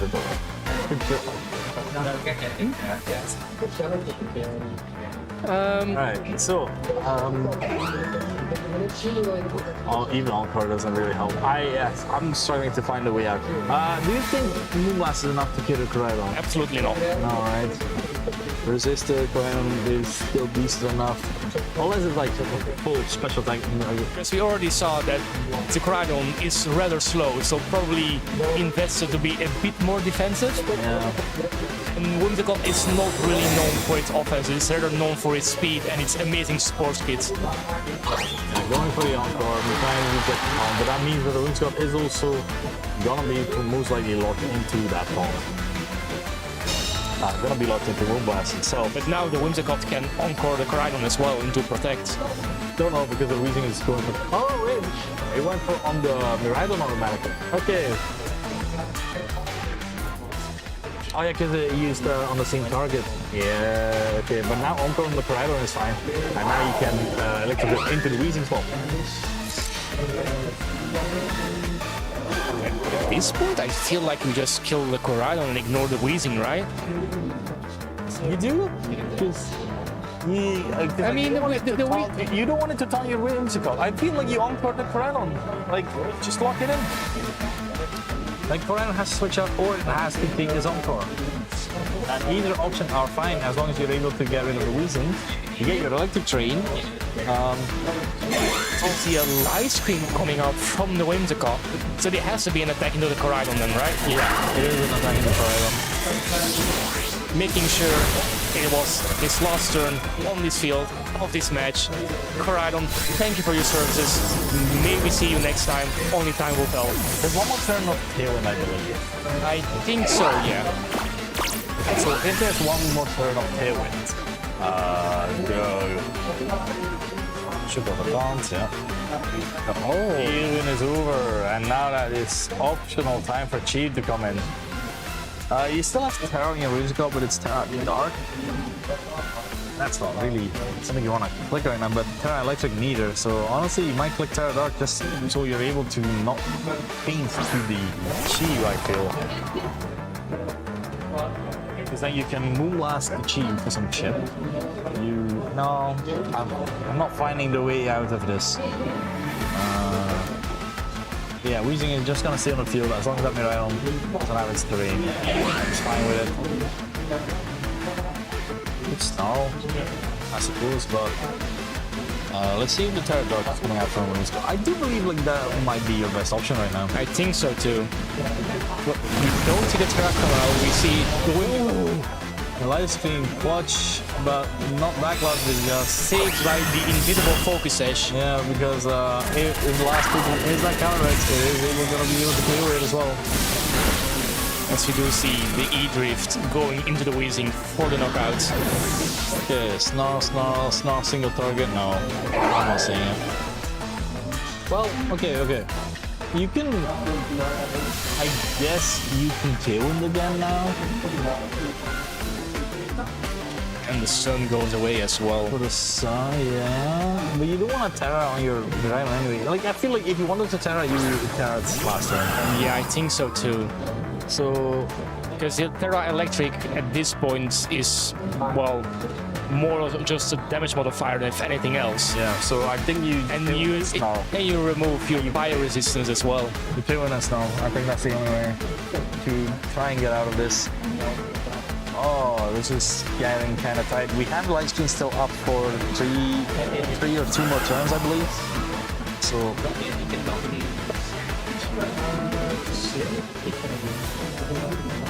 Let's see how this turn will turn out as we're waiting for both players locking their moves. As you do see the Heat Wave, double connecting, doing the tiny shift into the Miraidon, but getting rid of that pesky Whimsicott. Yeah, so we're gonna see Acid Barrage still with the livestream boost, but it's gonna be single target, so it's a full 120 base power onto this Miraidon right now. It's probably gonna do like a lot of damage. 30? Ooh, a little bit over 30. As Snarl is coming out, managing to connect on both. Okay, so the vision, I feel like you've checked the counter X1 turn, right? But what if he calls it and kills it to you? Ooh, that's also true. Because you can easily just, if you call the protect, you can just any attack into the shield will probably kill it from this range. Yeah, could kill it. Yeah. Let's see. It's just a heat wave. Let's take a look. No shit. It's happening. Astral Barrage. It should not be enough to kill it. Unless. Oh, for the KO! Ah, that is unfortunate there. I'm pretty sure the Miraidon would have lived there. Now, I am just gonna check in. Matthew, what did you click? Snarl. He did call it correctly. Unfortunately, critical hits are a thing that are bound to happen. Nina does. I won. Jill won. That means we are gonna have our finals. Brent versus Jill. Let's go enjoy that. Brent and Jill played earlier already, but let's see if Brent is able to take revenge. We'll be back soon enough.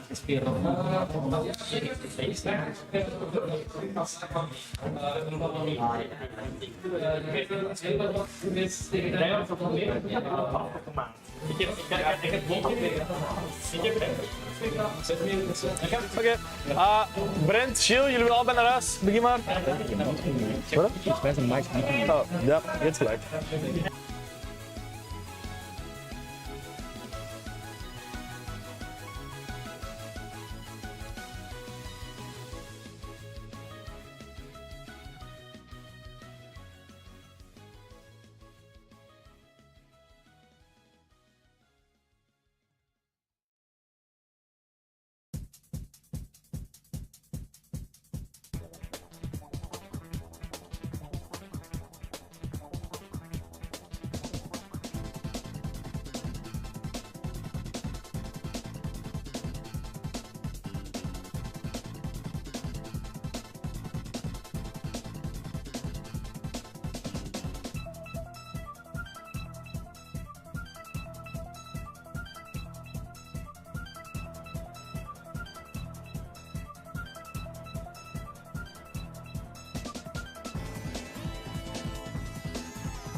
Hello, ladies and gentlemen. We are back here with our finals. Some people want to go home, and we are trying to respect that. So, let's get it. We have Gilles versus Brent. I think this is just a rerun of last year. God, these story writers are lazy.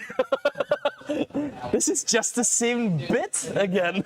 What is this about? Okay, it's time to confess, we're just all paid actors. Honestly, I feel like I'm not inviting Gilles anymore at the very least. All right, let's see if Gilles Okay, can make it like with that logic, we're also not inviting Brent anymore, right? Yeah, absolutely. Let's take a look if Brent is able to take it, or if Gilles is going to be the double champion, buddy champion. We have the Caloric Shadow and the Whimsicott versus the Koraidon and the Chiyu.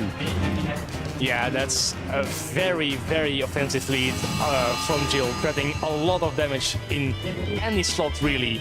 As on Brent's side, we have one offensive mon, the Kali Shadow, threatening decent damage with Astral Barrage, and the Whimsicott threatening the Prankster Tailwind, of course. Yeah, at the very least. So let's take a look. It's Koraidon switching out, so I think what's gonna happen. We both know. Yeah, there it is. Again! The Shield Classic. The Shield Classic.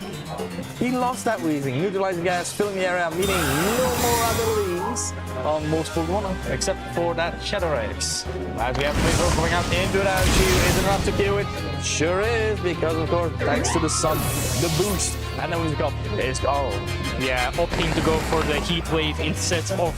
opting to go for the Flamethrower instead of the Heat Wave to make sure he doesn't miss to the Whimsicott, which would be, well, not great to say the least. Yeah, I mean, like, that's why you play Flamethrower. You just don't want to risk the misses, you go for that single target, so you're not locked in versus any Y guards and stuff. But Overheat, though. Overheat can miss a lot, and it can lose you games. Yeah. That has happened to me quite often.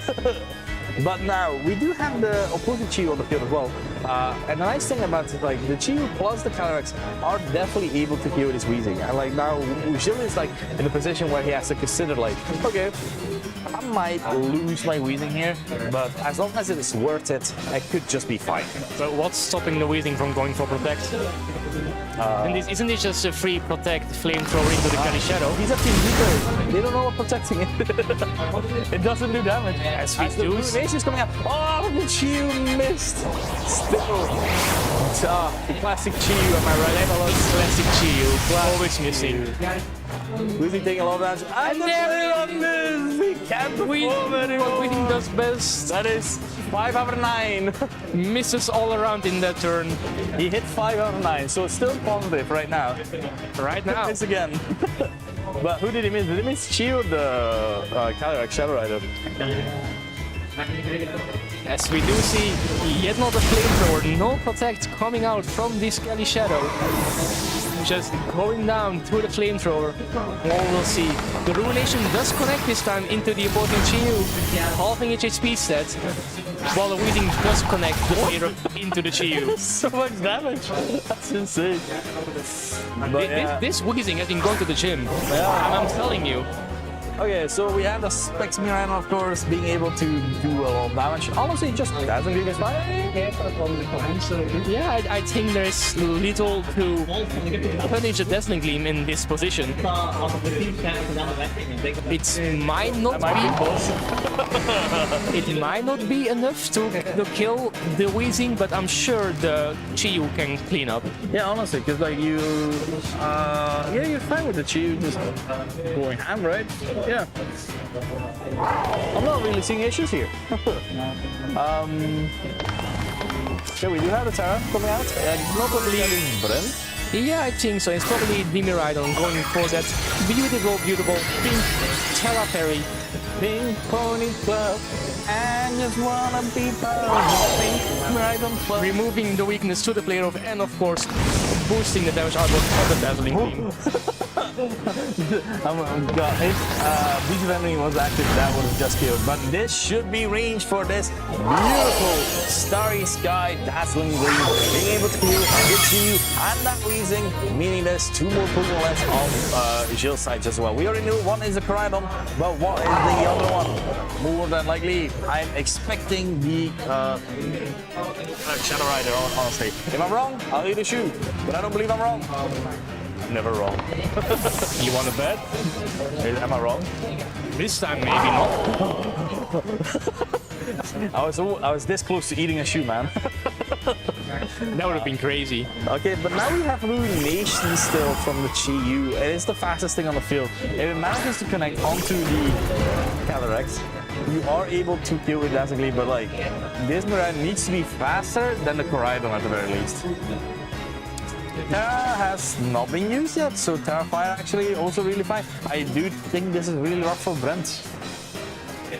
Well, it depends if you get the call rise, because I feel if you go for Ruination and double up into the Koraidon, it might be enough now that the Beast of Ruin is active. Fire, there's no way. Wait, oh no, wait, there's Chi on the field. Yeah, It might be spinning. It might be spinning. I'm sorry.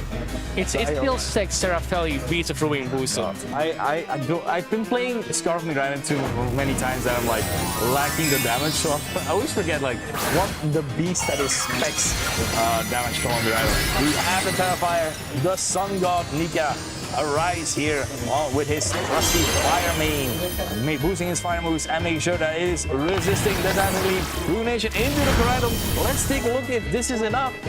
Let's take a look if this is enough. Avalanche coming out. It is gonna hit both targets. It's gonna be enough for the Chi-Yu. Let's take a look if now is faster or not. Now without the Chi-Yu on the field, I do think the Koraidon will survive just as we Yeah, I do believe so as well. As we haven't had damage coming out, so this Mirai might just be full. And yeah, I do believe even with the Chi-Yu, that would not be. It would have been close. It would have been close. You know, just It would have gone down to the recall from Fablitz. Yeah, oh yeah, absolutely. That does mean that our game one is going to GILS. Gilles, he's a man. Gilles, if no one can beat him, no one can.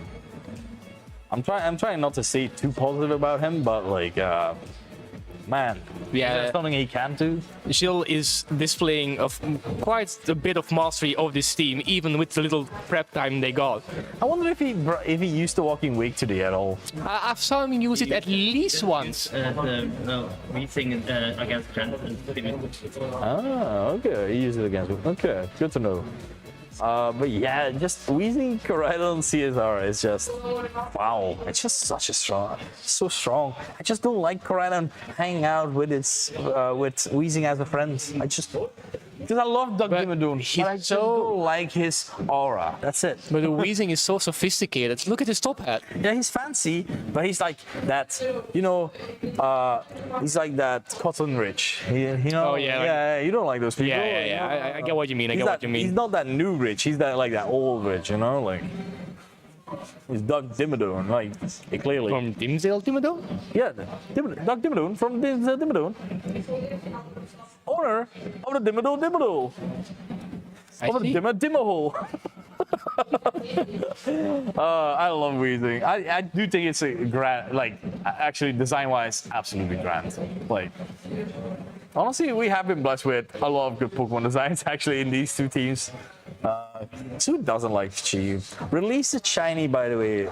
Pokemon. Design-wise, Chi-Yu, top tier. Yeah.